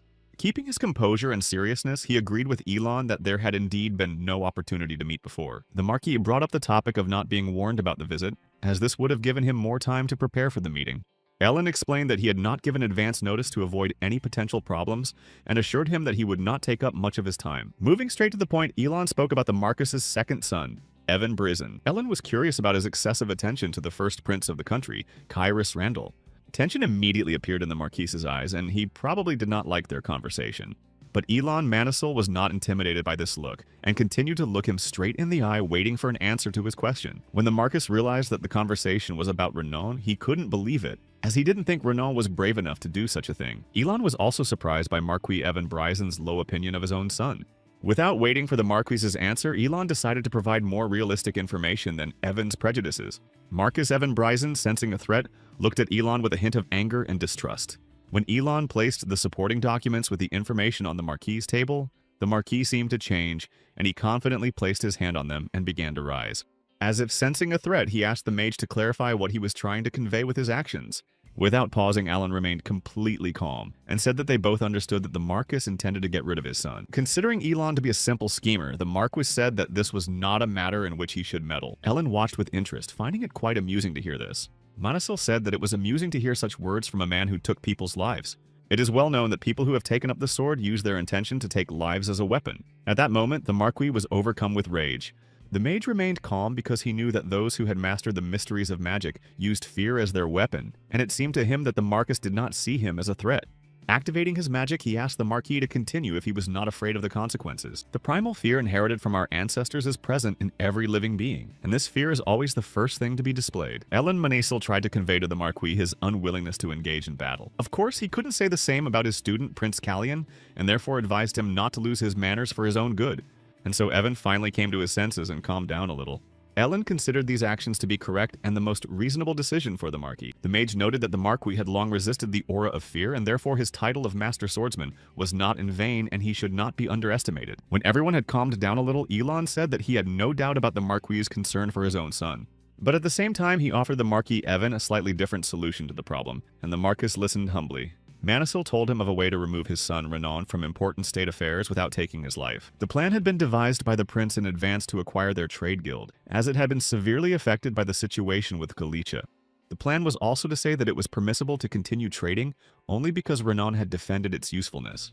This guild was created for the second son, who had no talent for wielding weapons, but the House of Bryson was still a house of knights. The prince and the mage knew that the Marquis wanted to get rid of the guild because it had ceased to bring in income and was only casting a shadow on their family. While thinking this plan through, Elon didn't immediately understand why the Marquis would do something that could benefit them. This became clear during a conversation between Elon and the Marquis when he asked why he should do something that would play into their hands and give them an advantage. But Elon Manasil was ready for this question from the Marquis. After all, he and Callian had thought through this step of the plan, deciding that the buyer would not be the prince, as they had someone else in mind who would be suitable for the role. As planned, Marquis Evan Bryson still asked about the identity of the prospective buyer. Ellen suggested nominating the head of the second largest trading company in Kyrus, as he might have reasons to eliminate a rival. At this point, all that remained was to find a convincing reason for selling the Brisson family's trading guild, and the Marquis began to think seriously about it. Subsequently, an appropriate price would be offered for this action, and the Marquis immediately began to familiarize himself with the information brought by Elon. A little later, someone was tending to flowers in the room with particular love. It was Renan Bryson, who treated his flowers as if they were his own children, giving them special attention and care. At that time, he was thinking about the latest events, where the Count's arrest had put him in a difficult position, and he hoped that the Count would keep quiet about his connection with him. As he continued to tend to his green pets, he thought about removing all his assets and hiding in Tencel until no one could find him. And when he thought that he had done everything right by cutting off all ties with the Count, he discovered that his flower had died. Like a child, he cried out in despair and waved his arms. He also remembered the other lords who had ties to the Count, and realized that he probably didn't need to worry about them. Then he discovered strangers in his room and did not even have time to find out their identities or the reasons for their visit. At that moment, Renan was attacked by unknown assailants. The pot with his beloved green friend fell to the floor, and Renan's cries filled the room. It wasn't long before rumors began to spread in Kairos that, without Renan's involvement, the Temple of Tencel was being supplied with holy relics. Sometime later, Renan was declared missing, and his father tried unsuccessfully to find him. The Marquis then began to suspect Elon and Pollen. But after some time, it became clear to everyone that these two had absolutely nothing to do with what had happened to Renan. Meanwhile, Callian reports to his mentor on the process of acquiring the guild, which is proceeding without difficulty, while Melfir deals with the details. Elon reported on the prince's request and informed him that the information was already on its way, to which Callian politely thanked his teacher. The elder of the elven village informs the prince that they will soon be able to set off, as the mother tree has heard their pleas. He then informed the prince that his son, Luca, would accompany them for the rest of their journey. But Callian had another wish, so he asked to choose the girl Sia to accompany them. He called out to the girl, who agreed without hesitation to help them make their way through the forest paths. The prince asked her again because the return journey would have to be made alone, to which the girl replied that she could do it with her eyes closed. Callian was obviously delighted that she agreed to help them, but then he noticed something unusual about Sia's behavior, which struck him as very strange. He realized that the girl was now talking like a normal child without using her gift of foresight. The girl, Sia, seemed not to understand what was going on and asked the prince about the reasons for his distress, addressing him as her leader. While talking to Prince Callian, she was holding something in her hand. Callian took the object in his hands and could not believe his eyes. Looking at this object from all sides, Callian tried to understand its purpose. Then he thought that this thing had been stolen by Luca along with the other sacred relics, which he immediately asked him about. Luca replied curtly that he had no idea what he was talking about and didn't remember anything like that. But then Arsene joined in and suggested possible uses for the stone. He suggested that this black stone was probably also some kind of relic. It was probably dangerous to other relics because it gave off a strong smell of blood. This smell was also detected by Urban, commander of the army of Siegfried Knights. But for some reason, the magician Arsene could not sense it. But Callian could smell it, as if the stone had absorbed the life energy that had been forcibly taken away. This stone seemed to radiate the energy of a person who was no longer alive, and Callian realized that he had to investigate this matter. Then, during their journey, Callian gave the stone to the girl to stop her gift of foresight and allow her to communicate like everyone else. The girl was surprised because she thought the stone belonged to Luke. The prince figured out what was going on and decided that the stone belonged to him, which he told the girl, who didn't ask any more questions. Of course, no one took Luca's opinion into account, and what's more, no one even paid any attention to him. Then Callian said that the stone would stay with the girl Sia until they reached the other end of the path, which made her incredibly happy. The reason for her joy was the opportunity to play word games with Arsene, because as long as she had the stone, her gift did not work, and she could not know what Arsene would say. At that time, Urin was asking Callian for more information about the girl. He asked questions about her abilities and whether it was a gift of foresight. She had previously told Callian that it was not foresight, but he, like Urin, did not believe her. Thinking that the future was coming a little faster for her, he suddenly thought about the distortion of time and the stone that stopped her abilities from working. Suddenly he thought that this stone might be connected to the very axis of time. Later, in the royal garden, the eldest prince, Randall, was surrounded by his favorite flowers with his servant. While tending to his flowers, Randall discovered a flower with a bud that had fallen off, leaving only a lifeless stem. He remembered the words his younger brother Callian had once said about how the roses would surely bloom soon. He thought of him sadly as he continued to look at his flowers. He thought about him and mentally addressed him, emphasizing that this time Callian had managed to get rid of Renan. Then he began to take something out of the sleeve of his shirt. It was an elegant chain with a pendant in the shape of a sacred relic, and when he brought the relic close to the lifeless rose stem, real magic began to happen. In a matter of seconds, a beautiful, life-filled bud began to reappear on the stem. Looking at the flower that had been given new life, he spoke to it as if he saw his brother in it, saying that it was still a pleasure to watch him. He wished Callian, in the form of the beautiful rose, to try to remain as he was now for a little longer. At that moment, Callian was resting quietly by the tree, feeling changes in his body and trying to listen to his own body. He felt magical changes in the area of his heart. With his whole body, he seemed to absorb the magic swirling around him and passing through him. Ellen congratulated the prince, for he had just received not an additional magic circle, but a more powerful aura. Callian was disappointed because he had hoped to receive a new circle, and sincerely did not understand why his aura needed to be strengthened. Ellen tried to explain that it wasn't just a matter of getting rid of the habit of carrying a weapon, which is why he had received additional protection instead of a new circle. Callian knew why this had happened even without his mentor's explanation. Ellen added that Callian would not be able to return to his country until he found the true answer. Callian thought about this more seriously and asked his mentor if there was really a chance of finding the answer he was looking for. Callian looked at the beautiful starry sky, and Elon told him that all paths have an end, and that Callian would know better in any case. The girl Sia finally found the end of the forest path, and thus their journey together came to an end. Without wasting any time, Prince Callian got up from the ground and headed closer to the place Sia had mentioned. Before him opened up a breathtaking view of the very land of elephants. He saw the Duchy of Siegfried with his own eyes from a bird's eye view. While Callian was admiring the beauty of the surroundings, he heard the girl calling him again, once more referring to him as her leader. With a completely sincere smile, she told him that it was time to say goodbye, as they had completed their long journey. Holding out her hand which held the black stone, she asked the prince to take it back. To be sure, he asked if she really had to go back, probably hoping to hear a negative answer. The prince asked this because of the elder's behavior, who was not happy that Sia would accompany them on their journey, and something else had also confused him.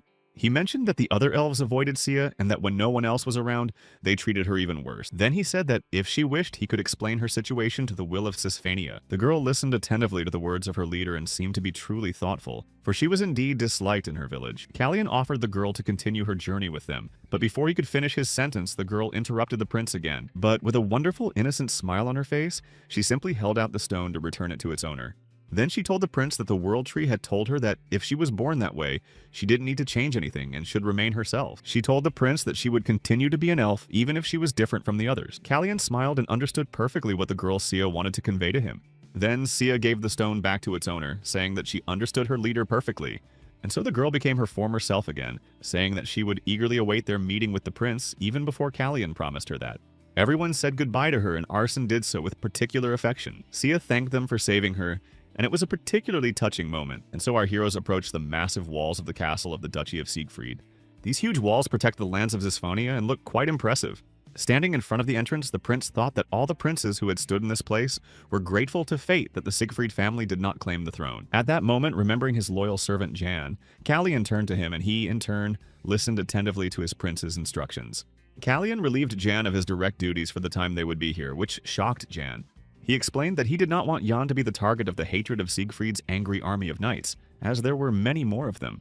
Callian said that from that moment on, Jan's role as a servant was temporarily over. Intending to move on, Jan turned to him again, as if he had something he wanted to discuss with his still master. Jan assured the prince that he would do an excellent job with the task he had been given. At that moment, Callian thought about past situations when he had to catch a blade aimed at him with his own hands, or when he had fainted from poisoning. He thought he would keep all of this to himself. As he replayed these situations in his mind, his expression changed for a moment. But Jan continued to look at him with a completely sincere smile. Out of awkwardness, Prince Callian involuntarily did the same. And so they reached a certain place where they stopped to rest from their journey and catch their breath. It was clear that Callian was completely exhausted and tired from the arduous journey. He thought that their journey would end right there. But it turned out that they were only at the entrance gate, and it would take about 2 more days to reach the inner gates of the castle. Callian was very surprised when he realized that the castle of the Duchy of Siegfried was comparable in size to an entire city. He thought he would soon be able to see the head of their family, but decided to resign himself to his fate, knowing that his complaints would hardly change anything. Then he glanced at the magical black stone on the nightstand next to him.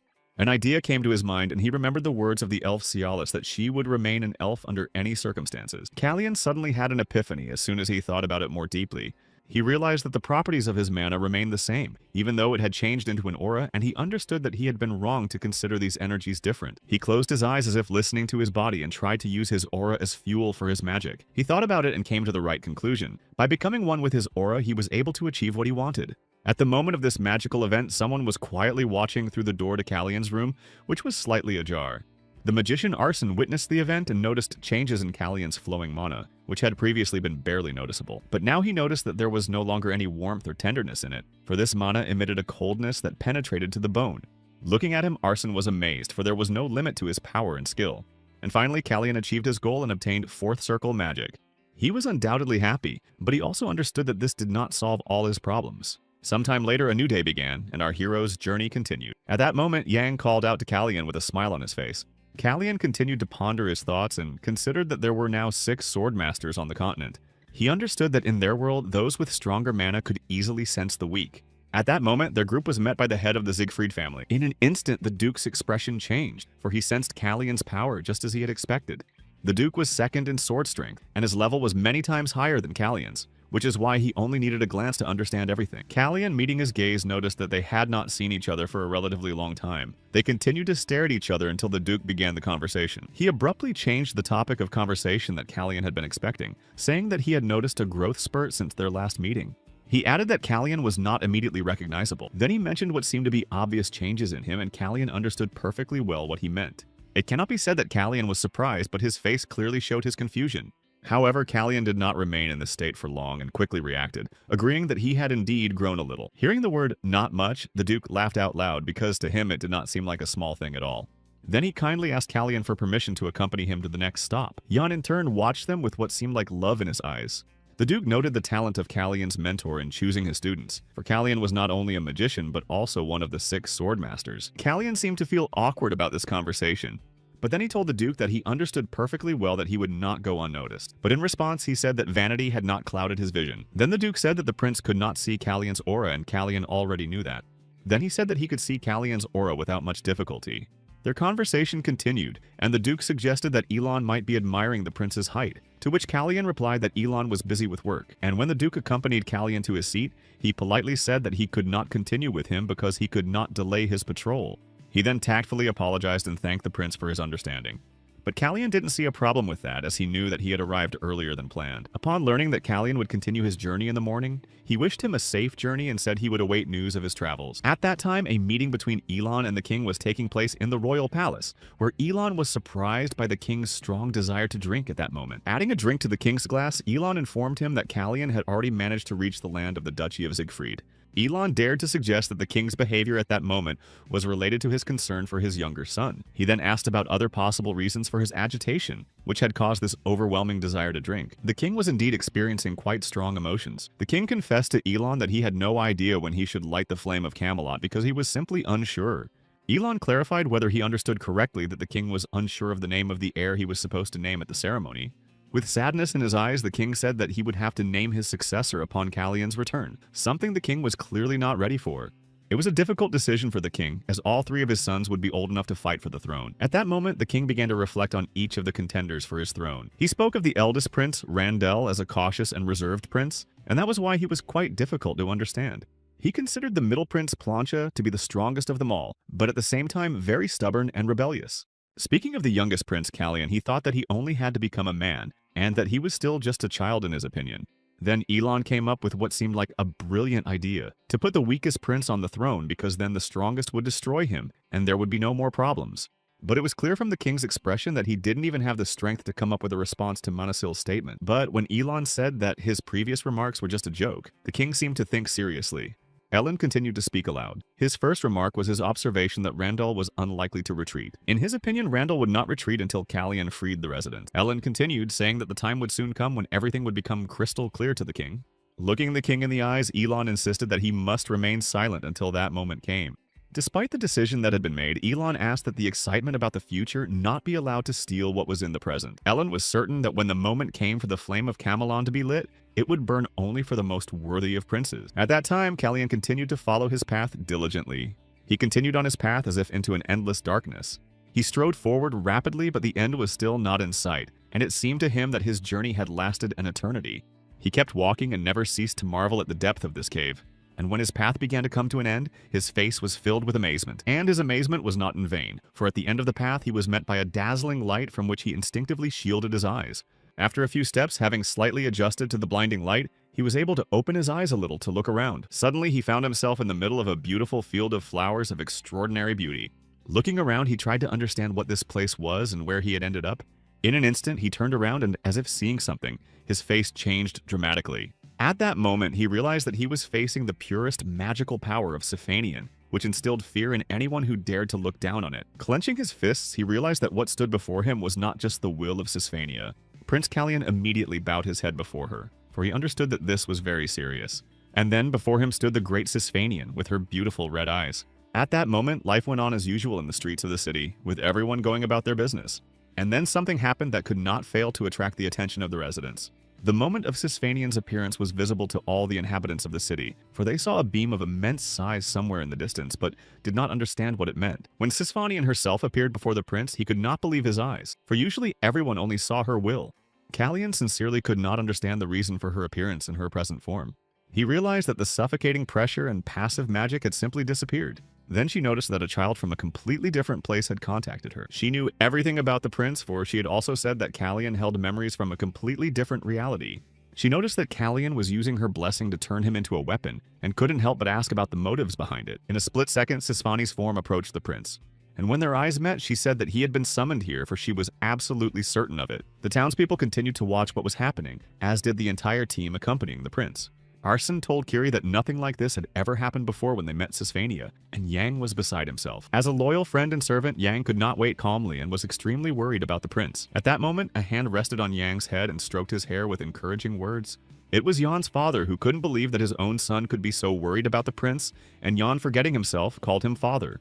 Yan began to scold his father because he did not expect to see him, and was frightened because he should have been on patrol. But the Duke, without the slightest twinge of conscience, said that he had come back at the last minute.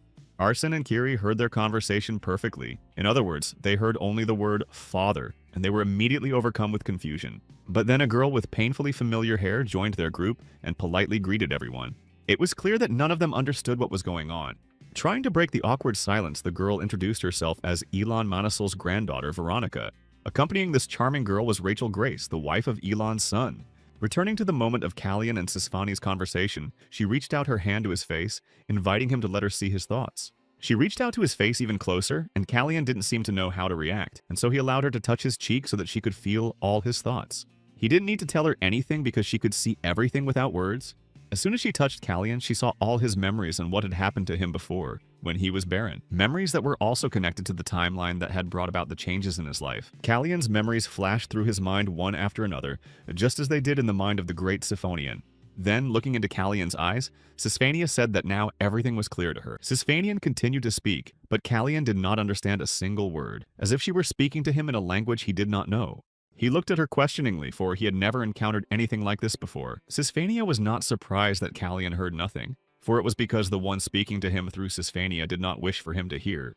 Kalyan still did not understand who Sisfanian was referring to. Then he thought and assumed that it was Sorrenti speaking to him through Sisfanian. Sisfanius agreed with him and said that was sometimes how she was referred to. Kalyan was extremely surprised, for Sorrenti is the queen of the gods. At the time when the two gods were at war, she had to face the void. This happened in the company of the 8 heroes of Eld, and Kalyan knew about it. But now Kalyan realized that she had not disappeared. He thought that Sorrenti had fallen into a deep sleep, thereby sealing the bearer of emptiness, as many believed, but it turned out that this was not the case. Then Sisfania said that if she allowed her will to represent herself, could it be said that she was no longer alive? Giving Kalyan food for thought, she said that it was not worth dwelling on this, as he must have more important questions to ask.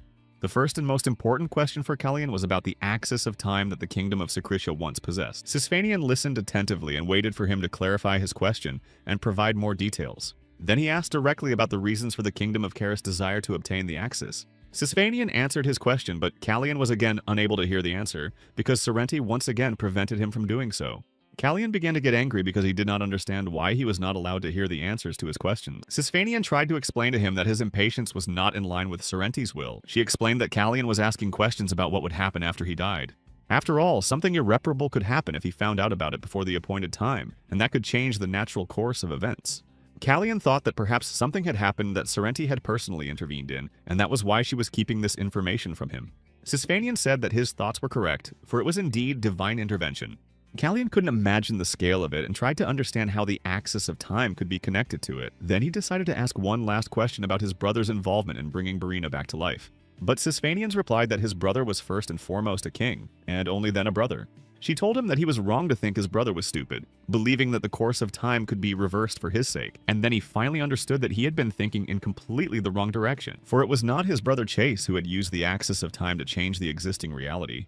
Upon learning this, Barina's world, as represented by Kalyan, seemed to collapse. At that moment, all the questions that had been troubling him disappeared, and despair was written all over his face. Then Sifanian reached out her hand and asked him to show her what he had now. Kalyan didn't quite understand what Sifanian meant by that. He looked at her and ran through the possible options in his head, and suddenly he understood. He realized that she was most likely talking about the black magic stone that Kalyan was holding at that moment. Sisfanian took the object in her hands and said something again that Kalyan couldn't hear. Then she looked at Kalyan, frowning, and her expression became more serious than before. At that moment, Kalyan looked at her and waited for some kind of explanation. Then she handed the stone to its owner, telling Kalyan not to part with it and to always carry it with him. Sisfanian also told Kalyan not to let the lack of answers to his questions break him. Then she told him to understand that everything would happen in its own time. Disappearing in an instant, she told him to find her again when Kalyan felt ready. When all this happened, many carrier birds flew off in different directions to deliver the news to their masters. They delivered information that a bright pillar of magical light was visible outside the Duchy of Siegfried. The letters described a light that seemed to pierce the sky, and this happened at the same time that Prince Callian entered the lair of Sisfanian. Duke Siegfried was amazed by the number of carrier pigeons in his territory, but the man standing behind him told him that now was not the time for impressions. Behind him stood his daughter, the heir to the Duchy of Siegfried. The girl, who was completely serious and determined, was named Drimya Siegfried. He told his daughter about the beautiful view that had distracted him for a moment, but Drimya said that great power usually attracts envy. Drimya was convinced that one day those to whom these birds were flying would cross their path, which is why she believed that surveillance of them should be increased.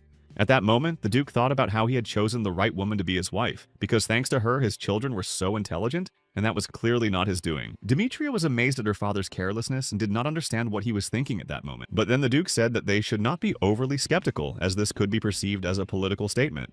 His daughter listened to her father's words that their family should be a source of protection, not power, and asked her not to forget that they were building up their strength for the future. Of course, Drymia agreed with everything her father, the Duke, said, but she also added that this time they might be called to action. She was referring to Prince Callian, who was standing at the window of his room in the palace of the Duchy of Siegfried. They both looked in the direction of Callian, whose silhouette was visible in the window, and the Duke said that he understood what his daughter meant. The Duke told his daughter that they would not demonstratively increase security, but that they would take certain measures. Jan was also impressed by the number of birds flying in the sky. His father stood nearby, also admiring the birds. At that moment, Jean's sister Dramia watched the admiring and overly sweet members of her ducal family. Callian continued to look out the window and ponder what had happened, analyzing every word Sisfanian had said. He kept thinking about the moment when Sisfanian told him to come to her when he felt ready. Prince Callian did not understand what Sisfani had meant, and he was extremely curious about what else she might tell him.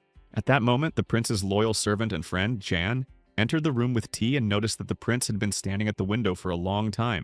Jan asked him if he had seen something interesting outside the window, but Callian seemed hesitant and could not answer clearly. The prince seemed to be thinking about how to answer Jan without revealing what he was really thinking at that moment, and to calm the agitated Jan. Then he said that they needed to go closer to the garden so that he could see it better. Outside the window in the courtyard of the Siegfried family's palace, Kiri and Hina were also there. Jan saw them through the window and noticed that there was someone else with them. It was the Siegfried family's charming pet poodle named Jan. Pressing himself against the glass in anger, Jan, in human form, cursed his father for giving the puppy his name. Prince Callian, standing next to him, jokingly said that he noticed some similarities between them. Callian noticed that the dog Hein was more interesting than the birds, and he thought about getting a dog for his palace when he returned. Jan agreed with the prince, as he had noticed that the puppy clearly liked their family, Hein. Jan noticed that Hina had just gestured the word charming, which he immediately reported to the prince. By the way, Yang also said that if he intended to get a dog, it would be necessary to teach it sign language. The prince was surprised because Jan had never told him where he had learned this method of communication. Then Yang told the prince that a long time ago he had an older brother who was destined to die of a serious illness. The prince did not know about this, so he apologized politely, but Yang reacted calmly as it was long in the past. But then Yang told the prince that he was not sad about it because he now had Prince Callian, who had become like a brother to him. Continuing the conversation about the puppy, Yang dismissed the idea as frivolous because the prince's brothers might not share his opinion and would not be thrilled about it. Callian replied that in that case he would simply go to Camillon. Jan reminded the prince that Camillon was the official land of the crown prince. Callian replied that he had no other choice, as his brothers would not allow him to keep a dog in the palace where they all lived together. Jan considered the prince to be the only one who intended to conquer the throne in order to get a dog, and the prince added that he was also the only one in another matter. Then Callian revealed that he was the only one who had seen Sisfanian in her true form. Jan shouted that he didn't understand what that could mean so loudly that he scared away the birds. As for Celestia, her morning began as usual with her maids helping her get ready. She leisurely asked her servant about the progress of the task he had been given. He immediately informed Her Highness that the letter had been successfully delivered to the addressee and that a reply had already been received. The queen seems to blossom upon hearing this information and eagerly awaits the reply. At another time and in a completely different place, a conversation takes place in which an opponent tells the prince that he has had to wait a very long time. The prince apologized for the delay, explaining that he had to explore the castle to find a place where Kisfanian could not hear their conversation. Elon asked if Callian had found a suitable place, and the prince replied that he was already there and that the search had been successful. This secret place is the cemetery of the Duke of Siegfried's family. Jan helped find the right place because it was hidden from view and no one could hear them there, not even Sisfanian herself. Ellen immediately asked Callian about Rosalita's results. Then Callian, without hiding any details, told his teacher everything in the smallest detail, even though it turned out to be an extremely long story. Upon hearing that Callian had managed to see Sisfanian in her true form, Elon became agitated. Ellen was convinced that he needed to be with Callian at that moment, but the prince said that at first he was just as surprised as he was. Ellen told him about the important matters that needed to be completed, and Callian promised that they would definitely go together to their next meeting. Then they discussed Renan's disappearance and the queen's reaction to it, as 10 days had already passed, and Elon said that Evan Brisen had been with her that morning. Callian was worried that Evan might have told Celestia about Ellen's visit, but Elon dispelled Callian's concerns, as he was certain that Evan would never do such a thing. Ellen Monasil told his student that Evan and he were now bound by the magic of the seal. Anticipating Callian's questions about the possible risks, he said that he didn't care at all and wasn't worried about it. Jokingly, Elon told the prince that one of his students had already used this move, referring to Callian. Regardless, the mage assured his student that the Brisen family was unlikely to bother him again, but there was another issue that needed to be resolved. The fact is that Renan was Celestia's confidant, doing all her dirty work, and now she is forced to find a replacement for him. Regarding this matter, Elon reported that he had a letter that the prince would be interested in reading. The words in this letter also made King Romain nervous, as it was from the Count and Celestia had probably contacted him immediately after his disappearance. Then Callian thought of another member of the Brisen family, and that was Grey Bryson, the first son of Marquis Evan Bryson. Grey is also a margrave whose estates are located near Tencel, but that is not all Monasil knows. Grey Bryson is also one of the 6 sword masters of the continent. In his letter, he requested an administrator for his territory, as he intended to recover in Kyrus after being wounded in battle with wild tribes. But Elon and Callian understood perfectly well that this was just an excuse to return, and the king and Elon are trying in every way to delay his departure. Callian found it amusing that another swordmaster was joining their game, and wanted to meet him as soon as possible. Later, the Duke and the Prince meet, and the Duke kindly invites him to sit on a log right next to him. Callian jokingly said that it wouldn't be a bad idea to work on that log, but he would sit down anyway. The prince told him about his meeting with Sisphania that morning, and the Duke asked him how he felt after meeting her will. When Callian told him that he had seen not her will but her true form, the Duke was deeply surprised. The Duke asked the prince again if he had understood him correctly, and if he had really seen her true form. Callian understood that it would indeed be difficult to believe, but the Duke's cry prevented him from finishing. He shouted enthusiastically that she was still alive and that it turned out that their family had not guarded the empty dragon's nest in vain for 500 years. The Duke was happy to realize that their determination had not been in vain. Prince Callian looked kindly at the Duke's joy, who was dancing with happiness. The prince did not finish surprising the Duke, for he also told him that he and Kisfani would have another meeting. This led the prince to think about a teleportation portal between the capital of Kyrus and the Duchy of Siegfried. The Duke found the idea interesting, but he was not sure that King Romain would approve of the decision to build it. The Duke considered the possible consequences of building the portal, and one of his concerns was that it would provide a new route for enemies to attack the capital. To resolve the security issue, the prince suggested building the portal on his land, 1 day's journey from the capital, and using it only with permission.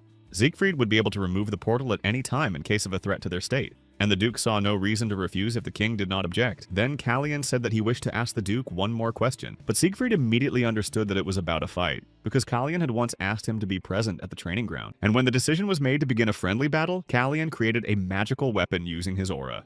The Duke had no doubt that the prince had created a magical core using only the magic of his aura.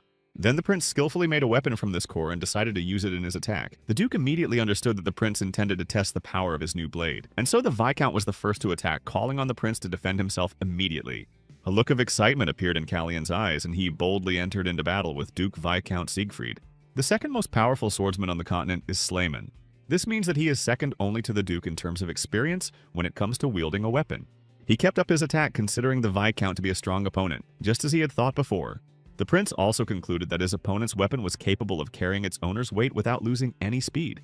The Viscount looked at the prince and was amazed that Callian managed to remain alert. The Duke Viscount understood that Callian's body did not have sufficient striking power because of his aesthetic physique, but this had its advantages as his physique allowed him to move much faster. Continuing to attack, the Viscount thought about Callian's mana reserves, because using his aura had a noticeable effect on them. But knowing this, the Viscount still decided not to hold back, even though the prince needed this sparring to overcome his limits. Despite his rapidly dwindling strength, Prince Callian continued to respond to the Viscount's attacks without breaking his stance. Observing this, the Duke considered the prince to be very talented in this matter. Duke Viscount Brisen couldn't stop being amazed by how quickly and dramatically Callian had changed from the frail boy he used to be. Continuing his attack, he said that despite the prince's status, he was still no match for him, and considered this level of combat easy and made the following offer. The proposal was to move to a new level of sparring, which Callian readily agreed to and began to advance. The Viscount, without further ado, began to attack him in response. The sparring between our heroes continued as if it were completely serious and real. During their friendly training fight, Callian's actions, aided by his magical weapon, caused damage to the Viscount. Then Callian thought that things were going badly and that it had happened unintentionally.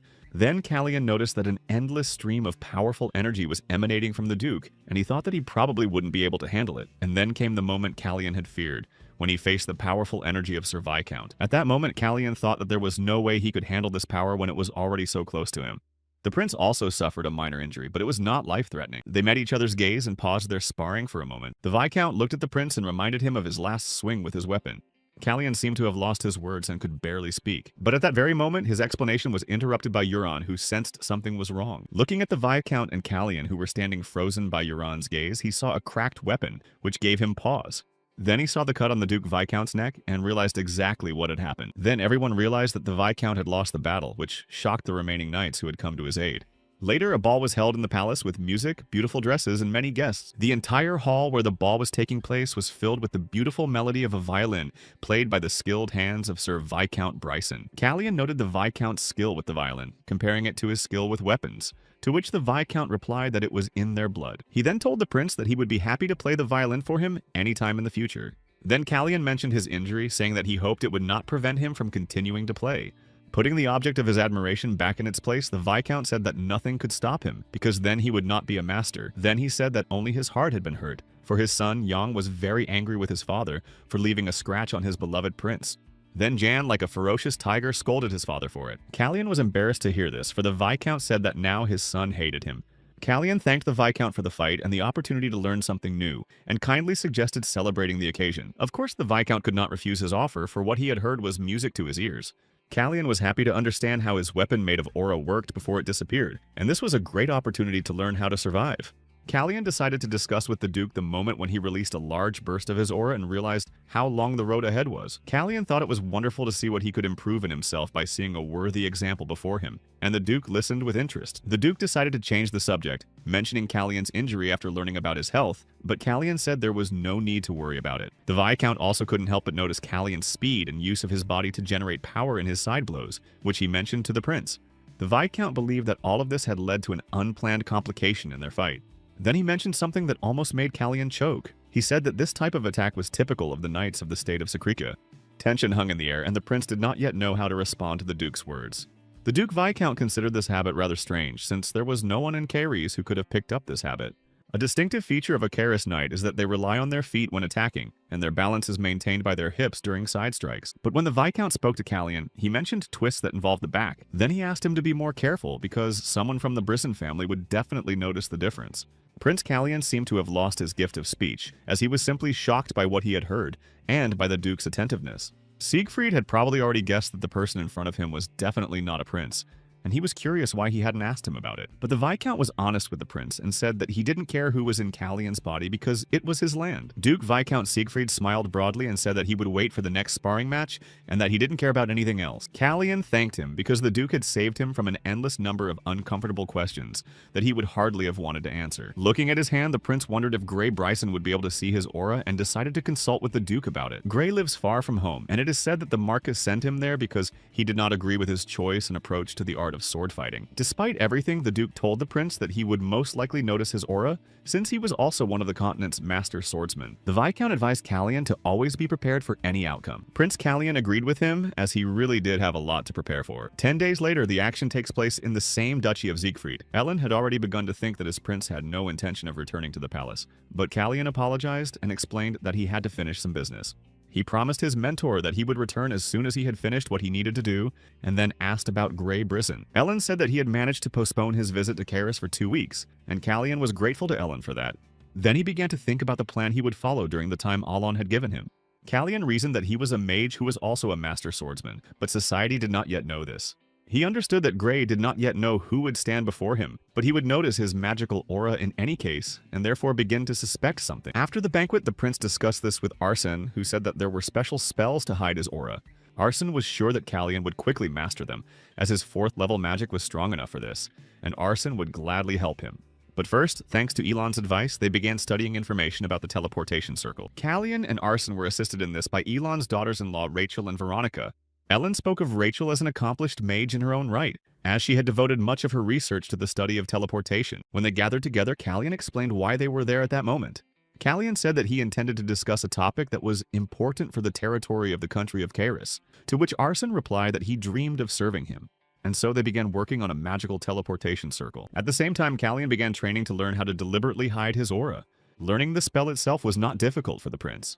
However, the same could not be said about maintaining its effect. Another important factor was that only Viscount Siegfried could test what he had learned, as he was the only one who could sense Callian's aura with a single glance. This is why Callian was unable to leave the territory of the Duchy of Siegfried for a long time.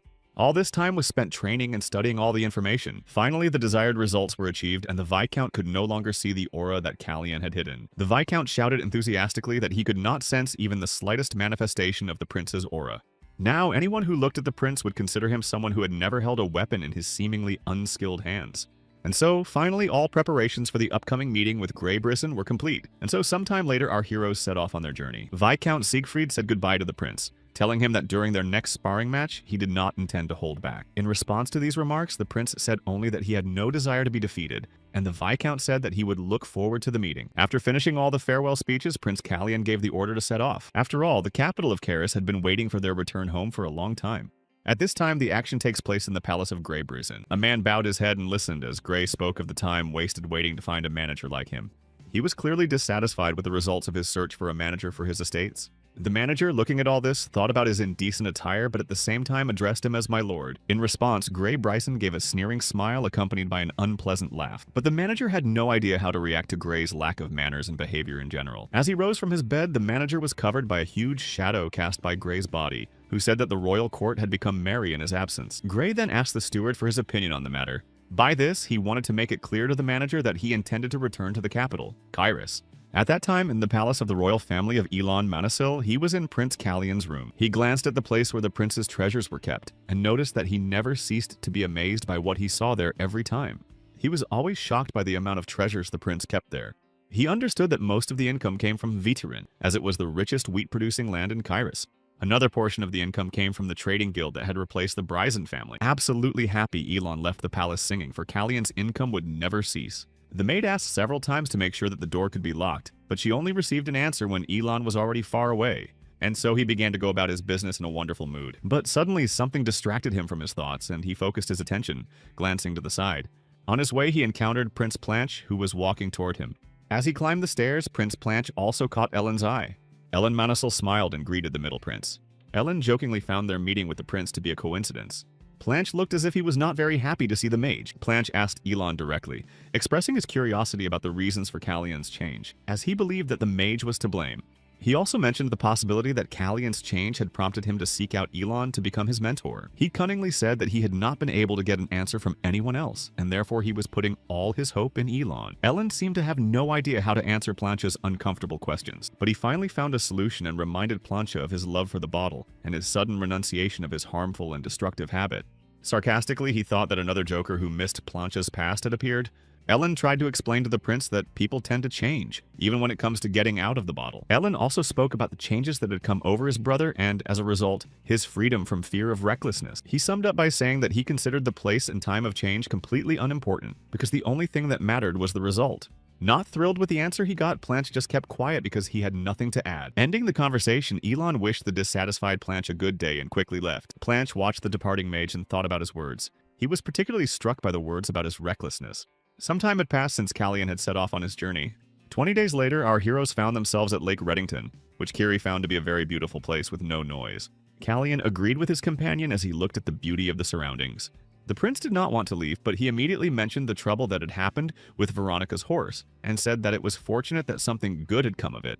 Callian had not expected Rachel's magic to be effective, but apparently it was beyond the comprehension of the horse's legs. Callian thought the same of the lord who shared the charm of the territory he ruled. At that moment, Kiri was saying that Viscount Reddington was known as a calm and reserved man. Then the prince talked to Jan, who was kindly pouring him tea about the long journeys that were unlikely to happen again once he returned. And when Callian said that he intended to make good use of the remaining 4 days of the journey, a rumbling sound of unknown origin could be heard all around. The sound of horses' hooves could be heard everywhere, and our heroes turned to see where the noise was coming from. A carriage drawn by horses suddenly appeared on the grounds. Prince Callian seemed to understand who was in the carriage and broke into a delighted smile. When the carriage drew closer, Callian thought that everything was going perfectly. Callian came up with a new plan of action and ordered John to deliver a message to these people. The message was to ask them to introduce themselves to the new guest. The message was immediately delivered to Viscount Teased Reddington, who clearly hesitated upon receiving such news. He understood perfectly well that Callian and the Brisson family were enemies, and therefore planned to send the uninvited guests back where they came from. The poor man began to say that this was indeed the wish of His Highness Grey, but as he began to refuse the prince, his explanation was interrupted. Then Callian interrupted him and said that His Highness would definitely make an exception in this matter. Viscount Teased Reddington thought that if Grey was in the carriage, he would gladly invite him for tea, and he eagerly awaited the moment when he would finally be able to see the arriving guest. Looking sadly out the window, he thought that he would probably not lose his life today, and that he should thank the prince. And then, full of confidence and self-control, Callian entered. Upon seeing Prince Callian, Grey and the steward jumped up abruptly. The manager told Callian that His Highness Grey Brisson was pleased to accept the prince's invitation. Callian just looked at Grey Brisson with a smile on his face, as if watching to see what would happen next. But Grey Brisson was not so happy, and it was easy to see in his eyes. The manager turned to his lord, Grey, as if feeling awkward. Grey Brisson, in turn, citing poor health after his injury, decided to tell the prince something he definitely would not like to hear. He told the prince that for this very reason he would be unable to rise and bow as required by protocol, and asked the prince to understand his situation. The poor steward felt extremely uncomfortable with Grey Brisson's behavior.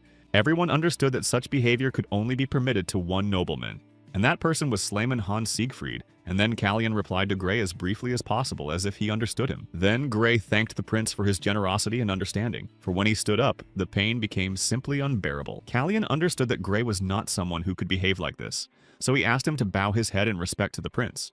Behind the door, Jan carefully tried to eavesdrop on everything that was happening inside. Jan couldn't find a place for himself and, overcome with anxiety, realized that he had to find Arsene because Callian wouldn't be able to handle it alone if the offended Grey attacked. Arsene, whom Jan had been eagerly awaiting, immediately appeared near the office where our heroes were talking, and the mage was very surprised to see Jan there. Jan had no idea why they were there, but said that their help was needed right now. Arsene Hertz explained to Jan that he and Veronica had several ideas about teleportation, and tried to find out from Jan the reason for his anxiety. As soon as Jan began to explain that it was all about the prince who was now behind the door with Grey Brisson, he was suddenly distracted. Hina was running toward them as if something serious had happened. Hina ran with all her might, tears streaming down her face. She couldn't calm down, so Jan knelt down, wrapped his arms around her, and told her to breathe and finally tell him what had happened. Hina, trying to hold back her tears, began to talk about her brother Kiri. Out of excitement and distress, she spoke in broken phrases that included words about knights and horses. Jan pieced together everything Hina had said, and realized that something must have happened between Kiri and the knights of the House of Brisson. Arsene immediately rushed to Kiri's aid, and Jan said that he should probably go to the stables while Veronica calmed Hina down. Before he could leave, Jan called out to Arsene to warn him of trouble. Jan urged Arsene not to attack first, no matter what. But Arsene understood perfectly well the possible consequences of doing as Jan said, so he promised to be careful, and so Hertz hurried away to help Kiri. Jan understood that this would not end well, because sooner or later the conflict would escalate. At that moment, inside the room, Callian and Grey continued their conversation, with Grey responding to Prince Callian's remarks with a sly smile. Grey's expression changed, and he repeated Callian's order to bow his head, beginning to grow fierce. Callian, maintaining his princely composure, said that Grey should simply obey the order without further discussion, hinting at the arrogance in Grey's behavior. Suddenly, Grey Brisson seemed to lose his temper and asked again, but Callian, continuing to provoke Grey, repeated his order to bow. Grey Brisson had not expected such an outcome to their meeting, and was therefore extremely surprised and annoyed. Earlier, the prince had asked me about their previous encounters with Grey, but Yang said that it was long before he met Yang, so the prince was unlikely to remember. Then Callian realized that if they had indeed met before, the sight that Grey was now witnessing was definitely shocking to him. Callian reasoned in his head that Queen Celestia must have warned him that the prince was no longer the same person he used to be. Most likely, he simply did not believe Celestia's words on this matter. Callian continued to watch Grey's reaction, realizing that whatever decision they made would immediately turn against Grey. Meanwhile, Grey Brisson, looking at Callian, thought that Celestia was simply writing nonsense about the prince because of her age. He was even more angry, realizing that all the rumors he had heard about the third prince were probably true, and he had no intention of accepting this fact. Grey compared the prince to a game of chess, where the prince is just a pawn destined to lose. The manager joined their conversation, realizing that it would be trouble not to intervene in this situation. With fear in his eyes and at the same time out of desperation, he shouted at Count Grey Brisson to show respect to Callian, and finally bow. Out of fear, he clenched his hands into fists, while Prince Callian, watching this, thought that by allowing himself to shout at the Lord, he had shown courage. It was a pity that Grey did not realize that the Viscount had just saved him from certain death. It was not difficult to understand this with just one glance at Grey. At that moment, Grey was so angry at the Viscount that he wanted to end his life right then and there. But first he had to deal with Callian. He had no choice but to bow before the prince. He bowed with all honors, addressing Callian as the great prince of the country of Caris. But Callian did not appreciate Grey Brison's efforts and said that he intended to continue their conversation later, due to his fatigue, turning to the Viscount. Grey Brison continued to be indignant, and the Viscount, agreeing with him, did not understand the reason for such an attitude towards someone who had just bowed his head before him.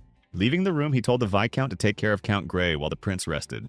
Callian deliberately fueled Grey Brison's anger, and he noticed that he was indeed feeling extremely unwell at that moment. And just as they were about to break away from the recent events, something surprisingly strange distracted them. Outside the room where all this was happening, there was a loud and very bright explosion. They immediately turned around to see where the loud explosion and bright light had come from. But Prince Callian immediately realized that the explosion belonged to Arson Hertz. Arson is a master of ice magic and would not use such a loud spell without reason. And then Callian realized that this explosion was a kind of signal for the prince. At that moment, on the battlefield, if you can call it that, Grey's knights did not understand what had happened. What had happened was that, in their opinion, the mage had released a fireball for no reason, which had caused the explosion. Approaching closer, Arson finally asked what had happened, before he was forced to draw attention to himself with fire. The knights also approached Arson and waited attentively for an explanation from him regarding his actions with the fire. Arson in turn informed Kiri that Prince Callian would hardly be pleased with his behavior. Kiri, looking guilty, understood perfectly well what Arson Hertz meant. Grey's knights turned on Hertz because he had burned their master's carriage to the ground. In response to their anger, he said that they were just as guilty because they had provoked one of the servants of the third prince, Caris, on their own. But the dissatisfied knight immediately began to assume that Arson was also a member of Prince Callian's entourage. Arson, remaining completely calm, agreed that he was also a servant of the prince. But then Arson called the knights Grey Brison's henchmen, which made them even more furious than before. And when one of the knights could no longer stand it and attacked him in order to make it clear to Arson who he was talking to. But at that moment, the prince who had just arrived intervened and told the knights that his servant Arsen had called them exactly what they were. And so he stood before them with absolute seriousness in his eyes, and it was clear to everyone that any wrong move could be dangerous. The magician, seeing his prince, bowed in respect, while the knight representing the other soldiers was clearly not pleased with what he saw.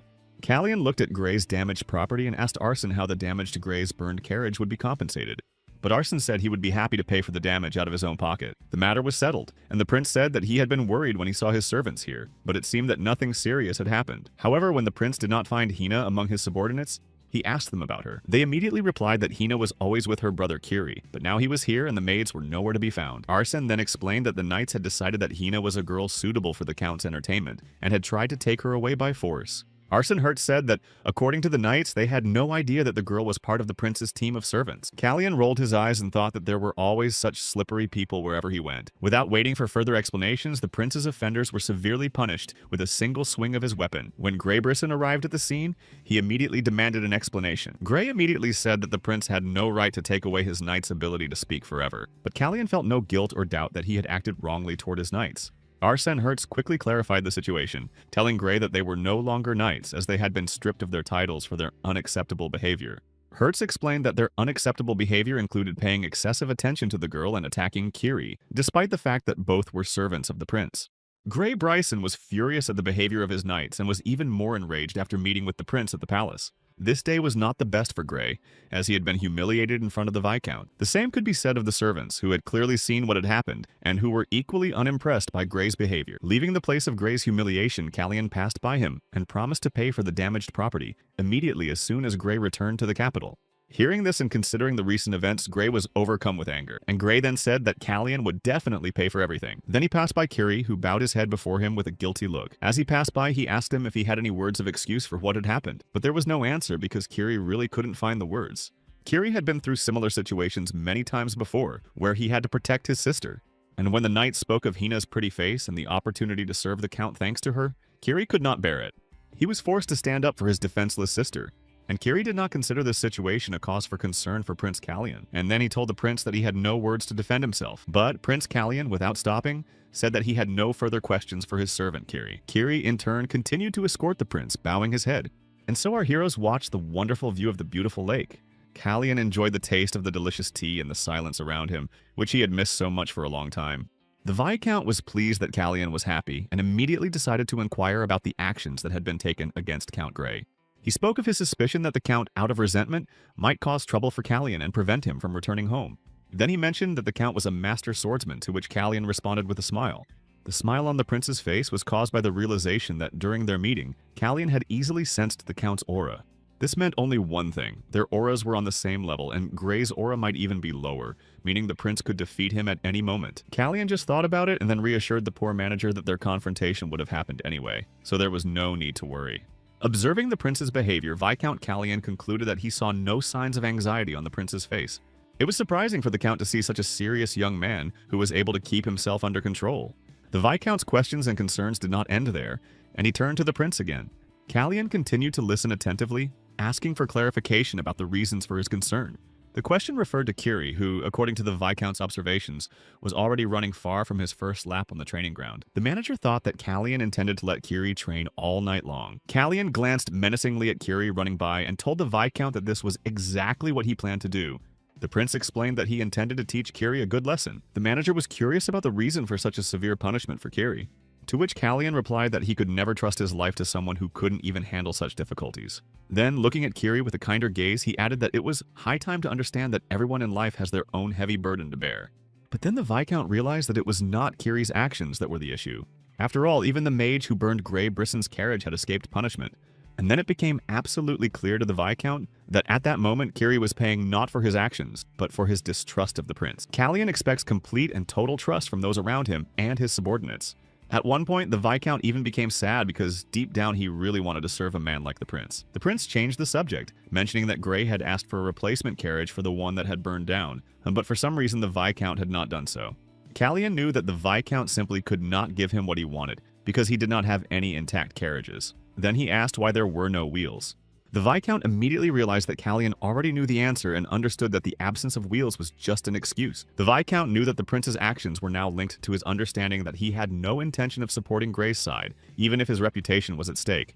Callian knew that the Viscount's family lived in Curis, so he asked him if he missed them, admitting that the capital was not as peaceful as this place. The Viscount was stunned by the conversation, but he was even more surprised by something else. The third prince, Callian, immediately handed Sir Viscount an envelope. The seal on it meant that the Viscount had the right to an audience with the prince at any time. The poor steward did not know how to react to the envelope handed to him by the prince. Then Callian spoke directly to the Viscount, inviting him to accompany him and his company to the capital. The Viscount seemed to consider the offer for a moment. But he did not think long, so he said that the carriages would be ready by the time the prince's horses were ready to continue their journey. And in Callian's eyes, one could see approval of the Viscount's decision. Not long after, the mother and son had a conversation about Callian's imminent return to the capital. Celestia noted that each of Callian's visits to any place always left a mark and never went unnoticed. Celestia couldn't wait to see the third prince, and so all the topics of conversation that came out of her mouth were about Callian. But at that moment, Planche was thinking about other things because his own mother had not spoken to him for 5 months. And after so much time, the first words he heard were about Callian, so he asked his mother a very logical question. He tactfully hinted to her that Planche did not belong there, as Celestia only missed Prince Callian. Celestia then mentioned that Grey Brisson would soon be arriving in the capital, but Planche had no idea how he was involved in this. Celicia then told him that his path had been chosen before he was born, and that he had no choice in the matter, asking him to stop resisting. She did not understand her son's behavior and tried to make him understand that his insolence would change little, and immediately returned to the subject of Grey's return. She began to talk about Planche's behavior on the day of Grey's return, but Planche interrupted her and said that on this day, she should remain silent. Naturally, Celestia's expression changed instantly at what she heard, because once again, all her plans were not going as she wanted. Planche looked at his mother and said that it made him laugh to realize how many people close to him he simply did not recognize. But Celestia's stern gaze told Planche that he was completely incapable of making any changes in his life. Then she smiled and asked her son Planche not to get himself into trouble. He looked at her sternly and wished the same for her in return. He told her that he had no intention of getting involved and would do exactly as the queen wished, but she just looked at him with a sense of hopelessness without saying a single word.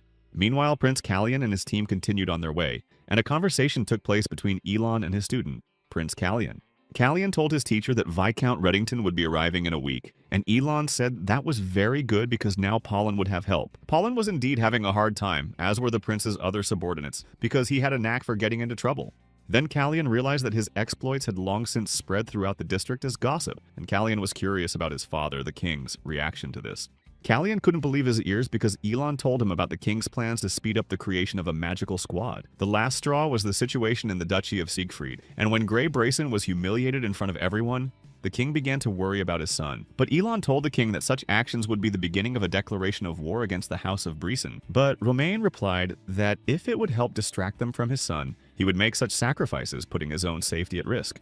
Manasil informed Callian that the decision to create the Vulcan squad would be announced to everyone as soon as the prince returned to the capital. But Callian understands that things will not go as smoothly as his father, King Romain Rucairis, expects. This situation could have dangerous consequences, and the king's safety cannot be guaranteed, even with the protection of the mage Elon. To make matters worse, Gray is returning to the capital, and the commander of the royal guard has not yet reached the level of a master swordsman. Callian tries to get his bearings as quickly as possible and find the best way out of the situation, so he asks John if there is another way.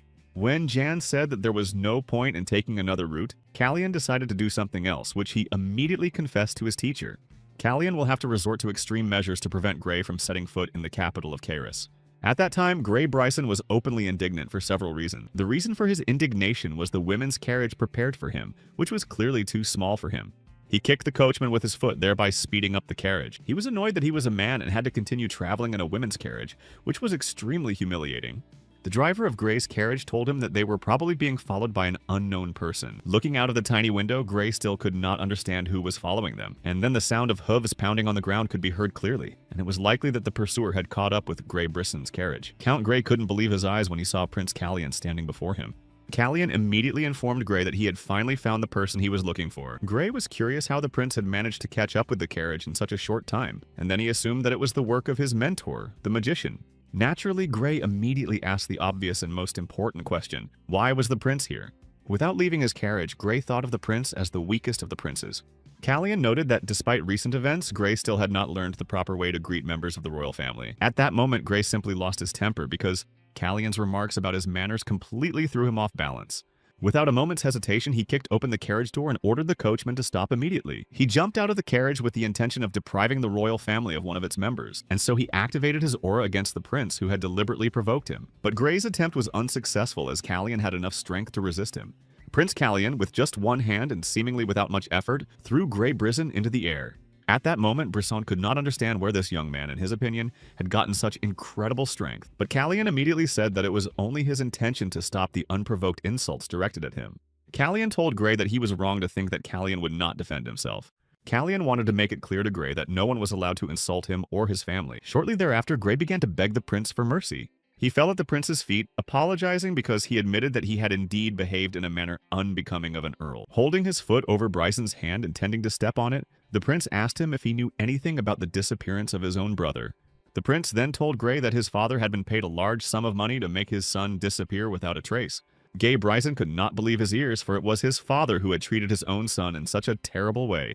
Callian also said that it would not be difficult to convince the Marquis to get rid of his first son, who could easily take his throne. Callian told Gray that he now intended to ask him a question that he must answer after thinking carefully. Callian's demand at that moment was to name the person who was attacking Gray at that very moment. Clenching the ground in his fist and gritting his teeth in anger, he could not give Callian the answer he wanted. But when Callian's foot rose again above Gray's face, he finally answered that the man who had attacked him was his own father, Evan Brazen. Cullion turned to the others standing and watching what was happening and asked them a question that was surely on everyone's mind. Callian spoke of his father's cruelty toward his own son, as it seemed completely impossible in a family relationship. Then, with a more serious look on his face, he told them that he was sure they would answer all the questions that would arise in the future correctly. Gray Brisson's coachmen and guards agreed unconditionally and, accepting the order, promised that their master would be delivered to his lands as soon as possible. In order not to make the prince nervous and not to invite even more trouble, they did not hesitate for a second and set off on their way. Watching them leave, Callian turned to Kiri and asked her to pay close attention to what had just happened. The prince said that it had also been useful for Kiri to observe this and learn his lessons. Kiri noticed traces of blood on the prince's face.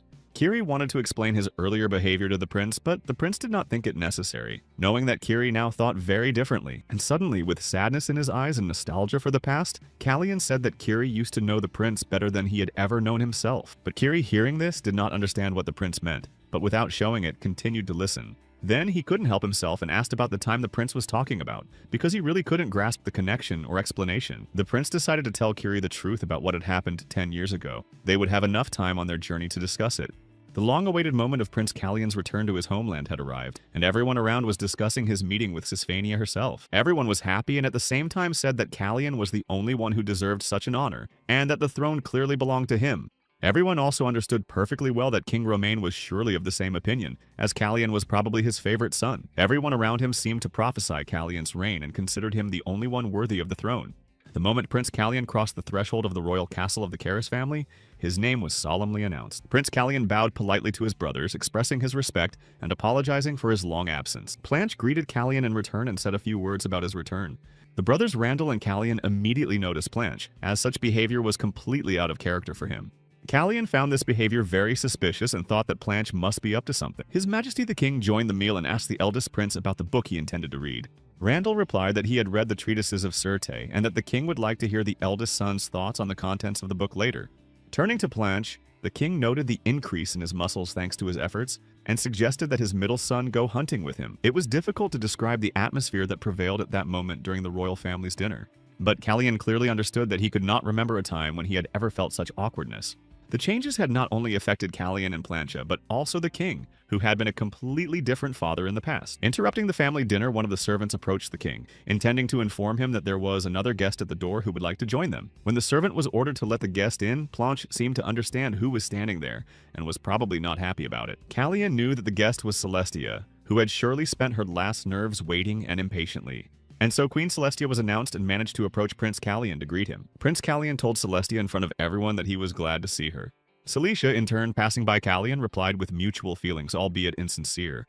The queen noted Callian's handsome appearance and immediately asked him if he had encountered any problems on his way home. The prince replied that his journey had been pleasant and very safe.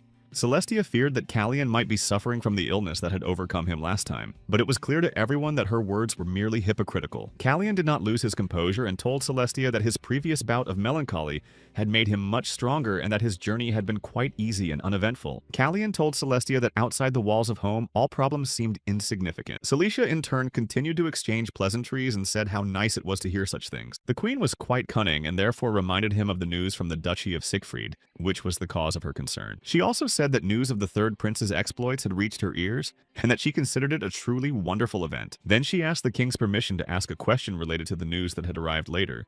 She directly asked the king about his possible intention to choose Callian as the first heir to the throne, which undoubtedly stunned King Romain. Everyone at the table was as surprised as the king. Even the servants found the question to the king to be unheard of audacity. Celestia did not care what anyone else thought about it, so she simply waited humbly for the king's answer. Watching what was happening, Prince Callian thought about Celestia and her arrogance, which clouded her common sense. He thought of her as a completely desperate woman who had no understanding of her own restraint, even in her position as queen. The king, in a calm mood, told Celestia about his conversation with the magician, where a decision had been made regarding the question that had been asked. They realized that the best solution would be to send Romain's least favorite son to Camillon. In their opinion, this decision would allow them to take care of the most problematic of their children. Romain made it clear to the queen that he had no children he cared about more or less than the others. Blanche listened carefully to every word his father said because it was clear where he was going with this. Then Romain said that thanks to Celicia's question, a decision would be made soon. After these words, Celestia seemed to lose her temper and, slamming her hand on the table, stood up abruptly and raised her voice at King Romain. She said to the king in a threatening tone that Romain would regret daring to threaten her. The brothers did not come to the defense of Celestia or the king and, simply shocked by what was happening, continued to watch. She left, slamming the door loudly, and after that the king turned to his middle son, Blanche. He tried to explain that none of his words had been directed at Blanche and that he understood everything perfectly well. Clasping his head, Romain mentioned the brother's uncle and his story about his attitude toward his own brothers. And then he said that he would not allow any of them to have such a life. In the same vein, he spoke of himself as a father, saying that he would not allow himself to behave like their uncle and make the same mistake. The fact was that only the heir to the throne could remain in the capital, while the other brothers had to leave when they reached the age of 20. For the brothers who left Karis, there is a strict ban on creating their own army and visiting the capital for more than 5 days. Those brothers would also be allocated their own estates, and Yang was privy to all this information and the nuances of the very strict prohibitions. Following his prince Callian, Yang told him about this, as well as about a completely different case involving the brother of King Osnan. The prince, who was walking ahead, listened attentively to the information provided by his servant Yang. Osnan's story was that he dared to raise a rebellion against his brother when he became king. But by the will of fate, his plans were not successful and the rebellion ended in failure. And now in the depths of the Verica Valley, he is imprisoned for life in a tower. Callian understood the reasons for these restrictions, as he did not want enmity between blood brothers when one of them would have to take the throne. When Jan asked him about the possibility of a similar outcome between the brothers now, Callian replied that different things happen in life. Given the speed at which life circumstances can change, Callian could not predict with certainty how events might unfold in the future. Continuing his walk in the courtyard of the royal palace in the company of his servant and friend Yan, Callian saw something that caught his attention.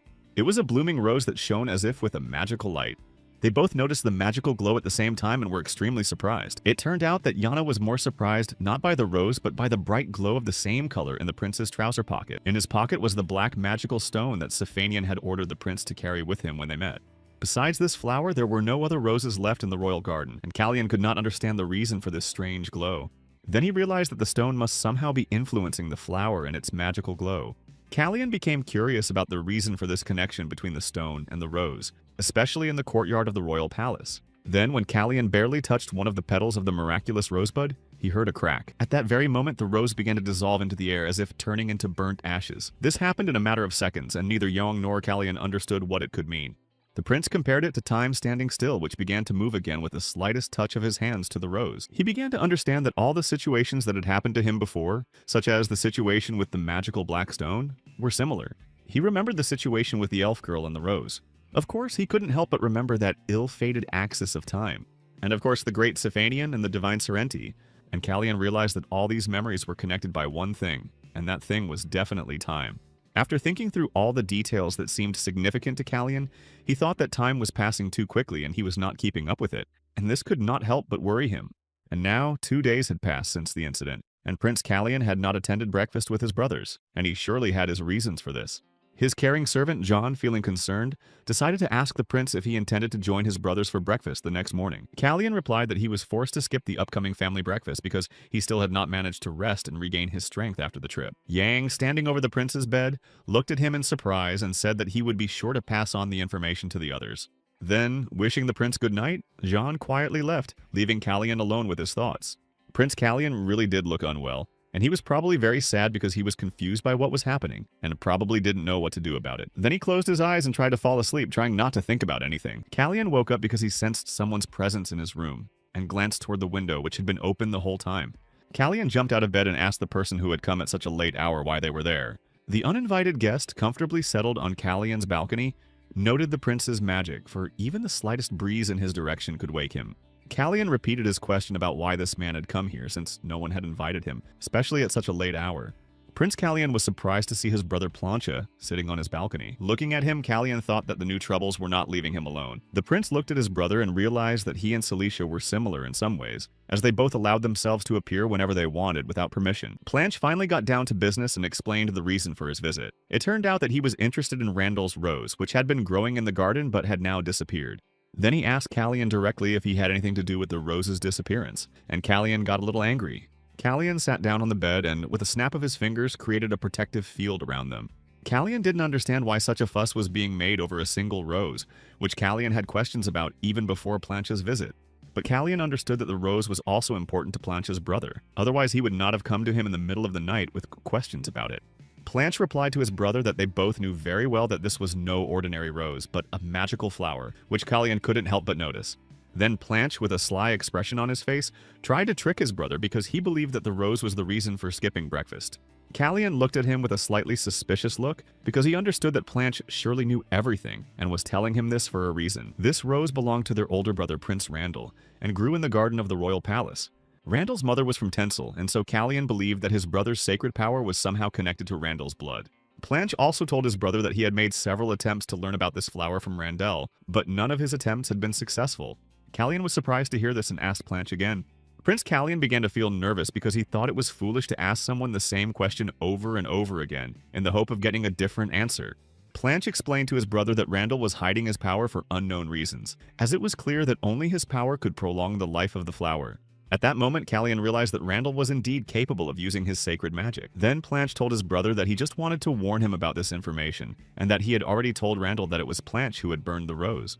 Callian seemed to freeze for a moment, unable to understand the reason for Planch's behavior. As he left, Planch told Callian that he had helped him pretend to be stupid, but that he nevertheless hoped to see him at breakfast in the morning. But then Callian came to his senses and finally asked his brother why he was helping him, trying to understand the reasons for his brother's sudden change. But Planch said it was because Callian was worried about the rose, which was why he hadn't been coming to breakfast, and that he just wanted to help him. Callian didn't back down because he knew that Planch understood perfectly well what his brother had meant when he asked him the question. Callian didn't understand Planch's behavior because it didn't seem like he wanted to protect him from a fight with their older brother Randall. Planch listened to his brother's words with interest because he believed that they had never been on good terms for Planch to offer him such help. Planch looked at his younger brother as if lost in thought for a moment. Then, with a smirk on his face, he noted that Callian remembered everything perfectly. Planche continued to explain to his brother that Randall would not be able to win, regardless of his strength. Planche said the same thing about his own strength, as if he was sure that none of them would ever be able to defeat Callian. Callian couldn't understand the logic behind Planche's words at first and just looked at him questioningly. But then he seemed to understand what his brother meant, and before giving his version, he asked Callian if he had understood him correctly. Callian realized that when Planche finally understood that none of his brothers had a chance against Celicia, he decided to help him. And then Callian realized another important thing, that Planche had never wanted to become crown prince. A little later, Callian sat on his bed and tried to think logically about his conversation with his brother Planche and about Randall. He thought specifically about what Planche had said about Randall's power and his inability to win no matter what. He thought about Randall and the flowers that lived thanks to the holy power. He also thought about the black magic stone that gave off a strong scent of blood and grew louder when near holy power. Callian realized that his older brother definitely had something to do with this, so he had to provoke his brother into taking the first steps. This was necessary so that Randall could open up and reveal his secrets to him. The only solution that would help bring Callian's plans to life was to strip Queen Celestia of her power and control. The difficulty lies in the fact that Callian has very little time to carry out his plan. At this time, Queen Celestia is losing her temper in the palace and, in a fit of rage, bangs on the table. Rumors finally reached her about what had happened to Count Grey on his way to the capital and his return to his estate. The poor servant, fearing her merciless queen, tried to explain that Grey had been seriously injured on the way and was unable to come. She could have guessed this because just before his arrival in the capital, she had stopped receiving reports and had probably understood the reason for what was happening. Celestia thought that Grey's injuries were just excuses and asked the maid for clarification. The maid told her that shortly before his arrival in the capital, he had been attacked by the men of Marquis Evan Bryson. She did not understand her father's behavior or his motives for what he had done. She flew into a rage and shouted at the maid to tell her everything she knew immediately.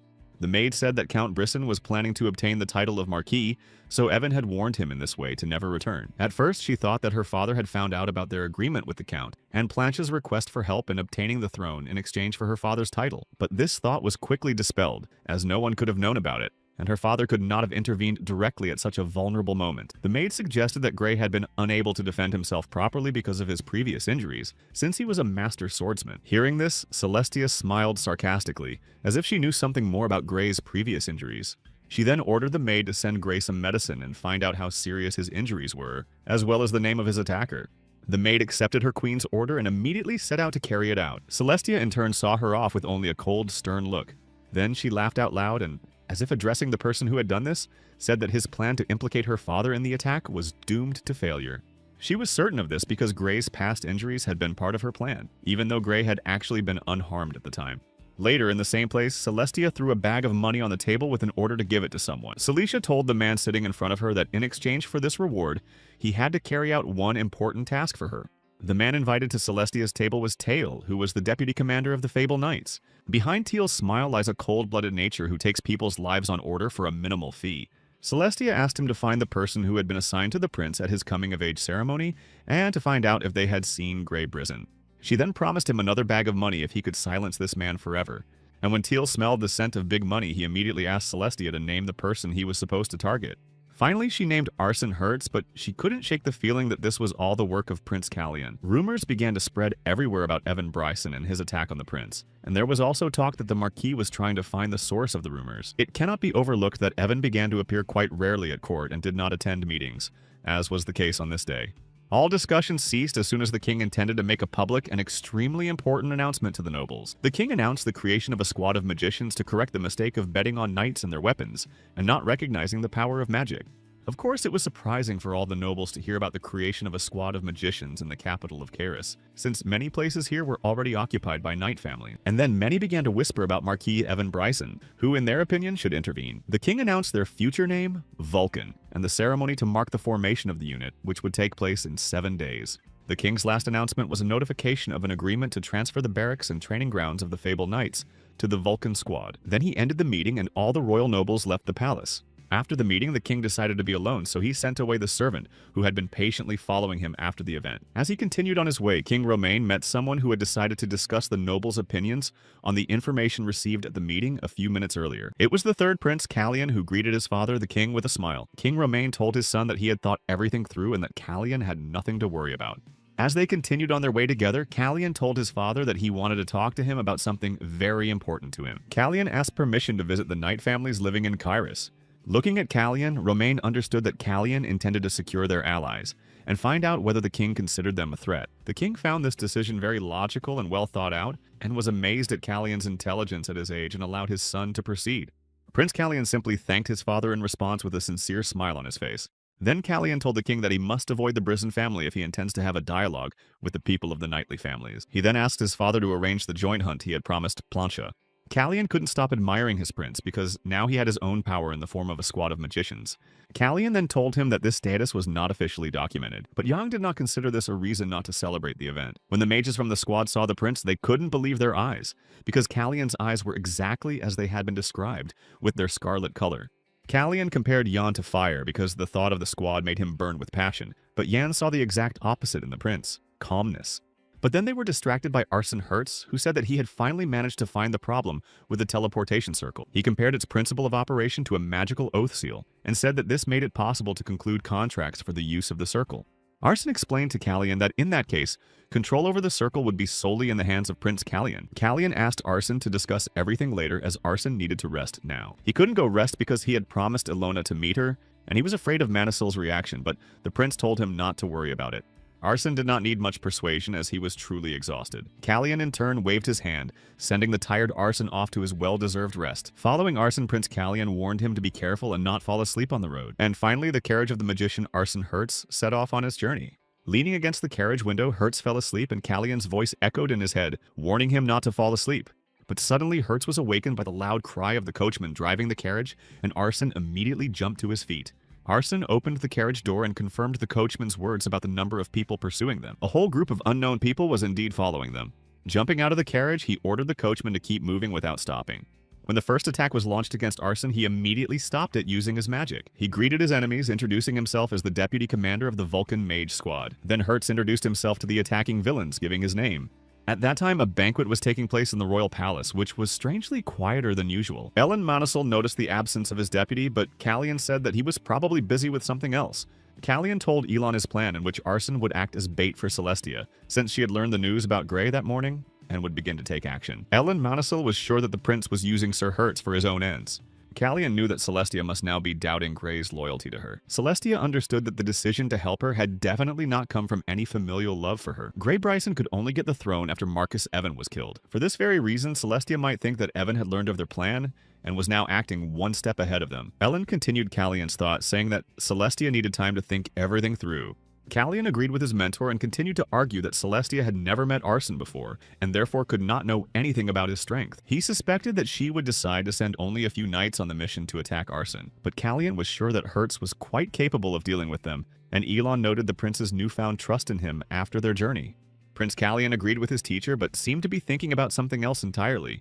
He thought of Arsene as the man whose face he had seen when he died while still Baron Secretia. Those who attacked Kalyan could not understand how Arsene could project an attack against them so quickly, but Arsene proved to be a very serious opponent. Arsene Hertz created one spell after another to attack, without even focusing on the villains attacking him. Then the commander of the ill-fated company gave the order to attack, closing the distance because, in his opinion, mages were weak in close combat.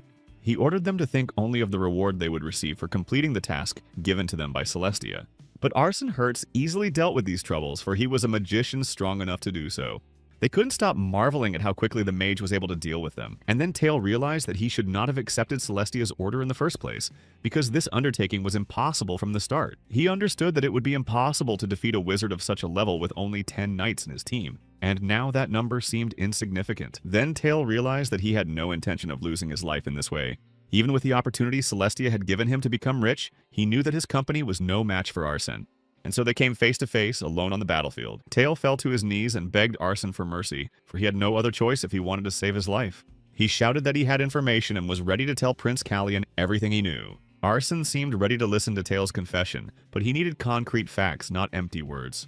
Then Hale told Arsene the whole truth about how Celicia had ordered him to take the prince's life in exchange for a huge sum of money. He continued to say that the order to kill the prince had also been given to Prince Kalyan's maid, and he would be willing to testify if necessary. But Arsene, looking at the bag of gold, said that this was precisely the situation the prince wanted to forget and not remember at all. Then he said that he knew who was behind the disappearance of Ren and Brisson and the attack on Grey Bryson. But Arson knew even without his guesses that Prince Callion was behind all these affairs. Arson was intrigued by information about the Marquis Evan's source of income, and he focused his attention on this and continued listening. Tale told him about a club where no-holds-barred fights took place and where club guests bet on the winner. It was a pity that this information was also useless because the prince had Kiri, who knew the place like the back of his hand. Tale did not give up his attempts to be useful to Arson and said one more thing about Marquis Brisson, that he had not used a weapon in a long time. He told Arson that he had seen with his own eyes the fragments of his sword that Grey Brisson had tried desperately to hide. This information intrigued Arson Hertz, and he fell into deep thought for a moment. As if praising him, Arson tapped Tale on the shoulder and said that this information would definitely be useful to his prince.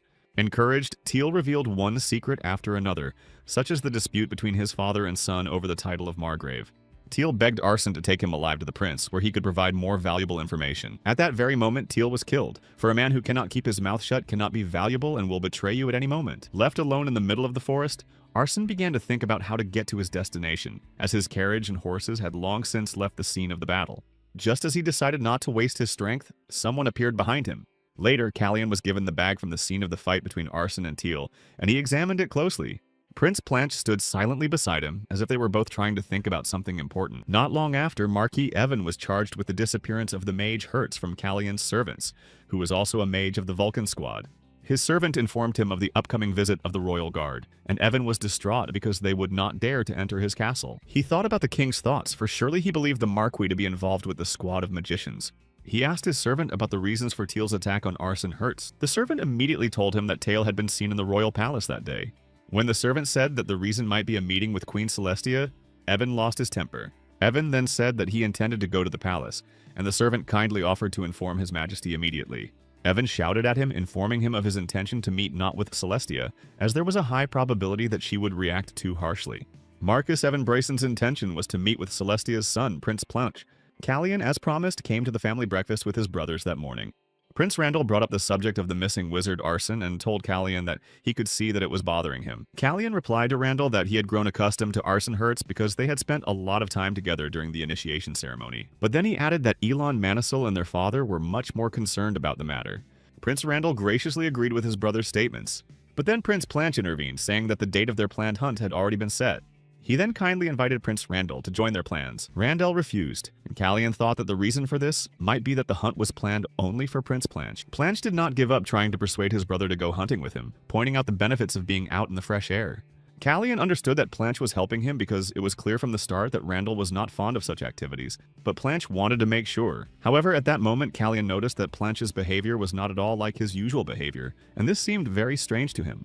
At that moment, Prince Callion clearly felt the aura of his teacher, Elon. Callion became curious about the reason for his mentor's behavior, and what could have angered him so much that he resorted to using magic. Earlier, there had been a conversation between Elon and Marcus Evan Brisson about Elon's missing companion and Callion becoming his favorite. Ellen in turn reminded him that the Marquis had also lost a dozen men, and that Evan was not exactly his favorite. Tension hung in the air between them, and it didn't take much talent to sense it. Then Elon reminded Evan that it was necessary to honor the memory of the departed servants before he entered the walls of the royal palace. Evan said he had no intention of listening to lectures from a man who had no title and was here, in his opinion, at the behest of His Majesty. Evan expressed his distrust of King Romain Ru-Run-Kairis's decisions, as he showed favor to someone like Manisil.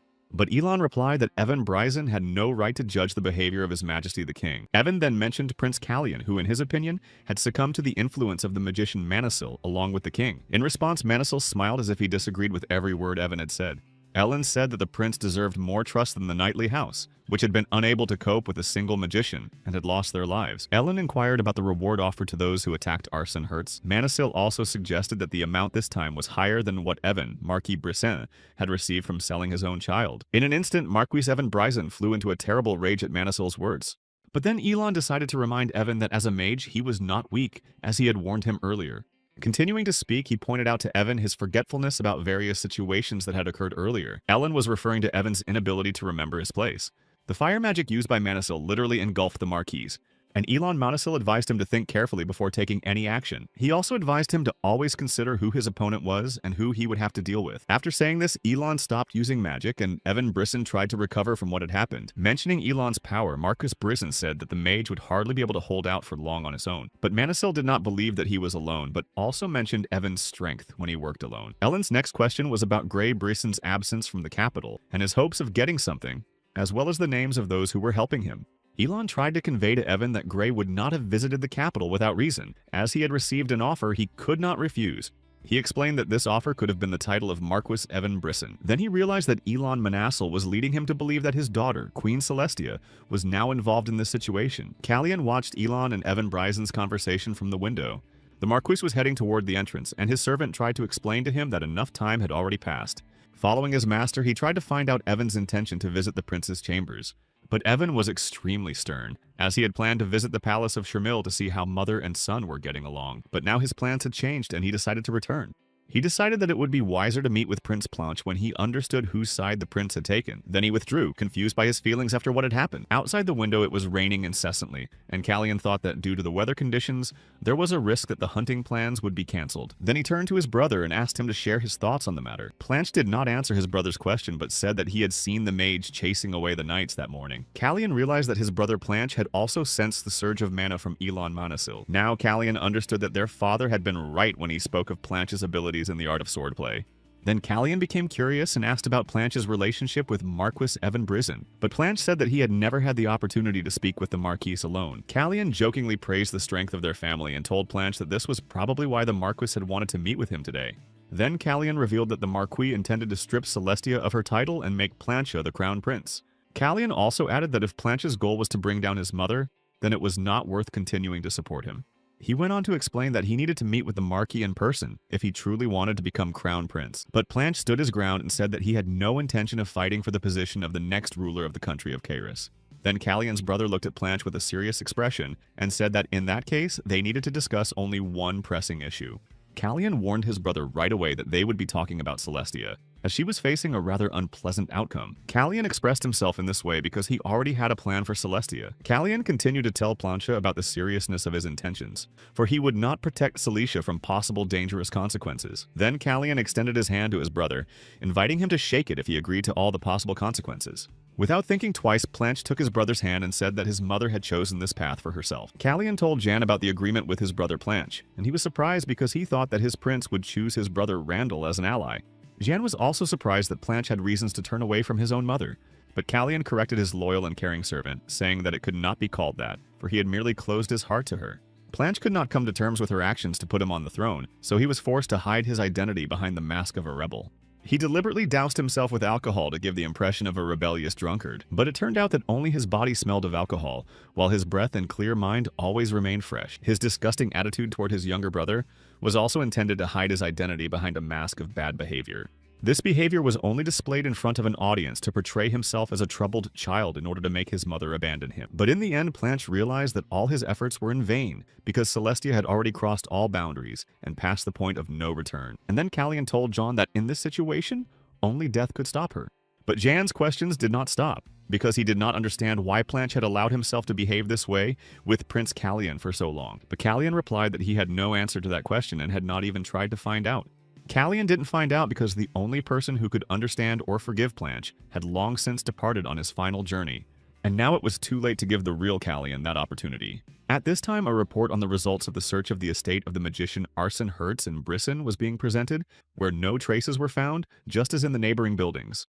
King Romain. Ru Run Kairos listened attentively, for they had found something else there that caught the king's attention. In the dungeon of the estate, a prisoner was found who, in their opinion, was Renan Brisson.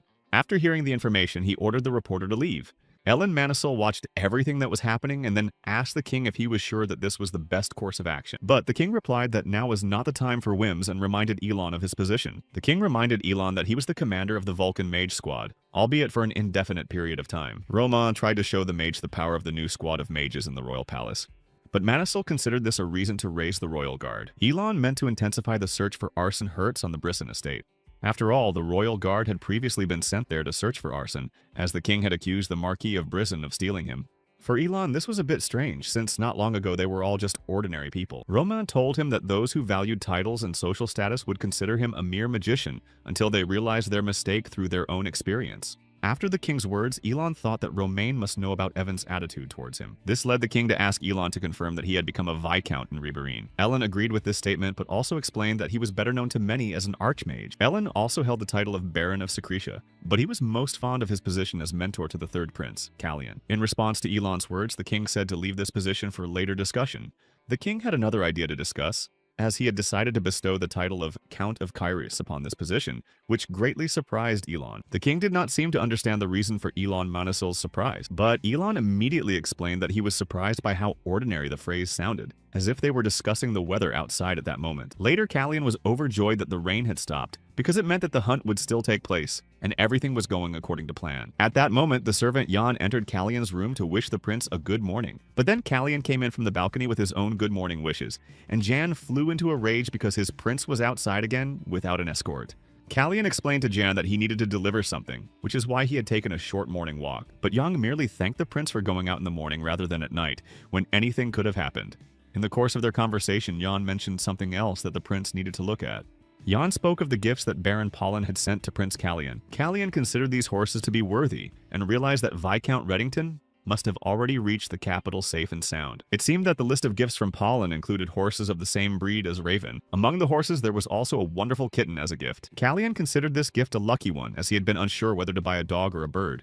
And so Prince Callian, without any hesitation or second thoughts, decided to give Hina a cute pet with different colored eyes, just like her brother Kiri. When he handed the kitten to Hina, he explained that cats were allowed in the palace of Shermil. As soon as the soft new friend was in Hina's arms, it melted into her hands as if it clearly liked her.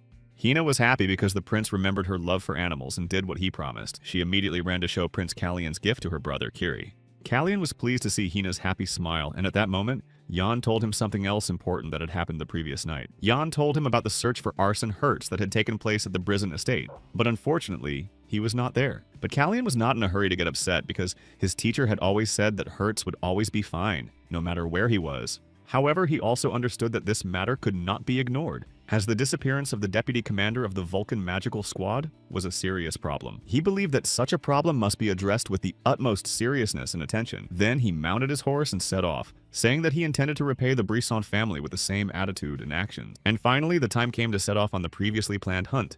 Prince Planche overheard fragments of conversations about him, discussing the upcoming hunt dedicated to him and his absence from it.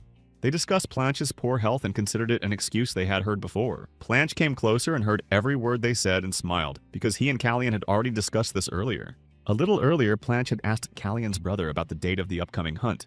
During their conversation, Callian told his brother to skip the event without giving any reasons or explanations. At the time, Planche didn't understand his brother's plan, but he didn't ask for any details. Callian said that Planche's health would deteriorate sharply and that he would therefore spend the day in bed. Planche then asked Callian what he meant, but all he got in response was a smile from his brother. Planche agreed, saying that he felt sure he would be unwell on the day of the hunt, and then Callian jokingly said that he was sorry to hear that. But Callian assured his brother that he would definitely talk to their father so that he would understand everything correctly. Planche thought about the situation as he didn't know his brother's plans, but decided to follow his instructions if Callian knew what he was doing. As Planche was lost in thought, thinking about the situation with his brother, he was distracted by the sound of a cat meowing. He glanced out into the courtyard from his balcony and saw Hina below, chasing after a kitten that was running away from her. He recognized her immediately as she was Prince Callian's maid. Then he realized that the road Hina was heading down led to the Royal Rose Garden. Planche knew that his brother Randall was usually there at that time. And there indeed was Randall with his fierce guards, who immediately sprang to His Highness's defense. Randall looked away from the flowers and saw Hina approaching them. At that moment, one of the knights immediately aimed his weapon at her. He immediately demanded an explanation from the poor servant girl about her name and why she was there. Then he began to shout at her, brandishing his weapon closer and closer, causing fear in Hina's eyes and threatening her life. But Hina could not tell him that she was the prince's servant because she could not speak, and her notebook was not nearby. He ordered her not to move, for if she did, he would consider her a spy. But at that moment, a man joined them and pointed out the guard's recklessness. They both turned sharply toward the voice. Prince Planche came to the rescue, pointing out the guard's stupidity in failing to recognize Prince Callian's maid and emphasizing his poor eyesight. In addition to poor eyesight, he also suggested that the guard lacked intelligence, allowing himself to behave in such a manner toward the frightened maid of the third prince. The guard immediately began to apologize to Prince Planche, arguing that he did not realize that she was a palace maid. Turning to the maid, Planche ordered Hina to immediately remove the kitten from there. Hina immediately bowed to Prince Planche and left the scene. Randall, left alone with his brother, asked him why he had not gone hunting, since he had invited Randall but had not deigned to go himself. Planche replied that he had no information about his whereabouts and, wishing his brother a good day, also intended to leave the royal garden. But in response to his brother's wishes, Randall told him that he had noticed an improvement in his relationship with his brother Callion. During the hunt, there was a conversation about King Elon Manisel's trust in his son's judgment, that certain actions were best for his sons. The king, watching Elon, noticed that hunting requires more than just strength. Ellen asked the king not to distract him from his aim as he needed to concentrate.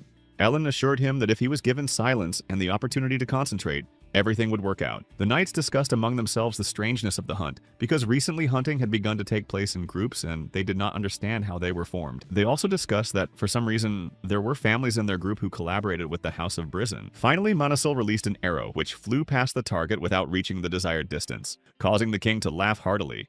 Elon then explained that he was unmatched in the use of magic and was not at all upset by his failed attempt with the bow. The knights did not stop discussing Elon as they felt that it was impossible to win with only one mage on their team, and they decided to enjoy the show. Before they had a chance to talk about it, in an instant, as if at the snap of a finger, the bird that had been the target fell to the ground. For the knights, this was a complete surprise as they had not seen the arrows being fired. Everyone started shouting about the unfairness of this method, but Elon was convinced that the rules did not prohibit the use of magic during hunting. Then Elon asked King Romain for his opinion on the matter. The king replied that he did not share Manisel's position, unable to hide the smile on his face. He then asked Elon if he intended to hunt everything in sight. The knights were in a panic because they understood that Elon's magic could easily be directed at their company. This was a warning to those on the side of Marquis Brazen, and Callion understood that birds flying high were only easy targets. Therefore, on the other side of the hunting grounds, Callion would soon be hunting his prey. He explained to the knights that his goal was not game, but something he was going to hunt for the first time, and that was why he needed their help in this matter. But the knights did not immediately understand what the third prince meant, and his words seemed very strange to them. Summing up what he said that the meeting with his target would take place in the palace.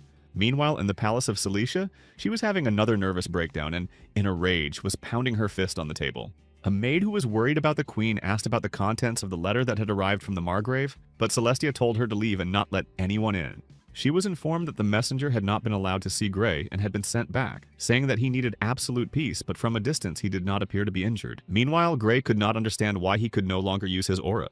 Cilicia was distracted from her own anger and thoughts by a bag of money placed on her table. She immediately asked about the reason for the visit at such an early hour, and considered such behavior to be insolence on the part of the guest. Sitting in front of her was Callion, who told her about the location of the bag where Arson Hertz had disappeared. He looked her straight in the eye and told her about the large sum of money in the bag and demanded an explanation.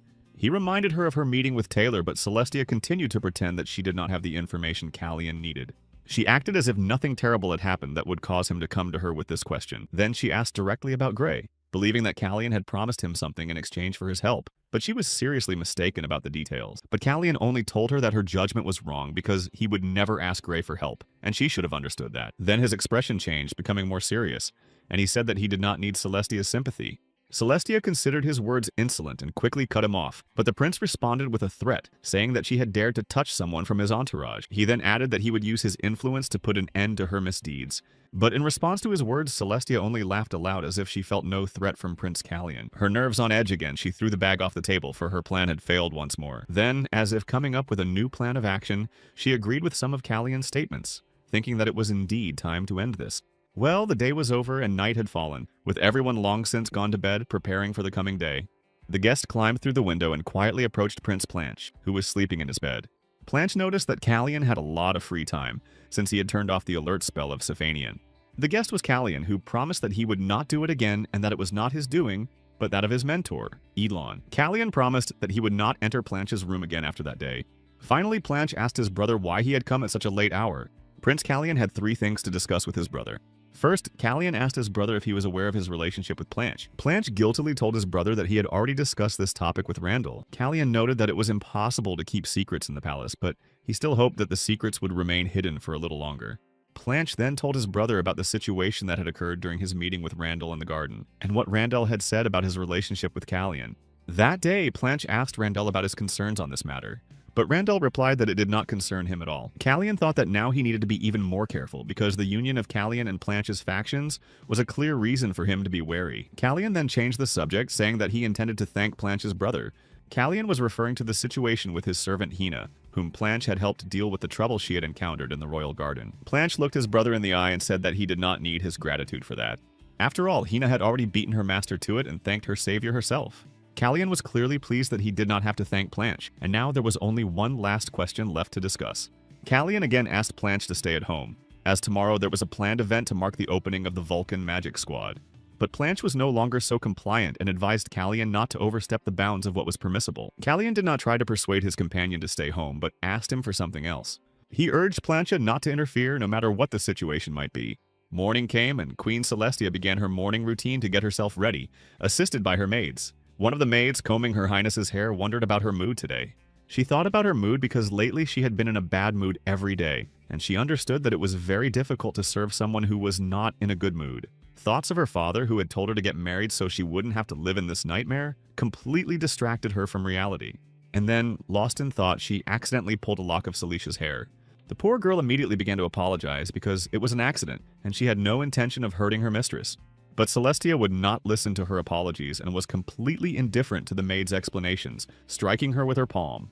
The maid's mentor also apologized to the queen for apparently not training her well enough and said she would choose the punishment herself. But Celestia forbade her to punish the girl, who, in turn, remained kneeling and listened attentively to all of Celestia's words. With fear in her eyes, the maid looked up at the queen, expecting a harsh punishment for her mistake. Celestia looked at her and said that perhaps this clumsy servant could be useful to her. And finally, the long-awaited unveiling of the Vulcan Mage Squad took place at a ceremony dedicated to this event. The magician Elon Manisil solemnly announced the creation of this squad right in the center of Kairos. In his solemn speech, he mentioned the name of the king and many noble persons who helped bring this idea to life and create the Vulcan Squad. Elon spoke proudly of this event, as it would undoubtedly become a new milestone in the country's history. Before the ceremonial part of the event could be completed, a terrible explosion occurred in the distance. All the guests were terribly frightened, and panic began to spread among them because no one understood what was happening. Shortly thereafter, it became clear that the explosion had occurred in Queen Celestia's chambers. Those in charge determined that the explosion had occurred in Queen Celestia's chambers. Callian was overcome with doubt because he still did not understand what was really happening. Callian was even more surprised to hear that Arson Hertz was responsible for the explosion. No one could believe it, as everyone was well aware of Arson Hertz's disappearance.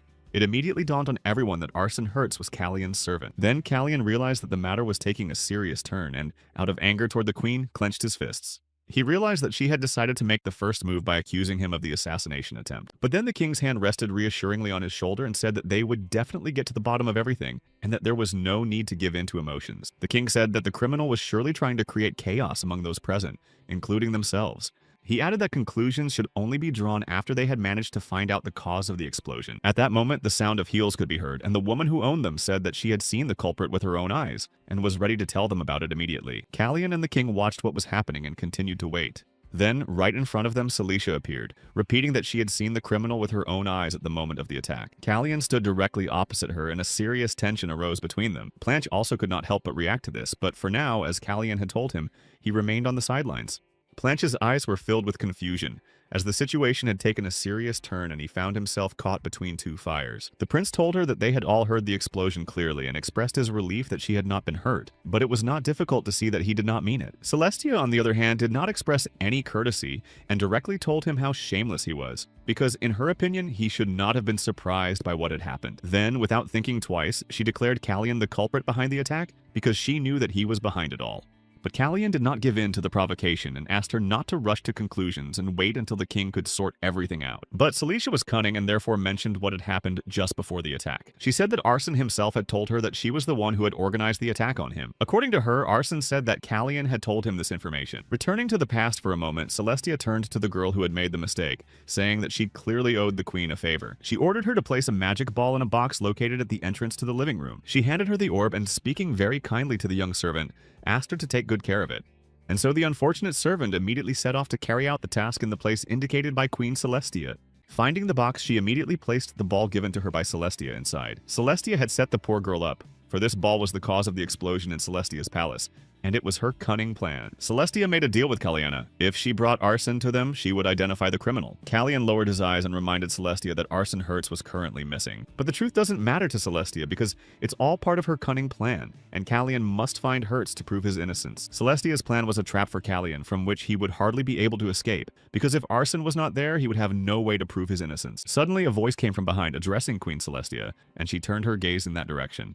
To her surprise, there stood the missing Arson Hertz, who had just arrived, accompanied by Marcus Evan Bryson. Arson greeted Celestia graciously and immediately introduced himself. He introduced himself as the very magician the queen had spoken of, and at that moment she could not understand how this could have happened. Even more surprising to her was seeing him in the company of her father, Marquis Brisson. At that moment, Celestia began to realize that her plans were gradually falling apart. Then Callian asked her how well she could see the end of her evil plans now. Callian had his own plan in mind, which seemed to be working well given the circumstances at the time.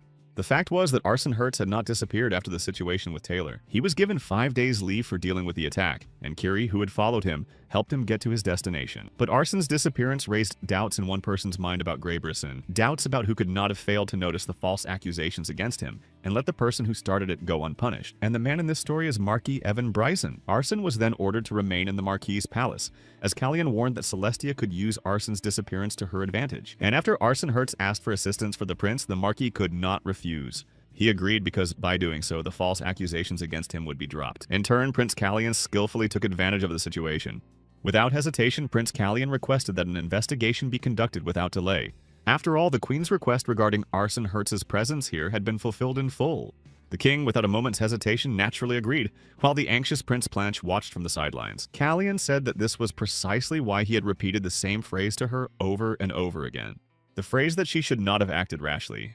At that moment, Celestia thought about everything that was happening. She thought about her father, the Marquis, about the king, whom she considered a fool, and about the knights. Celestia thought of them all as traitors, even though she herself had caused a lot of trouble. Then she laughed loudly, as if she had no intention of giving up and did not understand the seriousness of the situation. Looking at Callian, she remembered his mother and said that she, like him, had kept a smile on her face until the last minute, and had secretly taken out a weapon. Callian, seeing the weapon in front of him, hesitated slightly as he had not expected her to act so directly.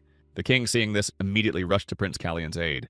At that moment, Celestia began her attack and had already managed to get close to Prince Callian to finish him off once and for all. And so she carried out her plan, but her face showed that she had not achieved the desired result of her actions. Planche, who rushed to his brother's aid to save his life, took Celestia's blow upon himself. Callian screamed Planche's name and couldn't understand why he had done that, because he had asked him not to interfere under any circumstances. When Celestia came to her senses and saw her own son before her, fear appeared in her eyes. Then, out of betrayal, anger, and resentment, she stabbed her son even deeper. Callian only shouted his name, for he could not prevent what had happened, unable to predict Planche's actions. King Romain shouted and urged Celestia to stop the attack, while ordering the guards to protect the princes. The royal guards immediately launched an attack to defend the princes and arrest Celicia. The king approached and told Queen Celestia that it was all over, and that she must release Prince Planche immediately.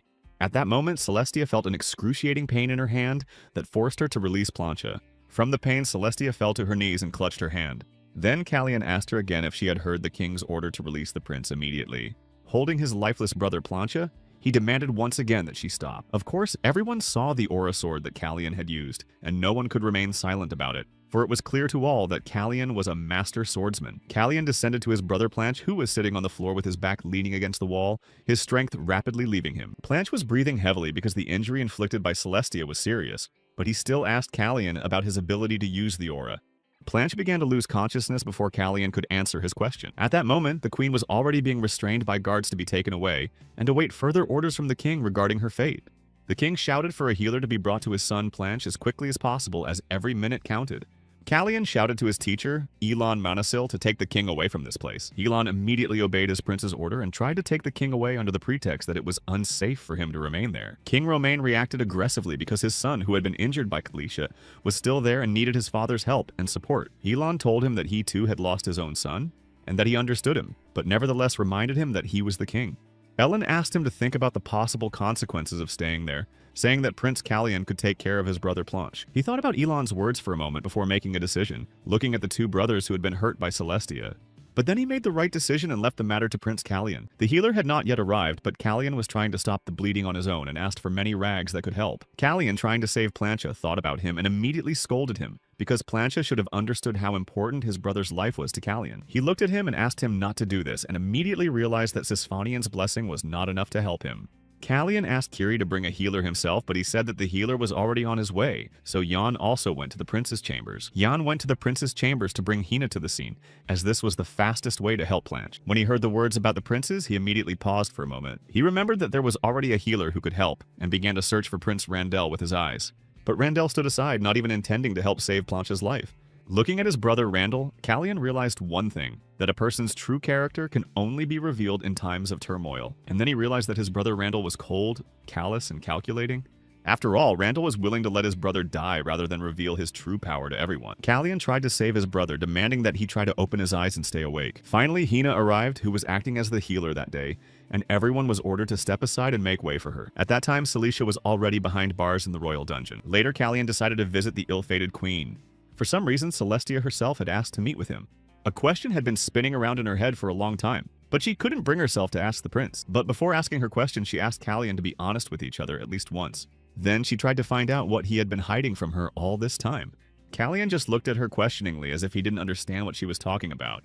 He told her that everyone has secrets that cannot be told to anyone. Celestia was glad because she was partly right, but Callian, in turn, asked her to answer his question. Callian asked about Celestia's involvement in the death of Queen Aisha. Before answering his question, she seemed to think for a moment. Then a sly smile spread across her face, knowing that she could never forget the first life she had taken with the poison she regularly used. Then he said that their meeting was over and left immediately. As he was leaving, he heard Celestia say that she had been honest with him, as they had agreed. He paused for a moment to listen to her continue. Then she asked Callian if he had been honest with her, because it didn't seem that way to her. Callian thought that Celestia's first question would be about her son's well-being after the injuries she had inflicted on him, but Celestia considered him nothing more than an obstacle that had stood in her way until the very end. She tried to explain to the prince that all her efforts had always been for his well-being, but Blanche always made the most foolish choices. She told Callian that her son never helped her with anything, and that he only caused problems, and she blamed him for her imprisonment. Callian replied that in times of danger, people usually run to those they want to protect. Then Callian tried to explain to her that it was obvious she had never trained because her blow was very slow. The blow could have been avoided simply by stepping aside, and even before they met, Elon had made a magic shield for Callian, and Blanche knew about it. Knowing all these circumstances, Blanche still stood up for him. Finally, she realized that at that moment, her son was not defending the prince at all, but her. She understood this, but she did not understand why Blanche would do such a thing. Then he told her that if Celestia had turned back even once, she would not now be wondering about the reasons for his behavior. Then she remembered her son's earlier words about her minding her own business. Queen Celestia laughed as she remembered those moments with her son. She remembered how Blanche had said that he didn't recognize her at all, and that, in his opinion, she was incapable of change. Hysterical laughter overwhelmed her as she remembered this. But Celestia was incorrigible, believing that she had no reason to apologize and that she did not regret anything she had ever done. Callian was not surprised by Celestia's behavior at that moment, and therefore did not react in any way. The nobles who had been loyal to the House of Bryson turned away from her by agreement, which had been made during the hunt, and her misdeeds became known to everyone, but no one knows who spread this information. After the sentence was pronounced, Celestia was deprived of her life in the most painful way, and no one laid renicites on the stone slabs. On that day, no one floated red flowers down the river to bid farewell to her soul. For a week now, the greenhouse has been dismantled, but the work cannot be completed, which is a clear indication of the extravagance of the former queen. Everyone who was connected to Celestia is now being punished, and although this was the hottest topic of discussion, everyone was nevertheless very cautious. Prince Callian, the youngest swordmaster in history at only 15 years old, was also discussed. People also discussed his mastery of magic and dreamed of seeing him in action, never ceasing to be amazed. But this was impossible, as Prince Callian had not left the chambers of his brother Blanche, who had not regained consciousness. And this was what everyone who did not know the truth believed. In reality, Prince Blanche had already regained consciousness and was feeling better. Callian had indeed been in Blanche's room the whole time, and was currently annoying him with his mouth full of fruit. Callian was still thinking about how to explain his sword skills to anyone who asked, so as not to arouse suspicion. Callian asked his brother to ignore him, threw the banana peel into the pile, and advised his brother to get some rest. But Blanche wasn't as cheerful as Callian, so he told his brother to take his bananas and go to his room. Callian joked about Blanche's hospitality and reminded him that he was only there because Blanche had caused the mess himself. Blanche was still very annoyed that his brother had been in his room for so long, but Blanche also told Callian that it was his own fault for showing everyone his aura that day. But Callian couldn't leave without coming up with an excuse. After some time, Callian finally left Blanche's chambers and was greeted by his mentor, Elon Monosil. Callian was happy to see his teacher and jokingly told him that Blanche had kicked him out of his room with a look of utter contempt. But Callian considered it a success that he had managed to stay in his room for 4 whole days. But Elon Monosil jokingly considered these days a wonderful opportunity for relatives to bond. Ellen assumed that Callian intended to stay with Blanche for another week, and the prince agreed with him, since that had been the original plan. No sooner had they stepped into the corridor of the royal palace than the first maids who met him began discussing his aura and sword skills. Ellen suspected that the reason Callian had left the room was not Blanche, but his intention to stop hiding. Monosil suggested that Callian must already have a plan, or a suitable excuse for the situation. Callian told his teacher that he was a terrible liar and that there was a person who could never be allowed to find out who he really was. That person was King Romain Rurun Kairos, Callian's father. And so Callian modestly peeked into his father's office while Elon stood behind him, intending to go inside with his student. Ellen told the king that Callian had been blessed by Cephanian and had taken up the sword after sparring with Sir Slyman. Callian in turn decided to show his father what Prince Elon Manasil's teacher had told him. It was certainly a surprise for the king to see the abilities of his third son with his own eyes. Then Callian showed his father a trick he could perform using his mana and aura simultaneously. At that moment, the king understood Ellen and Callian's concern on that ill-fated day, and the possible danger that could have befallen the king. Then the king turned to Ellen, realizing that he had known about everything from the beginning. Callian apologized to his father for not telling him about it earlier, although he certainly should have done so long ago. The king replied that his son had done everything right, because his presence in the palace was not entirely safe, and therefore he had his reasons. The king understood why people had questions and advised Callian to reveal his abilities at the second opening ceremony of Vulcan. The king was slightly annoyed because, in his opinion, Elon had not given him any hint that he was aware of what was going on. Callian added that, given Elon's subtle hints, he would hardly have been able to guess anything. Jokingly, Elon suggested that his prince had just switched sides to his father, but Callian assured him that he was completely impartial in this matter and thought and acted only using his own opinion, mind, and observations. The king watched the friendly argument between Elon and his son with a smile, but at the same time he thought about Callian's remarks. For Evan Bryson would now certainly begin to watch Callian's actions more closely. Randall's son would not remain unobserved either, for it had become clear that day that Randall regarded his brother only as a rival. Elon and Callian noticed that the king had been distracted and lost in his thoughts the whole time. But the king quickly returned to their company, finishing his thoughts about what would happen if Randall ended up on the throne. He thought that there was no point in speculating, because time would surely reveal whether Callian's strength was sufficient to move forward. A week later, a second ceremony was held to mark the opening of the Vulcan Magic Squad. And then the king announced that a sixth master swordsman had appeared on the continent. At that time, the Breeson family home closed its doors to all outsiders trying to hide. In this house, Evan's training continued, and his servant asked him not to exhaust himself, as much time had passed, and his body might not be able to withstand it. Marquis Evan Bryson was extremely annoyed that he had not been able to see Prince Callian's aura earlier, and so, after some time, winter descended upon the country of Kairos. While out for a walk, Hina's cat met a man who also happened to be nearby. The cat met the middle prince, Planche, who had also gone out for a walk. At that moment, Planche thought of his mother because the scent of her favorite flowers was no longer in the air, and warm spring would soon announce its arrival.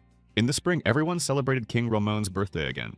The king thanked everyone for their congratulations and wishes, and he seemed happy at that moment. And then King Romain compared this spring to the beginning of something new. The prince stood apart from the king's company, but then a man approached him and also mentioned new beginning. Callian immediately recognized the face of the uninvited guest. The prince looked at him and could not believe his eyes, as if it were inexplicable. For standing before him was the brother of the real Baron Secreta Chase.